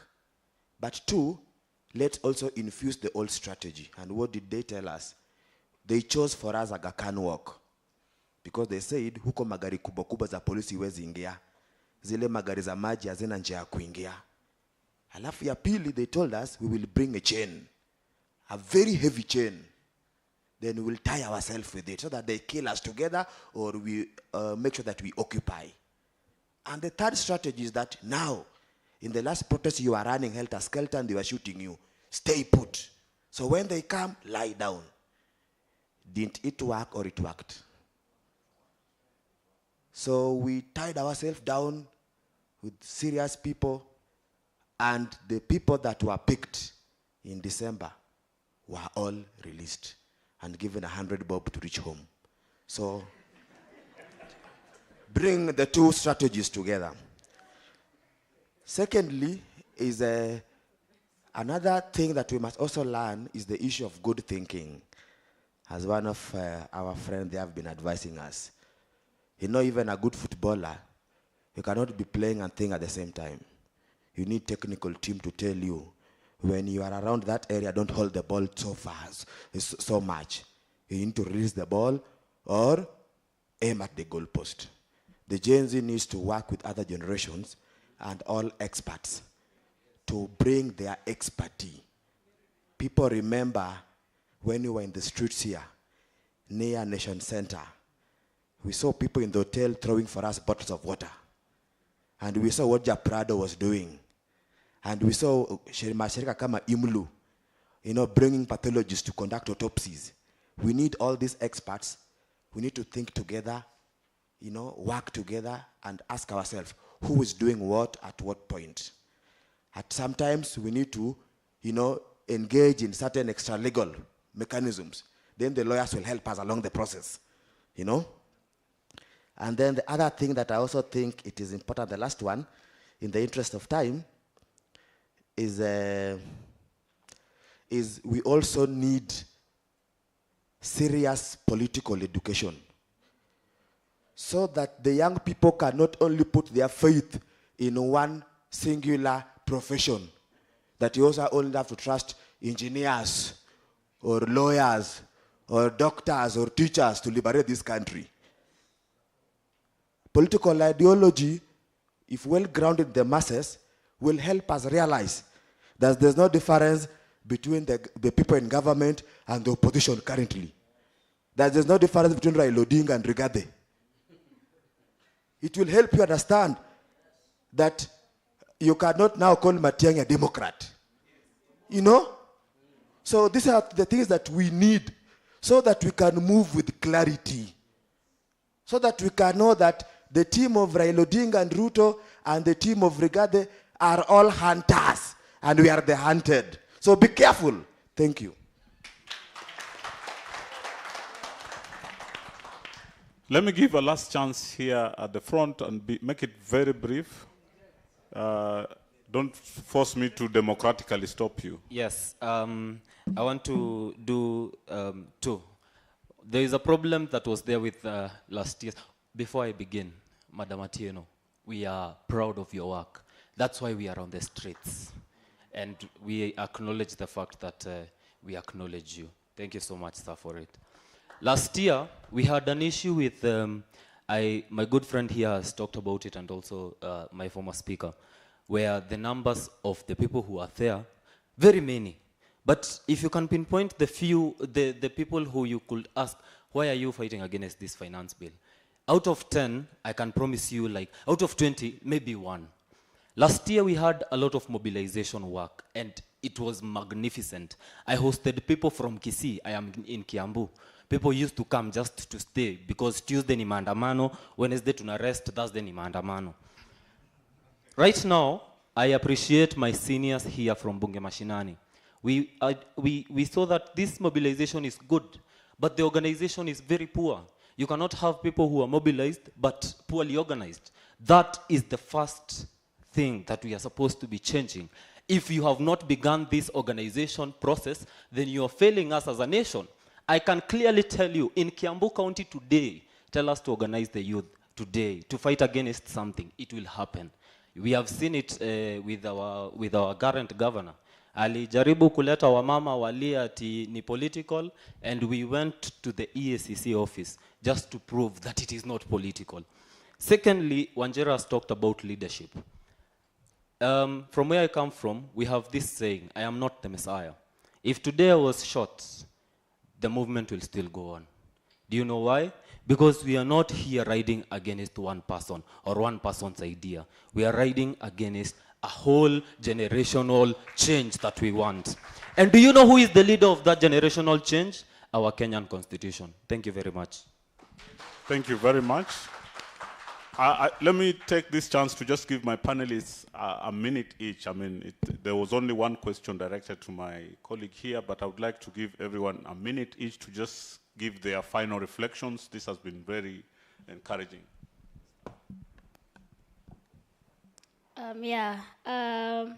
Thank you for all your input. I especially loved Ojiro's input on merging tactics and entrenching political education. Because even as the Constitution is leading us, we need to have political clarity. We need to have deep ideological clarity. That will be the stark difference with our generation and how we conduct politics and every other generation that is coming after us, which is also tied to the point on history. If we do not know where we are coming from, there's absolutely no way we are able to contextualize the present. There's absolutely no way we are able to know how and where we are going forward. So we need to have a deep historical understanding of the neo-colonial country that is Kenya today. The other thing is, you said that organization was poor, but mobilization was perfect. Why do you think organization was poor? Can I answer? Yes.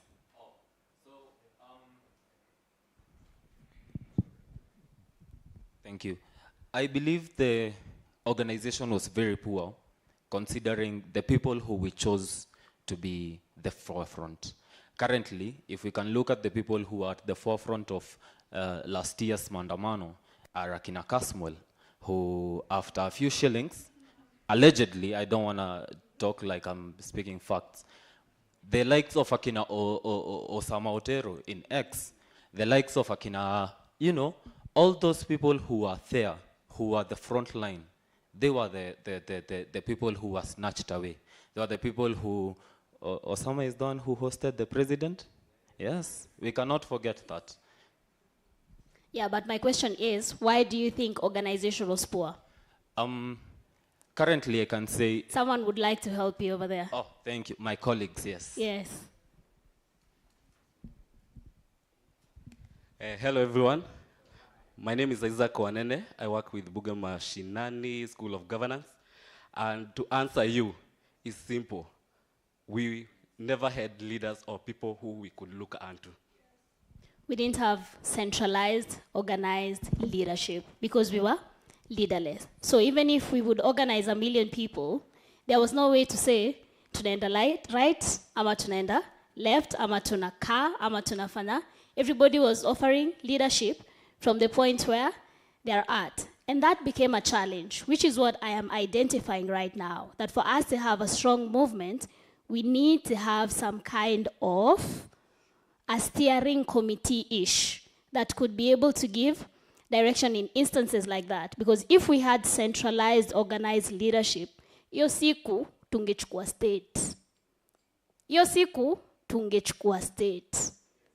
I promise you, because we were good, we were a good number. We were enough. We were many. Tulikuwa tumesha overwhelm state. Wamehepa. Sindio, si walihepa ndio tukaenda parliament. The leadership would have said, now we march to State House.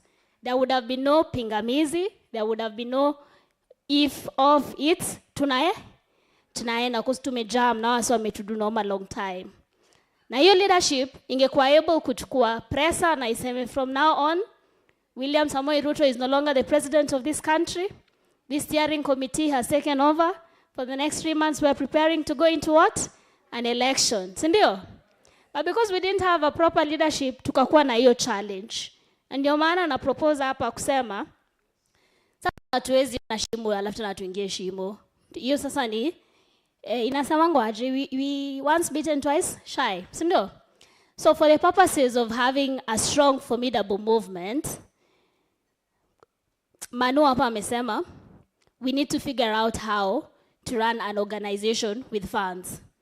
How are we going to even fundraise funds without a centralized leadership? How are we going to do political education sessions without some form of...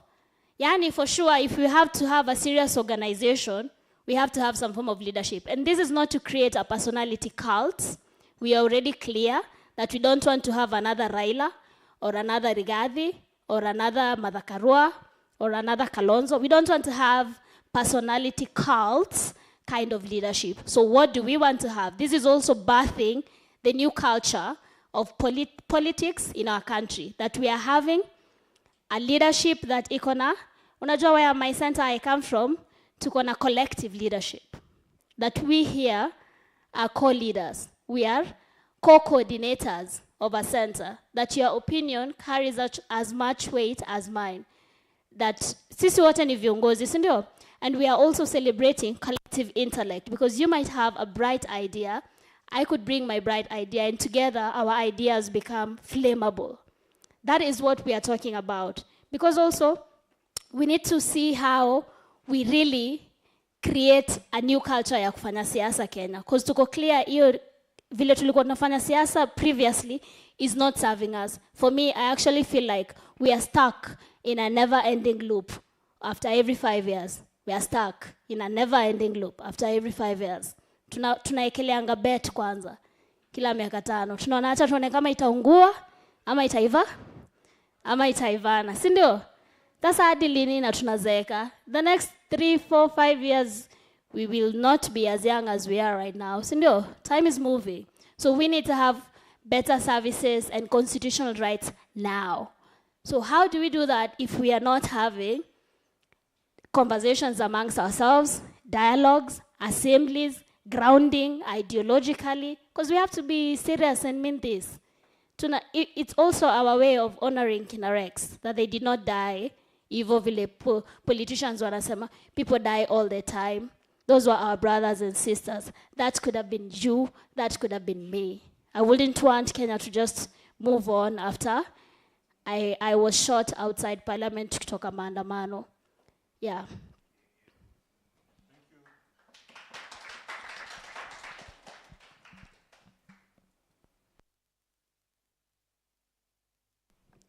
So one of the questions that I got is, what inspired you to be all over the place?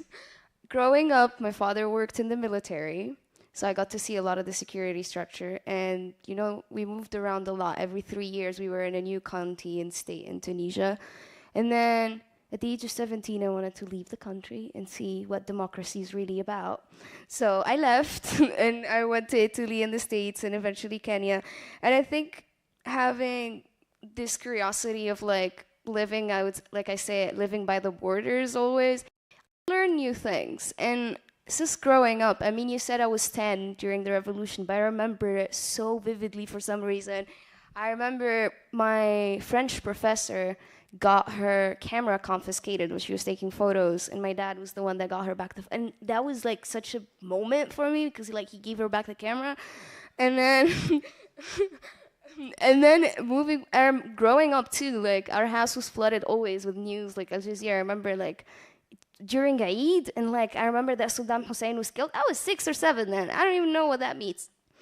So eventually I picked a lot of interest for geopolitics, and I guess my nature of wanting to fix things and help people put me in this field.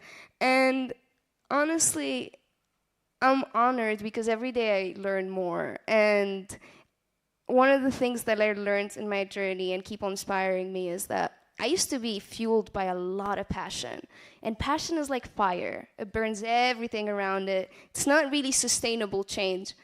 And coming through my journey of learning and talking to people from all over, I started having more compassion. And I started realizing that change can be really slow and tiring and exhausting. And you might fall into the depth of despair at some point, because you look at it and you're like, what do we do? As I said, a cycle. Every 5 years, we're doing the same thing. However, it is people like you, it is going around, it is getting to know what each country is doing, trying to figure out how we can move forward. And then also growing up, I'm a Pan-Africanist. I read a lot of radical literature that made me the person that I am today.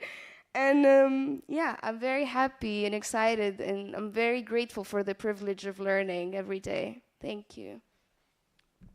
Can we clap for that personal story? Let's listen to Bosire. Yes, first, I like what Wanjira is saying about organization and the admission that there was mobilization, proper mobilization, very poor organization. True, that happened. 2, do not, as a way forward, begin to allow yesterday's autocrats to be today's democrats.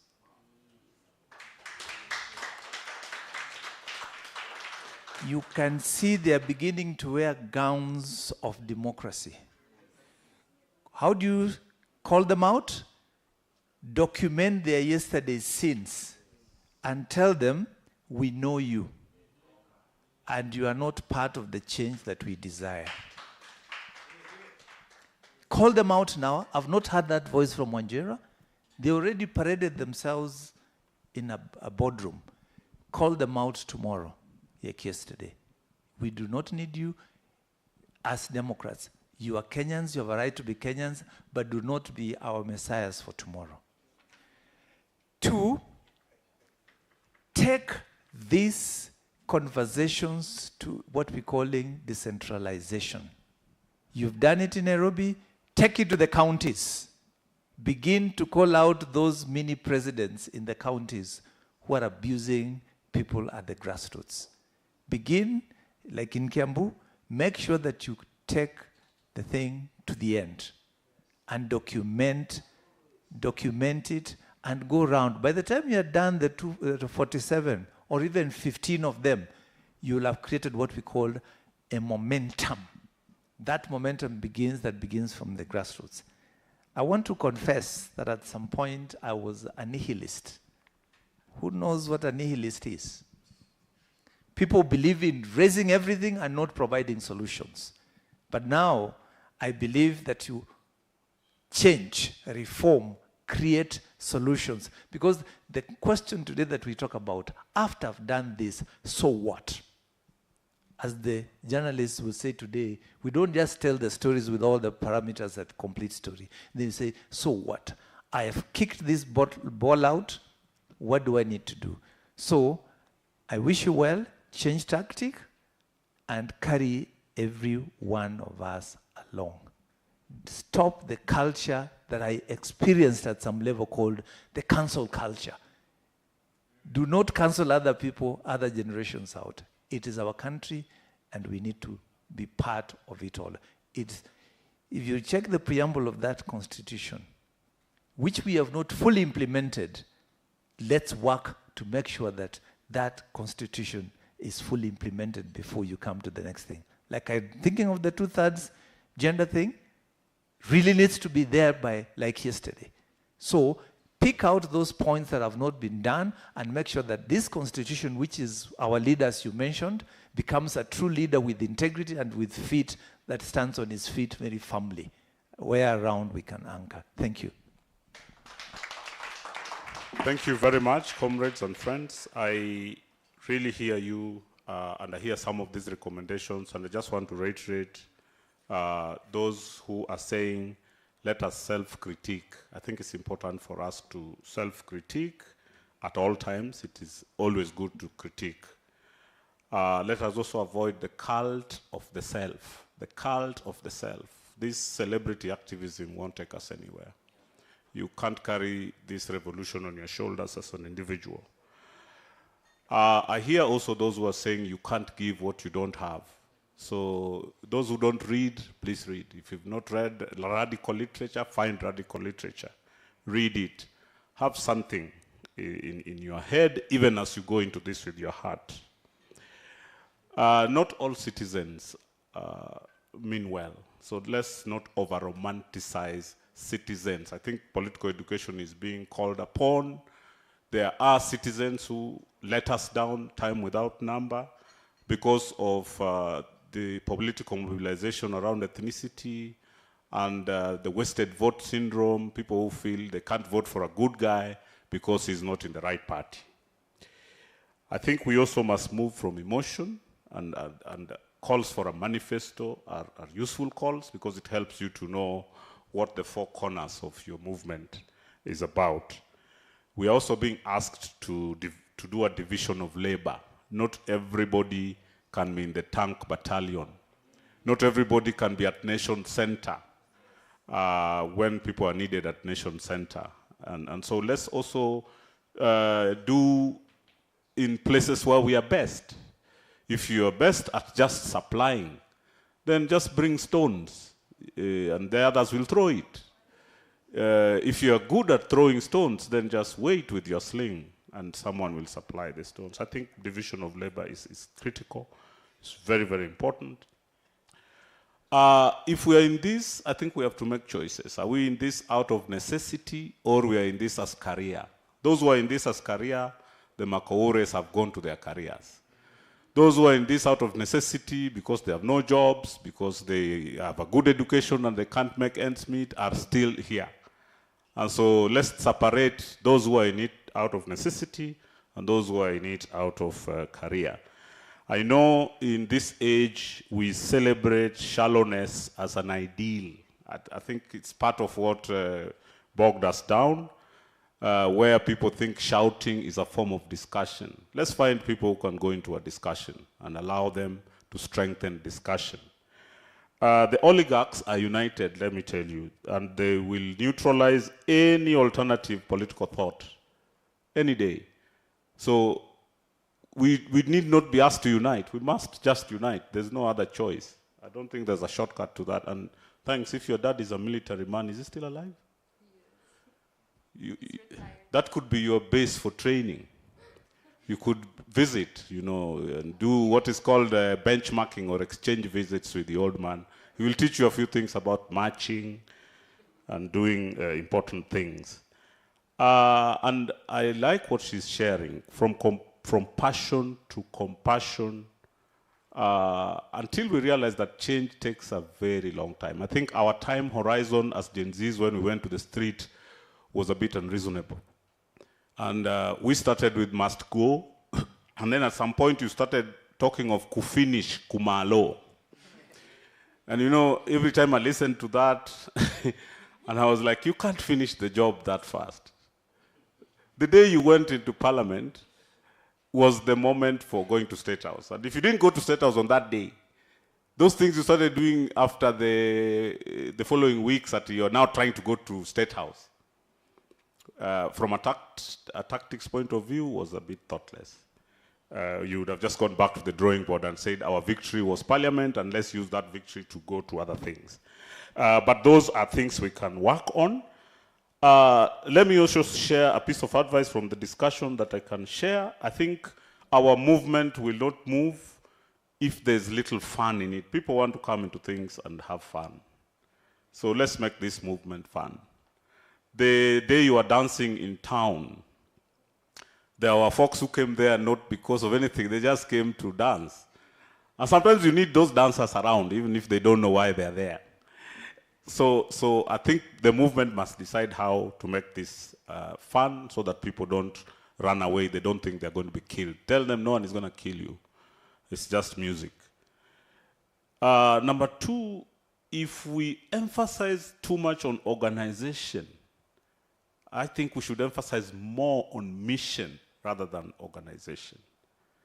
Organizations are very difficult to manage, and they take you off your mission completely sometimes, because as the numbers grow, as the organization professionalizes, as it becomes big, and it starts wanting to do science, you end up now doing organizational science instead of must go. And so I think we need to balance those two. Three, I think we are doing too many meetings and too little action. And in meetings, there's a lot of wrangling. There's a lot of trying to reach consensus. And there's too much deciding, but very little creating. That guy who was drawing those heads was just doing it in his house alone. Creating sometimes doesn't need very big groups, and some big groups can make it very difficult. Now, let's also not be obsessed with looking for too many people. Large groups are very difficult to manage than small groups, and sometimes small groups can conspire and do something really big in the city. Because when you attract too many people, often you'll attract a lot of wrong people. That is the impulse you get. You'll have very angry people, very combative people, very controlling people, very lonely people, very long-winded people, and people who are just out to lunch. And then the movement suffers. And you've seen the Makaures, the guys who had come for lunch. Then I think this one is the last thing I'm going to say. We need to have more contact with each other. The traditional sources of community are really around contact with each other. Regular face-to-face. I know the digital prison is a difficult one to get out of, but until we have a lot of contact with each other, it will be very difficult to show solidarity. I mean, a lot of you know each other as comrade power here in the streets, but if anyone is hurt, you don't know where to find them. You start asking, ule Wanjira kwani anaishingi wapi? Unajua kule Wanjira naishi? Because we've never cared to really have a true comradeship that we can look for each other. I'm sharing this as an elder in a different generation. Even when the Gen Zs felt that I let them down, I have never been in politics. I've never been in the state space. I have lived all my life up to my 50s. I've never been employed. It's not that I don't have a clean brain. You can listen to the way I'm speaking. Don't I sound like I can be useful to my country? My country has never had use for me. So I've been in the trenches. So even as you were doing your thing, I was one of your best fans. Because I told my children who are Gen Zs, go to the demonstrations, we talk after the demos. We used to talk after the demos. Then they go, me, I wait. Yeah, so I just want us to focus and do what we have to do, you know, so that we get this country off its problems. And one of our biggest existential threats right now is this economy and the way we are borrowing. And I think that is the next panel. I want to thank you guys for your time and to say asanteni sana, my panel. Let's clap for each other.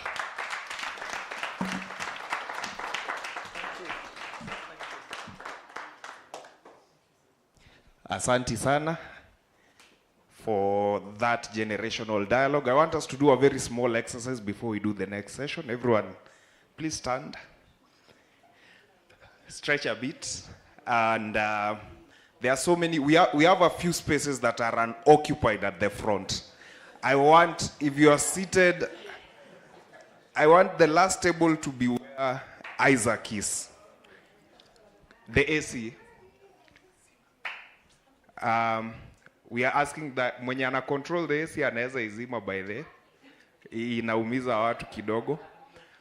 So the last person that I want to see is Isaac. There are so many unoccupied seats at the front. So the table where Karen, Constance, Gadurima is, the table where Emoit is, I want you guys to just move a bit mbele kidogo so that we go into this next session. It's a wonderful session, debt and corruption. And how is it shaping our future and our present? Tafadhali, I'm not seeing any movement.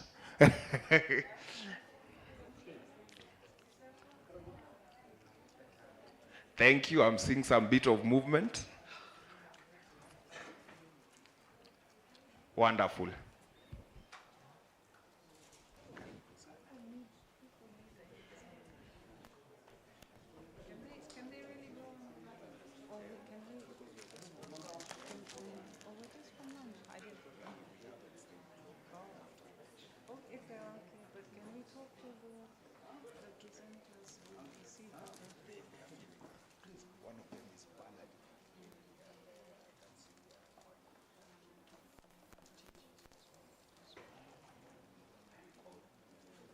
Sorry to interrupt. Let me call him. Just ask them over there. I don't know. I don't know if they can sit for a whole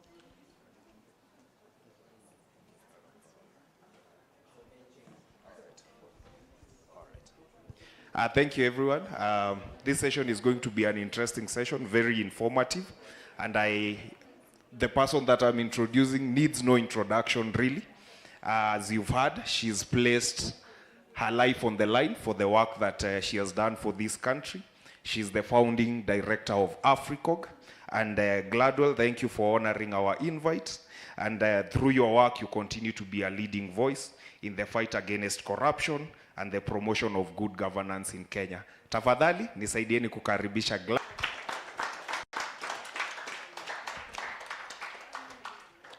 A moment. So,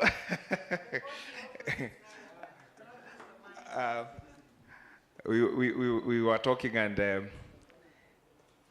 thank you for the dialogue, for the intergenerational conversation. And I think now we know what needs to be done for the two generations to come together and make a formidable front and ensure that we are moving in the right direction.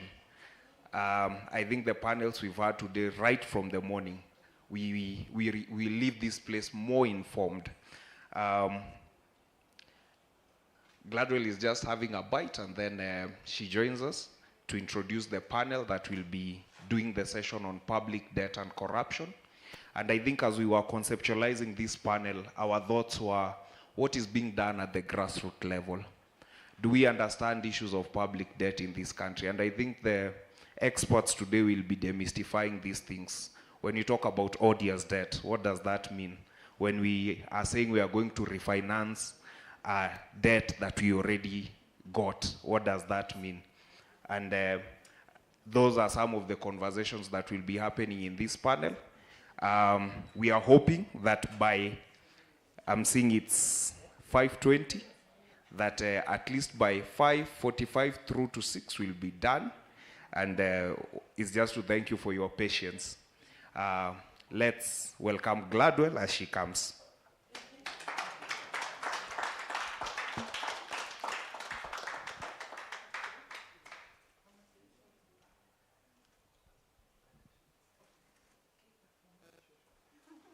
Sorry, everyone. I'm still eating, but we're human. So when you're doing a revolution, you also have to remember that you have to feed your soldiers. Yeah? You can't run a revolution on an empty stomach. So, I'm very happy to have been invited by ICJ. Excuse my bad manners. No, they're not bad manners. Yeah. So, I accepted this invitation because we've been working with the ICJ for a long time.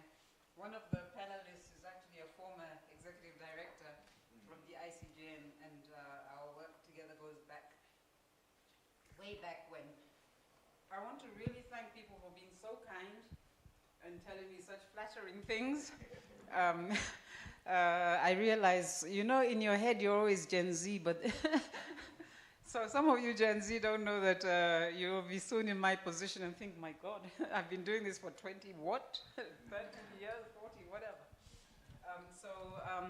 Gen Z is not a class, it's a demographic. It's a transitional demographic. So your interests may align for a little while, but as your lives continue, some of you will become fantastically rich lawyers, some of you in this room. Others of you may not. I'm just saying that, so keep in mind, it's not a class, it's a demographic. And of course, you're the biggest demographic in Kenya, the one the government should be worrying the most about, the one the government should be thinking the most about. And they're not thinking about you at all. Yeah. You know that. Yeah. No? You look at the budget, and that tells you right away. Okay? So, you have common interests, you have energy, you've been so innovative. You're talking about not being organized. I think you were onto something, and you need not to lose the best aspects of what you did. And I think temporarily, every movement goes through cycles. There's lulls, and there's, you know, there's movement, there's moments of high tension. That's perfectly natural. So I wouldn't say that Gen Z is dead, and I agree perfectly with Wanjira. You've morphed, you've grown, you've learned, you've gone through the school of hard knocks on the streets and being, being attacked by the government. But still, you had a lot. You were onto something. We haven't seen something like what you did in this country. I think for a very, very, very long time, and obviously in a very different context with different technology. You used technology so cleverly, you were able to avoid the government shutting you down by using your local, I forget what the app was called, I'm very analog, but you were extremely intelligent in how you organized. And also the message resonated. You had a simple message, was to say no to the finance bill.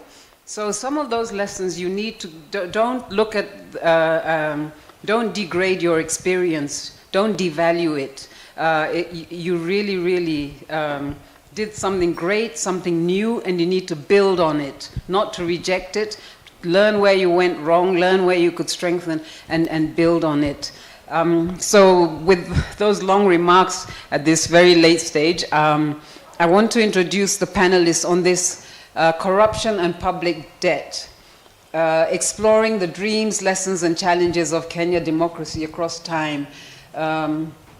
The title of the panel is Broke and Betrayed: Debt, Corruption, and the Price of Silence.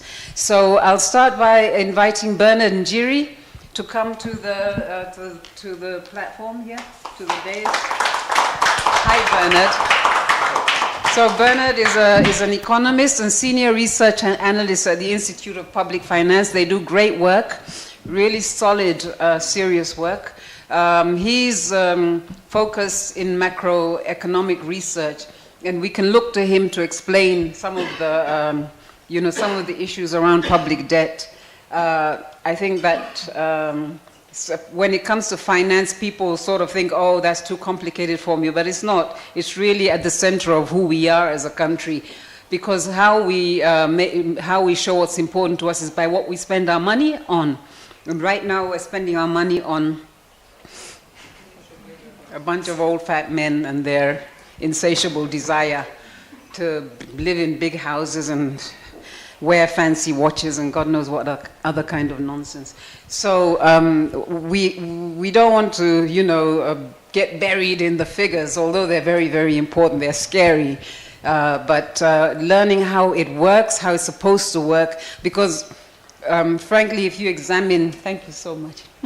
If you examine the way the budget is run, the way we finance ourselves, it's one of my friends likes to use the word Ponzi scheme, really. So I think let's not mystify it. Let's just explain to the people how it works, and they know how it affects them. Titus Gitonga, Titus.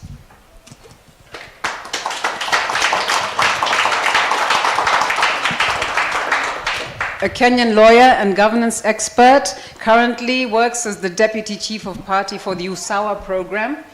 I'm sure you're going through some things, as Mr. Trump would have it, right? It's basically a USAID-funded program. So focusing on enhancing efficiency and accountability in health service delivery, and that links directly to issues of debt. Because if you're paying back debts which you don't know how you use them or can't account for, you're not paying for people's health. Yeah, so this is, you know, we want to bring it really down and not get too technical. Titus has had a long history working in the governance area. He worked at Transparency International Kenya, and he's been a program officer there. He's involved in strengthening governance systems, promoting civic engagement, and advocating for the implementation of constitutional values. We'd like to invite Michael Kemburu.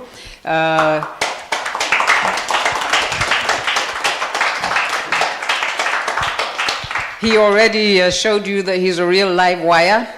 He's a passionate civic leader and grassroots mobilizer with over 16 years of experience advancing youth advocacy, public accountability, and community empowerment. He's the country lead for the Follow the Money Kenya and serves as the presiding clerk and executive director of Bunge Mashinani Initiative.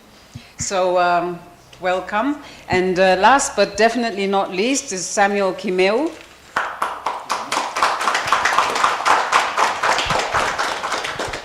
He's the executive director at Africa's Voices, a Pan-African organization dedicated to placing the voices of citizens at the center of decision-making and Africa's transformation.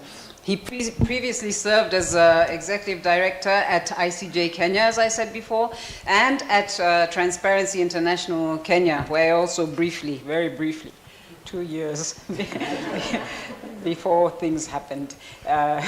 Yeah, so I want to welcome them all. We haven't really put our heads together and sort of made a very, very elaborate program, but we kind of want to keep it brief because it's late. People have really, I think the last session actually was really interesting in the way that people began exchanging about their own experiences and what they think we could do differently. So maybe we focus on that kind of thing. And I'd like to start with you, Michael, since we're talking about debt and corruption. Let's start off talking about debt and where we are now. We're heading towards now the government has probably it has published its budget estimates, etc. And the finance bill, where is it at precisely? Has it been? Sorry, I've been out of. Where are we in that process, and what do we need to be worried about, especially in view of a broad-based government So the government now feels probably comfortable to do a lot of the things which it was nervous about doing last year. If you could perhaps tell us a bit and how we come into such deep debt that there are doubts that we can even repay it. Thank you. Thanks, Gladwell, and I'm grateful to ICJ for this invitation. And allow me to go a step back, because there was that question, how can we turborize the movement?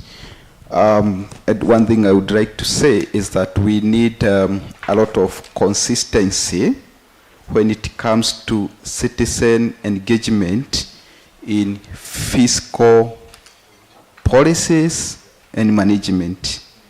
I'm saying this because I want to start by asking, why are we waiting for June for us to demonstrate? Because a finance bill is a good thing, okay? But why are we waiting for June to demonstrate? Because the issue is not the finance bill here. The issue is debt. The issue is our fiscal framework. This year, and we need to understand as citizens how we come up to the budget and how our fiscal framework works. Let me start by saying this year we had the draft budget policy statement. It came out in February 15th. Then in the draft BPS, the National Treasury had projected to raise 3 trillion as ordinary revenue.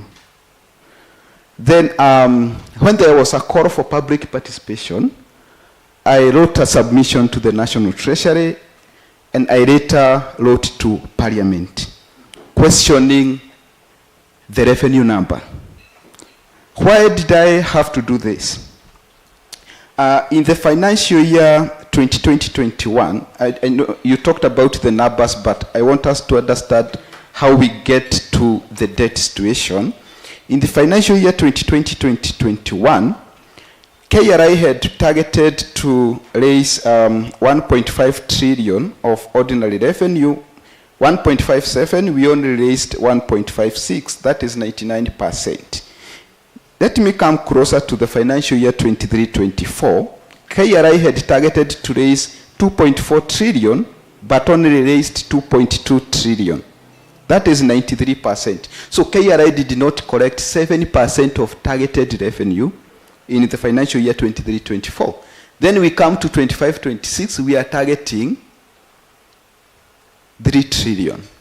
So if it took us 4 years, from 2020 to 2020, from 2021 to 23-24, for us to grow our revenue by 46%, how could we grow our revenue by more than 80% within just 1 year? It was unrealistic, and that's how it was revised downward to 2.8 trillion.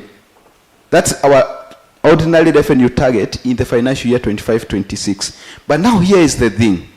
We revised revenue downwards, but we did not revise the expenditure side. Okay? So these are some of the things we need to be very active, and that's why I asked, why are we waiting to demonstrate in June? Because it starts way before June, by the time government is giving us the revenue estimates and the expenditure estimates. Because now that gives us the fiscal deficit. Once Parliament approves the fiscal deficit, we give the executive a leg room to borrow. And that's why we had to shift from a debt ceiling to an anchor. Now we are at 11 trillion. Now government has gone to another tactic, working with inflated GDP numbers.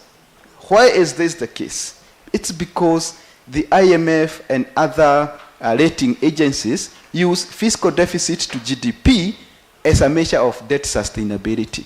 So it's simple math. inflate the denominator for us to have a very small fiscal deficit to GDP. Okay? Now, you asked about the debt, whether it benefits people, and we have this issue about the odious debt. It's a conversation that has been going on. And what is an odious debt? It's an illegitimate debt, debt that you cannot really ascertain whether it benefited the state or not. And how do we get here? Now, in this case, we didn't need everyone on board. We have lawyers here, and I can tell you in our constitution, in the PFM Act, Parliament is not required to ratify loan agreements. It's not required. I remember the time when the former National Treasury CS, Jogona Dongo, was being interviewed, he referred to that issue. But he went silent. Up to date, that conversation is not there. So, and that's why now we end up having the SGR contract that cannot even be disclosed to Parliament. You remember when during the campaign period, the government had said, within our first 3 months, we will disclose the SGR contract. But now when you get to power, you realize there were non-disclosure clauses. So that's how we end up with debt that you cannot ascertain whether it benefited the public or not. So the lawyers in the room, we really need to think about how can the CS be required to seek ratification by disclosing the terms and conditions of loans before signing. Because currently, the CS is only required to report back to Parliament. Once Parliament approves the medium-term debt strategy and the annual borrowing plan, they have no business asking when the CS is borrowing, how much the CS is borrowing, as long as it's within the MTDS and the annual borrowing plan. So we really need to address that. So our debt, as we speak, has really grown, and you know, and that's why, as we speak, 60% of our revenue goes to servicing debt. We are only left with very little to transfer to the counties and to finance our development. Later, I don't want to take time, but the reason I asked, why are we waiting for June for us to demonstrate? You will give me just 5 minutes. I want to demonstrate how the budget has not been working for us. Okay? And I will give you the numbers, the factual numbers from the controller of budget, how, you know, once the budget is approved, you'll be so shocked how through the supplementary budget, money is reallocated from social safety net programs, from WASH programs, from other critical programs, to State House, Office of the President, Office of the Prime Cabinet Secretary. Money is later moved. And that's why I asked, why are we waiting for June to demonstrate? We should be demonstrating because of budget credibility in this country. Thank you. Thank you so much.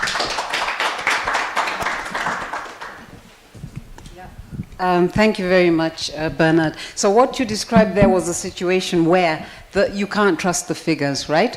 The government is over-projecting what it's going to take in. It doesn't take it in. It still plans to spend what it hasn't taken in, and on top of it, borrow to do.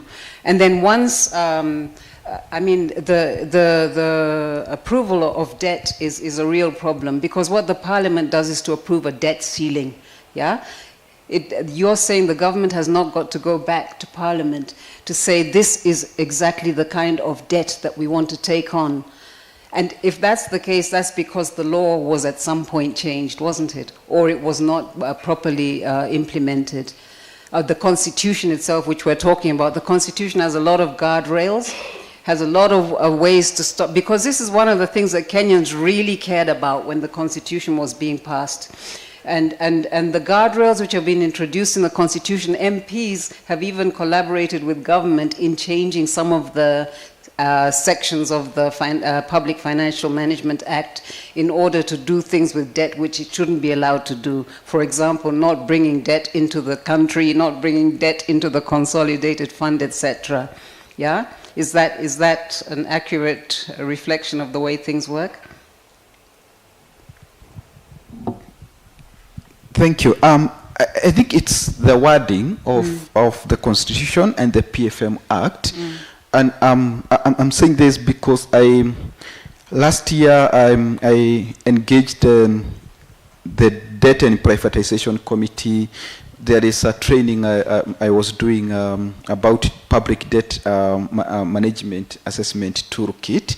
And that's the time I also realized that we have those gaps. In the PFM Act and also in the Constitution, because when the PFM Act was amended, they only changed the saving part from a nominal number to an anchor. But the issue of requiring the CS to seek approval before signing loan contracts, that was never there, and it was not even introduced.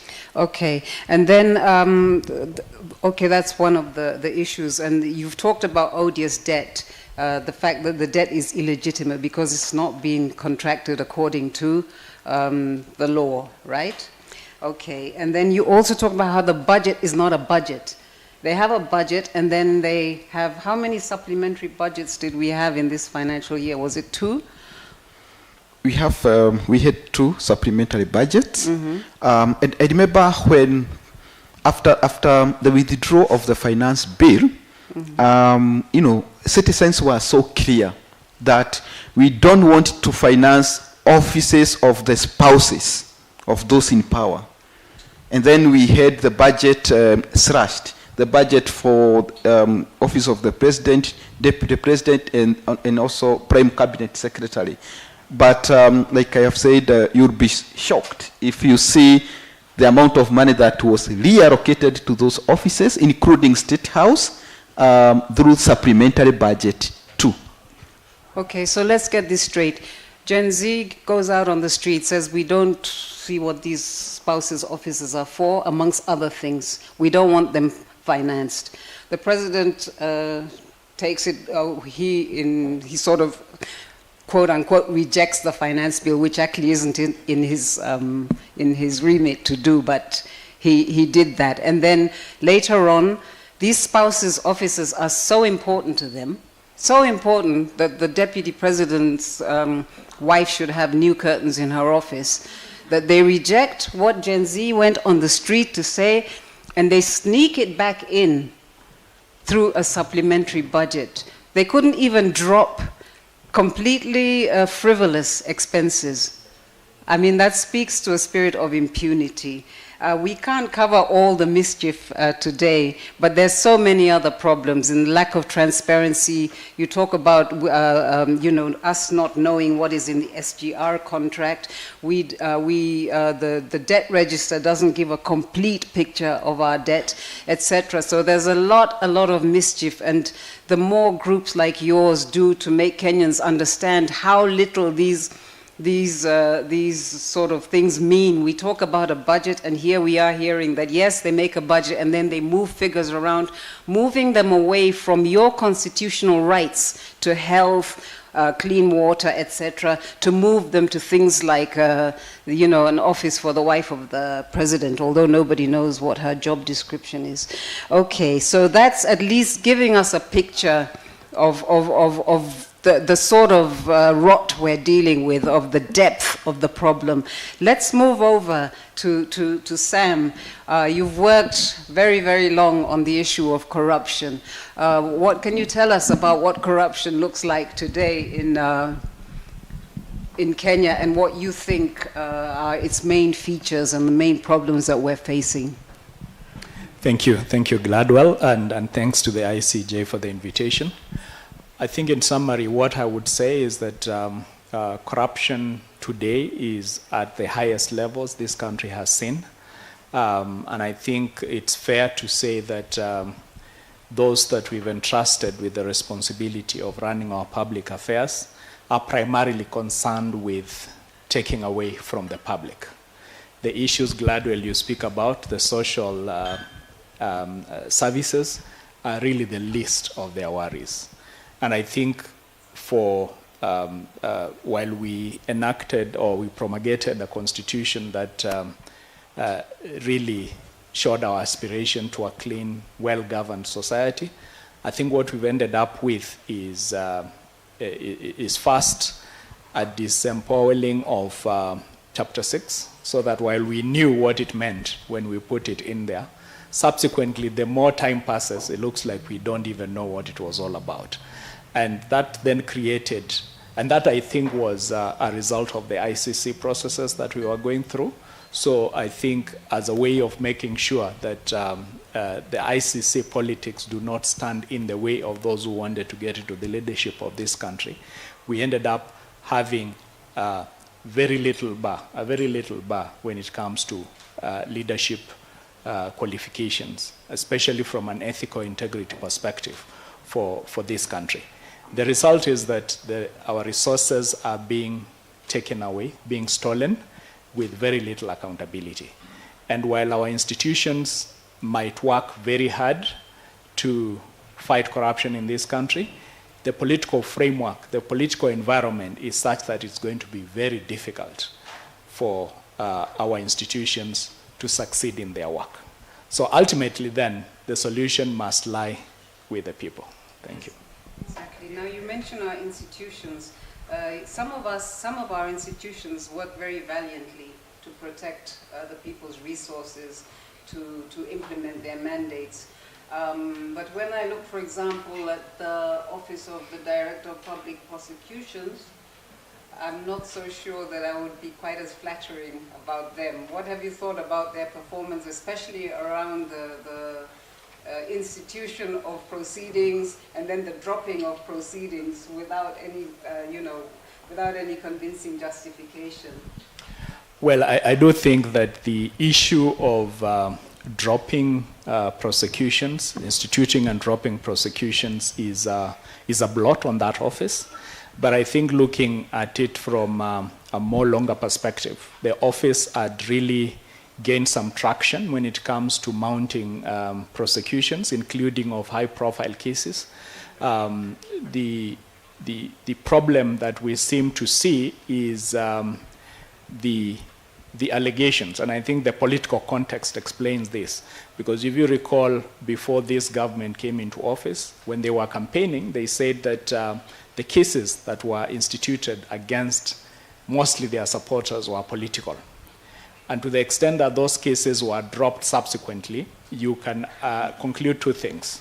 One is that they were either political, they might have been right, or secondly, that the Office of the Director of Public Prosecutions was misguided.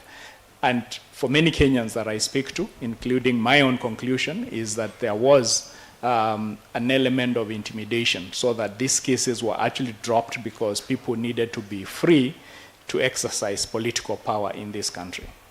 And with the result that the belief in the rule of law has been thoroughly undermined, yeah? The confidence of the public in the rule of law.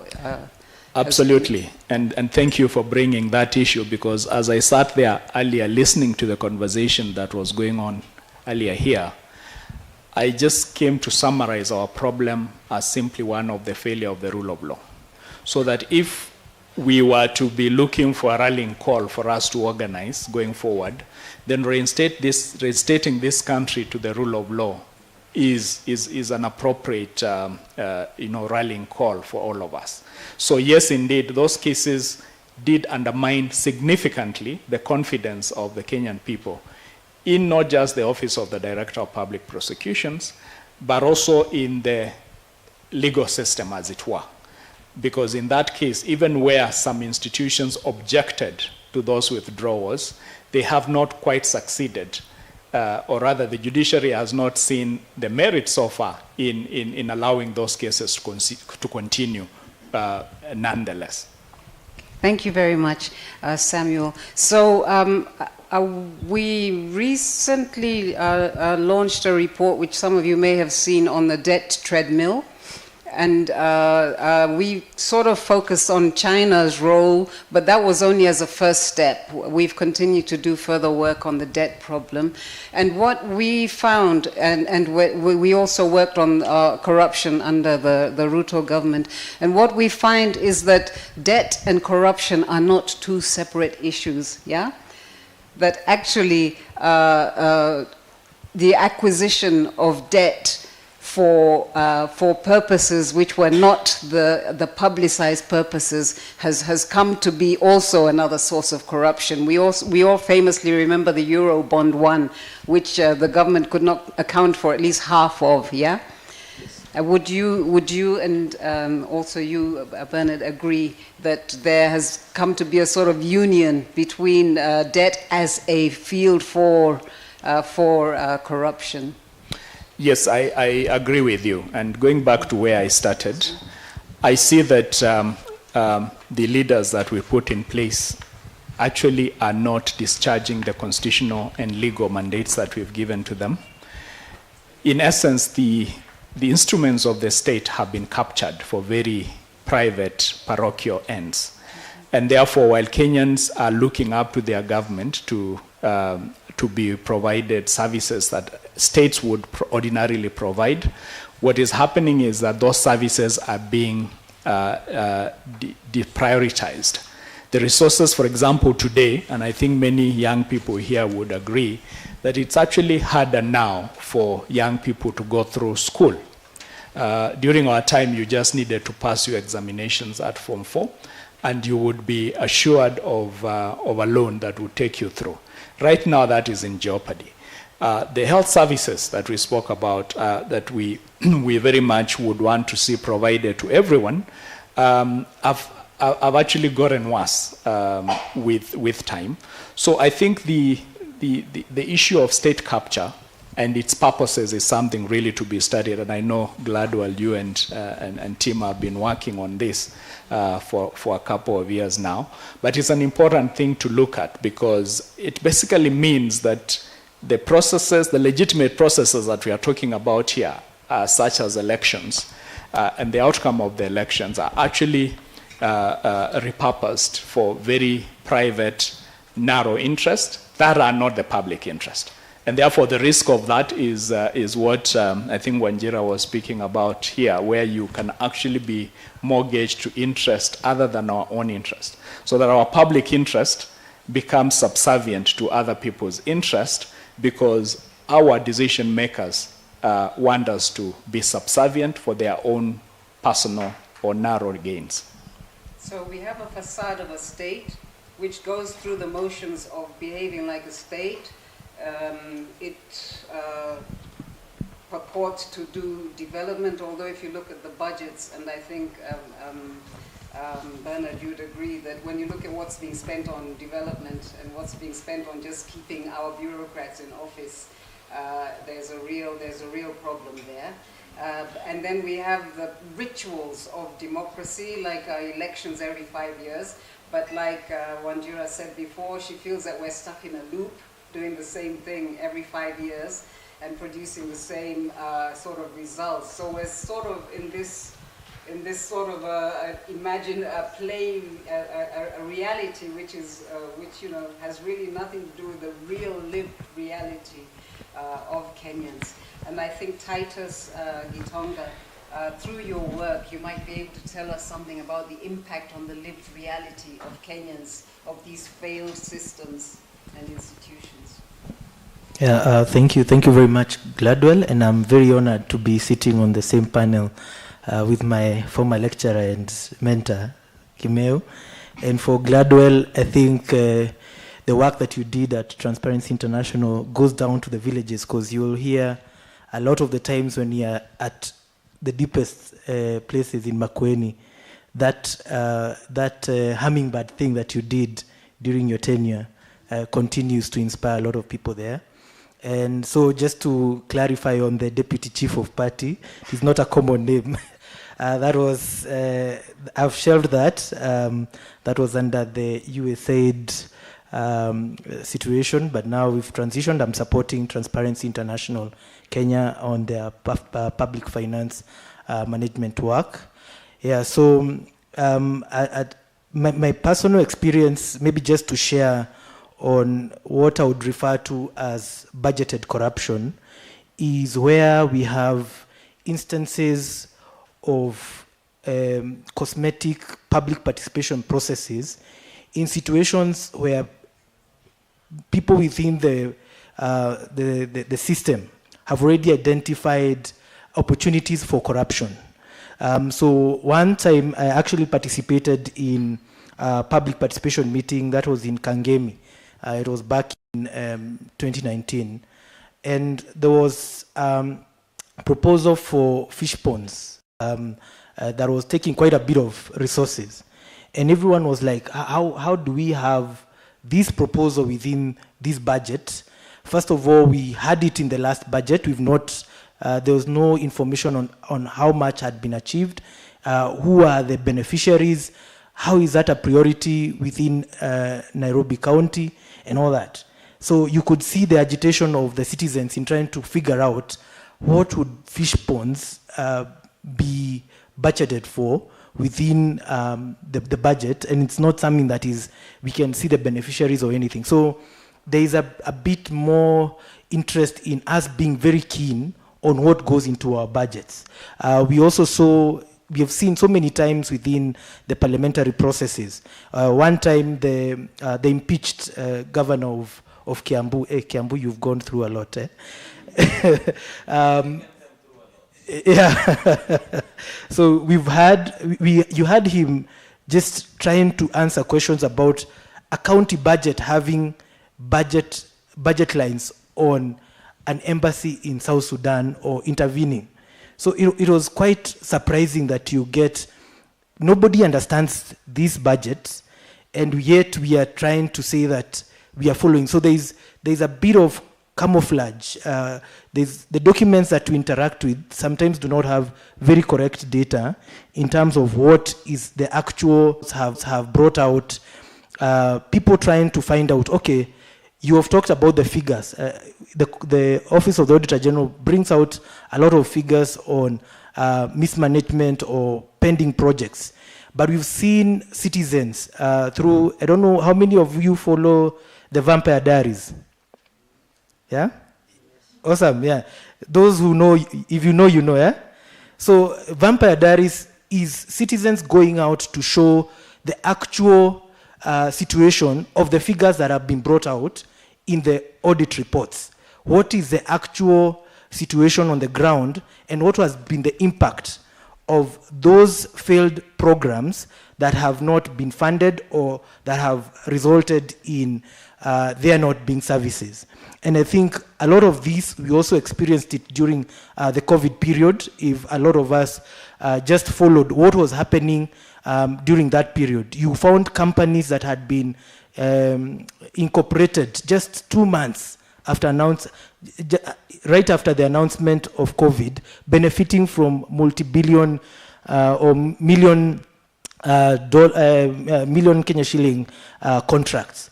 So there is a lot of work that is required to go behind the veil to understand who are these people who are benefiting from the budget items, and uncovering the extent to which this wastage has affected people. Like if you went to Aror and Kimare, where there were supposed to be dams, what has been the impact of the failed programs because of corruption in that community, and trying to juxtapose that so that citizens can go beyond getting the figure of 2 billion a day being lost to corruption to actually seeing the impact it has to our lives. And that is how the youth are getting very agitated when you cannot have what Dr. Windi was saying, that they used to be paid to go to campus, and you'll go home with shopping. That is not something that any of us experienced when we're in campus, and it's even now worse for those who are in campus at the moment. So a lot of us have those lived experiences, and we need to continue shining a spotlight on the impact that it has to citizens. Thank you very much. That goes directly to what was said in the previous panel about the importance of knowledge, the importance of information, and unpacking things so that the people can be made to understand the real impact on them. Because when you say things like 2 billion shillings, I remember in the past when we've gone to the public and said, oh, they took so and so many billion shillings from you, and that would be enough to fund free primary education for this and this period, and it doesn't have the impact that you think it would. And I think, you know, the more people become aware that the cost that they're paying is in health foregone, in maternity services foregone, in infant mortality that rises, etc., the more that we'll really be able to mobilize people, and not just, as we said before, it won't just be a Gen Z thing, but Gen Zote thing. So I'd like now to come to Michael Mburu, and we touched on some of the experiences you had in Kiambu, but I'd like to hear what you think some of the things you've done that have been successful in terms of fighting against some of these problems. Thank you, Gladwell. And before I say anything, let me first give you your flowers while you are still Plenty here. of flowers today, it's fine. And our seniors in this space, including Mr. Kimeu and the others, because the work that you have done over the years in expanding the civic space has really been an inspiration to these young people who are seated in this room today. People who believe that through their action and dedication, they are able to salvage a country where people are filled with fear, where people feel like it is too risky to talk truth to power. So for that, just know that we appreciate the work that you people have done, and continue mentoring us, continue showing us the way, because there is a lot to learn from the work that you have been doing. On the issue of debt, because it is closely related to corruption, and I'm very happy because in our panel we have the expert of the numbers, and he has really broken down the numbers. But when we go to the community, at the grassroots, because I come from an organization called Bunge Mashinani, and Bunge Mashinani means a village. And it is villagers who live in a village. So I am one of those villagers. And you can tell a villager from how he dresses when he comes to Nairobi. So we want to try and break down these numbers into what our young people, our parents back in the village, those that did not make it beyond class 8 or form 4 can actually understand. And when we talk about a debt of 11.2 trillion, you know, we joked with we have been joking with these numbers until we lost sensitivity of what a trillion is. But when you go to the village and you tell people that if I were to come to you every single day and give you 1 million shillings every single day, Monday to Sunday, whether it is a holiday or whether every single day, the 365 days, I would do that for 2,740 years for me to give you 1 trillion. Now people start asking you, now you are saying we have times 11 of that in terms of debt. Now it starts sinking how deeply in shit we are with public debt. And when you look at these numbers, you start realizing that with that number, we are saying that every one of us in this country, including the child who is born today, we owe 169,000. And some of the Gen Zs are saying even their net worth is not that much. It starts sinking deeper, that all of us owe 169,000, each one of us. We also break it down that the debt repayment is 70 shillings for every 100 bob that we have as a country. And the question we ask in our engagements to our villagers is, who would run even their home with a budget of 30% and 70% you are paying debts? How sustainable is that? When you bring it into that context, people start understanding that we are only left with 30 shillings to cater for our development as a country, to run our country, out of every 100 shilling that we have.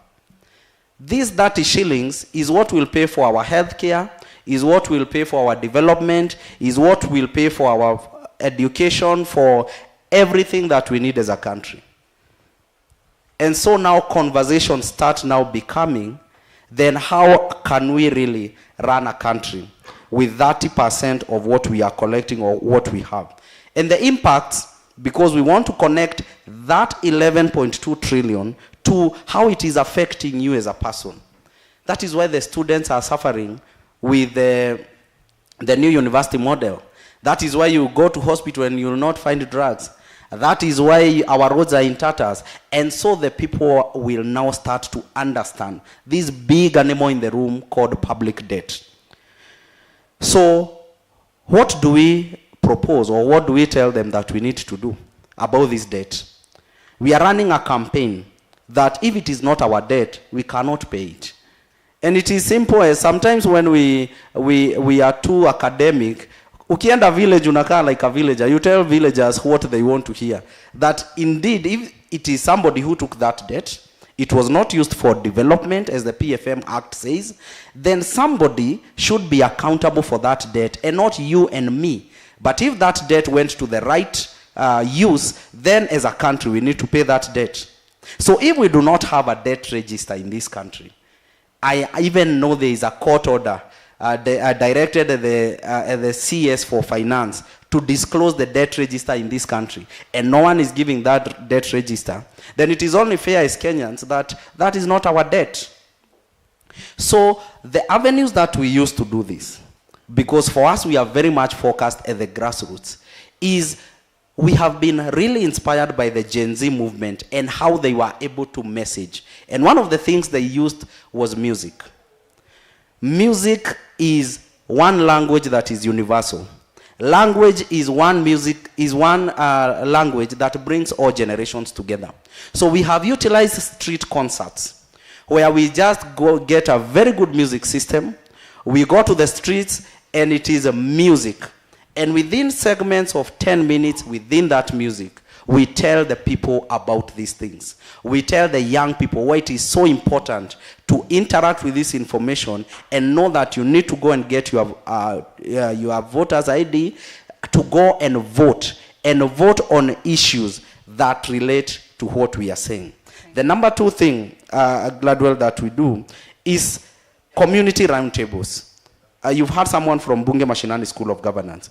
We have made it intentional that we need to educate people about budget processes. They need to know what is the role of citizens in bringing these changes and in being in these conversations. And these are things we hope and believe that in partnership with community media stations who have proven to be such a key ally in this, that we can be able to drive these conversations. We cannot relent and we cannot afford to drop the ball. That is what we are doing in our own small way to make sure that these conversations are going on in the communities. Thank you so much. As you see, he's a real people's educator.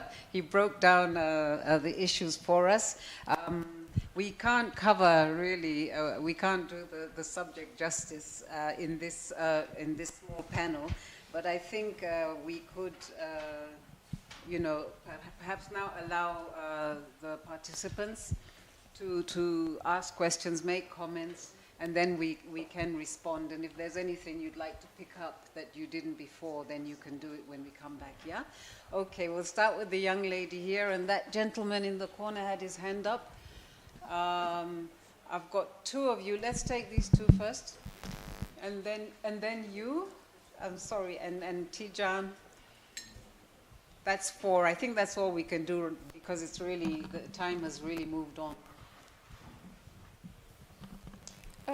Thank you very much. I'm Wanjiko Michelle from Bunge Mashinani. So my first question is, what are the grounds of swaying on Odysseus' debt? Because on the 26th of April, Okia Omtata filed a case, then withdrew it, and days later, he filed it again. So what are the grounds of filing for Odysseus' debt? Then why are they called public debt, yet there was no public participation that was did that was done for them to be called public debt? And number 3, why China? Why do we run to China? Thank you so much. Yeah, great. Before I go to the next one, I want to make it clear, we weren't saying that China is more evil than anybody else. We just they're pretty much like other debtors and even follow the conditions of other debtors. But their debts are very interesting because they don't pretend like the Western countries do to care about transparency, etc. But just making that note, please go ahead with your question. Okay, thank you so much. My name is Jacob, an LLB student in the University of Nairobi. My question specifically goes to Mr. Bernard Njiri and probably Mr. Michael Mburu. And by the way, before I proceed, Mr. Bernard, I'm very glad to have been selected in your this year's bootcamp program. So I'm looking forward to learn more on taxation and on that particular topic. So there is something here that I'm actually struggling to understand. And I would want you to probably simplify it for me. So President Moi, in 24 years, left us a debt of 6 billion Kenyan shillings. And so he passed it to President Mwai Kibaki. And then Mwai Kibaki, in 10 years, pushed that debt to about 1 trillion or 1.1 trillion thereabout. And then in 10 years, President Uhuru Kenyatta pushed it to 8.5 trillion. And then President Ruto, in 3 years or 2 years, he has been able to push that particular debt from 8.5 to 11 trillion. So, and you did mention that we are spending 70% of our revenue collection to service our debt. So if this is the case, why are these figures not reducing? Just try to simplify it for me. Great. Thank you. Okay, if the other 2 questions could be quite brief. There was the gentleman in the gray suit at the back, and then Tijan. And I've got someone who's got their hand very high, so you all have to promise to be really, really brief, because that's all we can take. Okay, starting with... oh, you... I already have the mic. Now, is that the way to behave? We talked about modeling the kind of behavior we want. Yes, be the change you want to be. Thank you so much. Yeah. My question is to Mr. Kimeu, whom I first heard about when I was in the university, of your passion and power for accountability actions, and all the experts there. My request is, or question is, how do we take advantage of your expertise to make the question of accountability and transparency an agenda for the Gen Z action?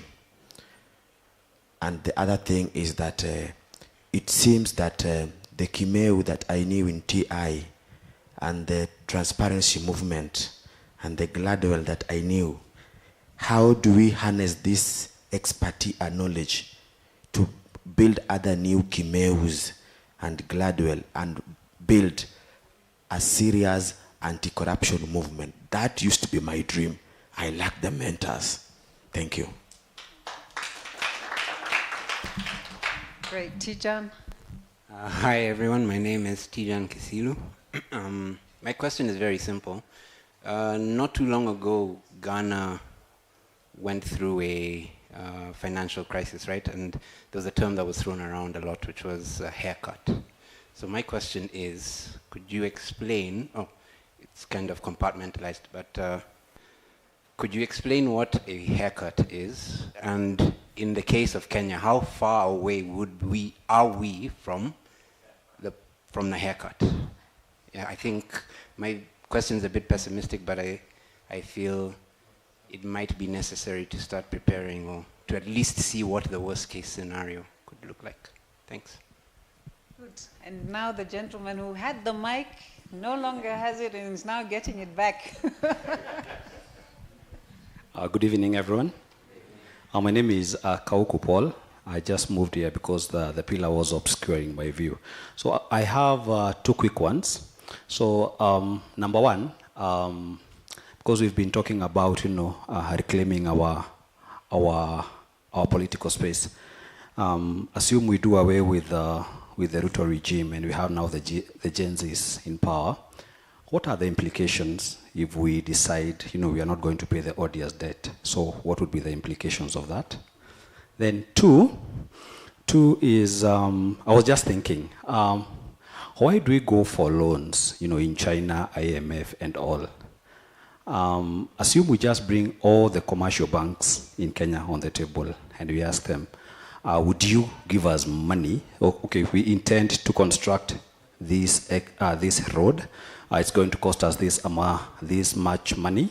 So are you willing to loan us, X amount of money? And then, we'll be paying you maybe through a fuel levy and stuff like that. Is that something viable? Thank you.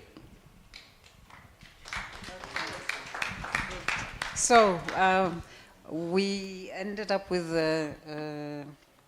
quite a lot of questions for Bernard, but please, were there any questions directed to you, Sam?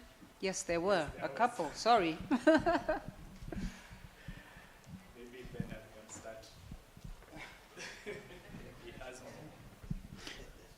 Thank you. One, Okia Mtata has moved to court to challenge our debt, and it's a good process because it's a legal process, and the reason I support that is because you cannot separate debt from corruption, and we witnessed that in Mozambique when we had the tuna board scandal. Then it was established that the creditor had bribed with more than 1 million USD to get a contract to develop the fishing industry in Mozambique. When that was established through a court process, now Mozambique is not required to repay that debt.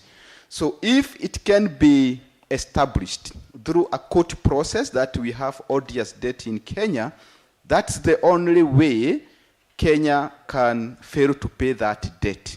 Otherwise, if it's not established and Kenya refuses to pay, it's a litigation process even to international courts.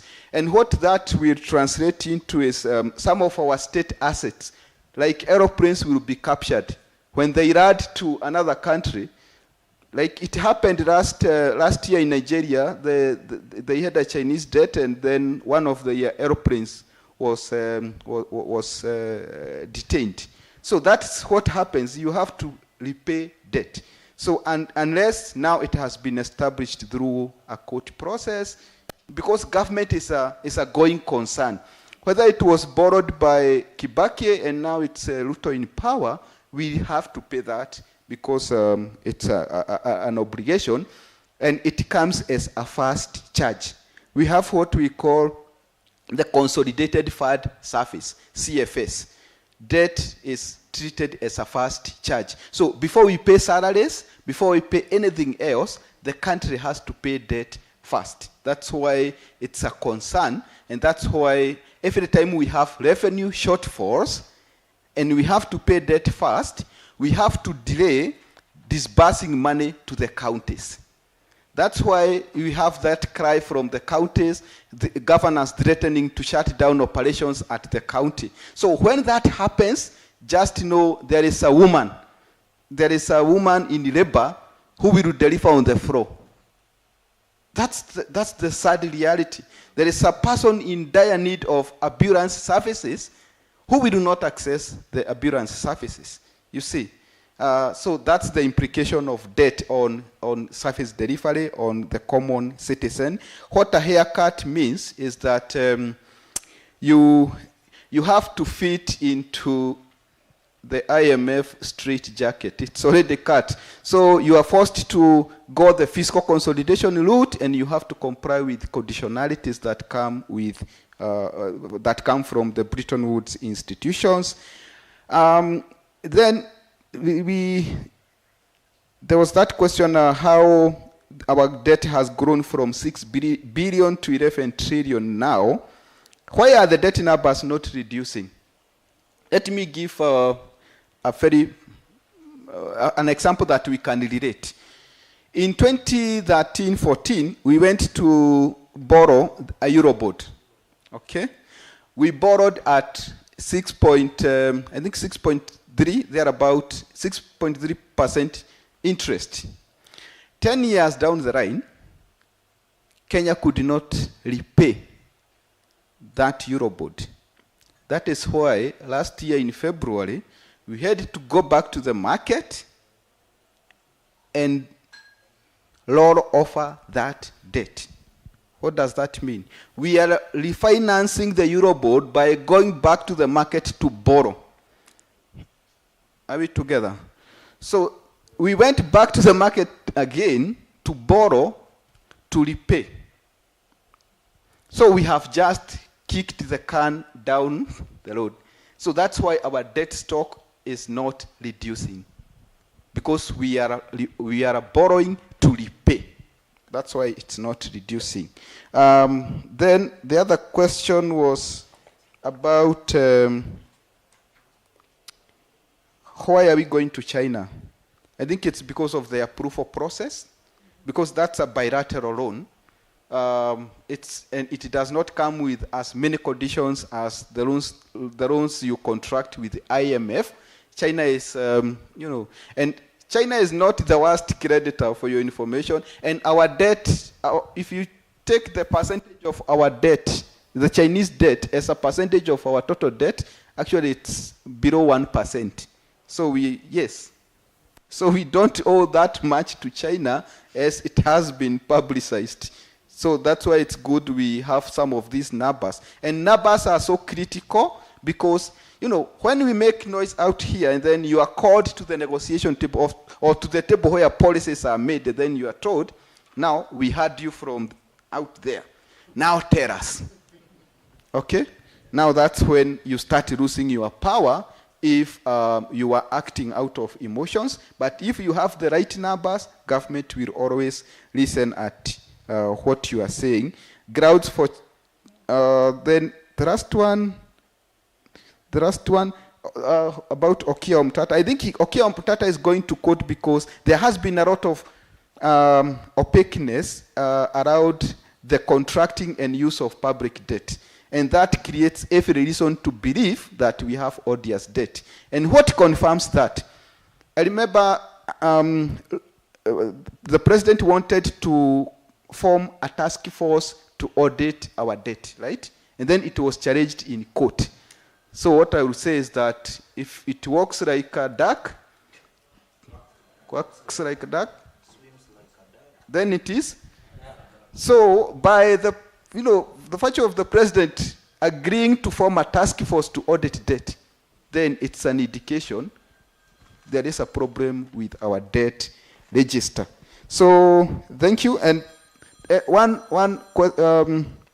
participant talked about the PFM bootcamp. Yes, it's a program that we run as the Institute of Public Finance, because we realized we have been leaving university students from the public finance management conversations, and that's why every year we take students from 16 universities, we enroll them to a PFM course for 1 year, and then we train them, because we really need to push this information, this analysis, to our final year university students, so because they are future leaders, they will help us to get this information from our rooms, our boardrooms, to mashinani. Thank you.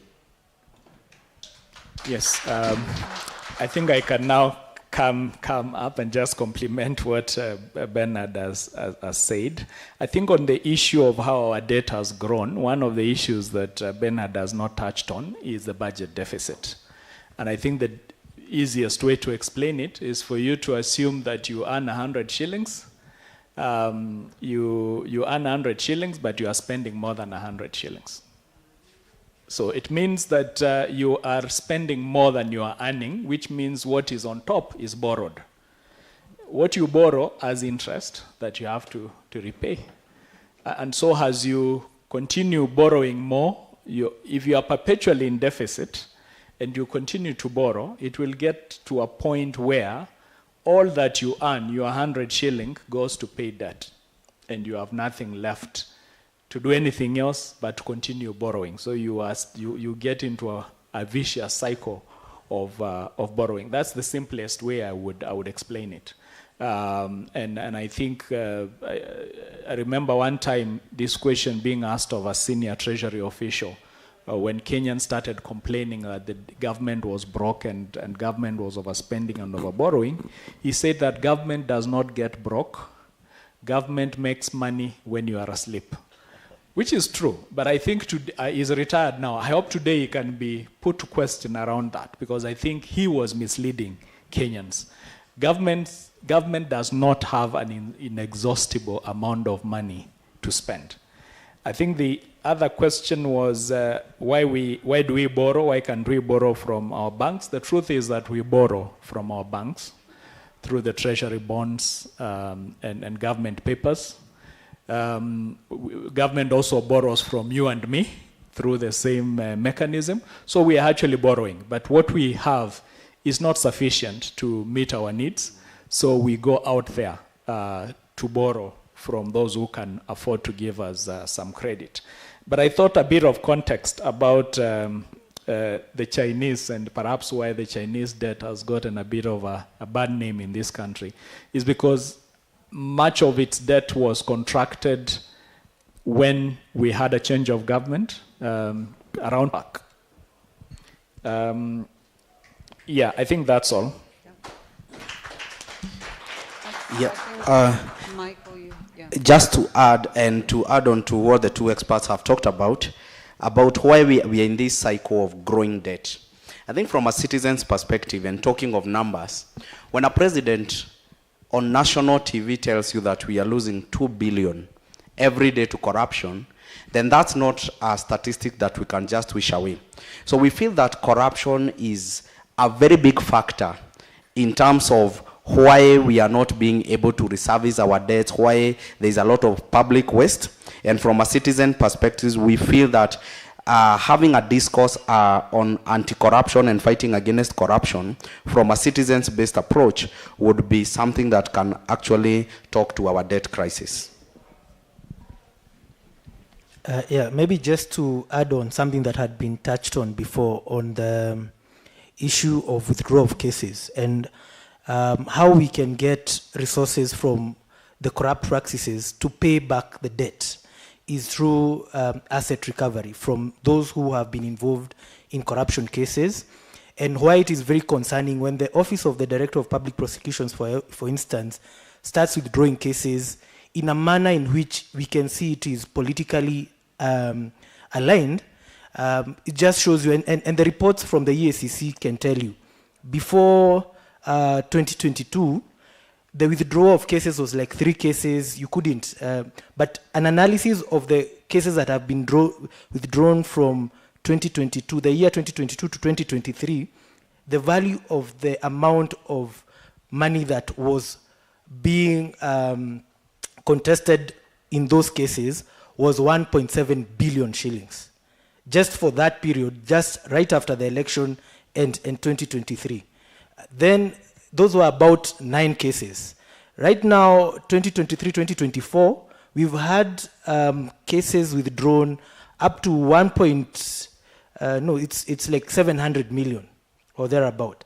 And again, it's almost 7 cases. But before this period, there were very, very minimal number of cases.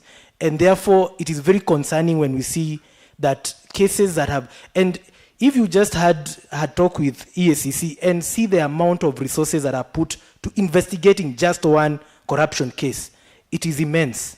And we are also speaking about how do we ensure that we resource the oversight institutions adequately to be able to ensure that there is proper audit of some of these. And right now, I'm hoping a lot of us have participated in the Public Audit Amendment Act, where we are trying to also see towards how can, at least if it's 1% or 2% of every public entity's budget be secured for purposes of audit, because the Office of the Auditor General has consistently said that they do not have adequate resources to look at the resources that have been used. So that would be one way of trying to address the gap from the citizen, from the audit issues, but also as citizens, let's continue documenting, doing lifestyle audits by ourselves of these people, profiling them. That information at one point or another may be useful to recover some of the resources that have been lost to corruption. Thank you. Thank you very much. Thank you, everyone. We've gone over time.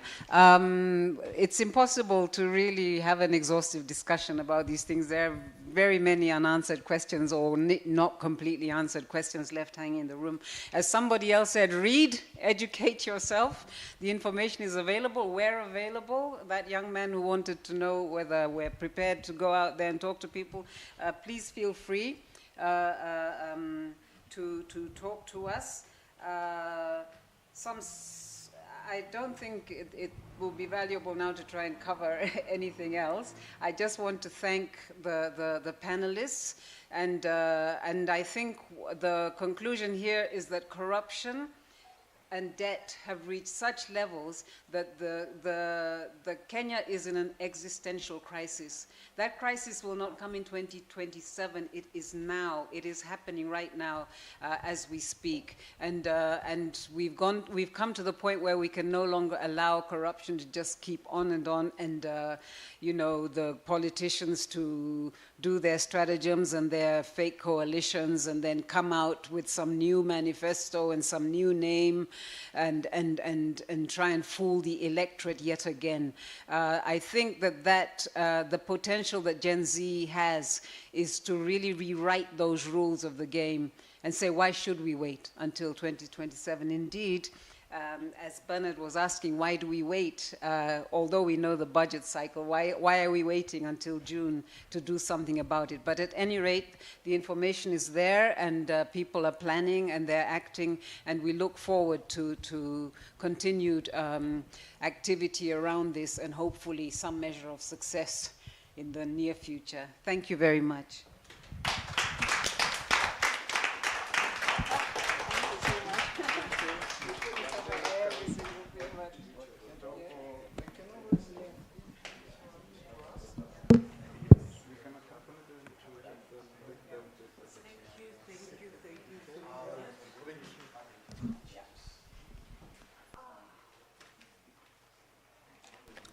What a day. What a day we have had. First of all, allow me to congratulate every single person who is still in the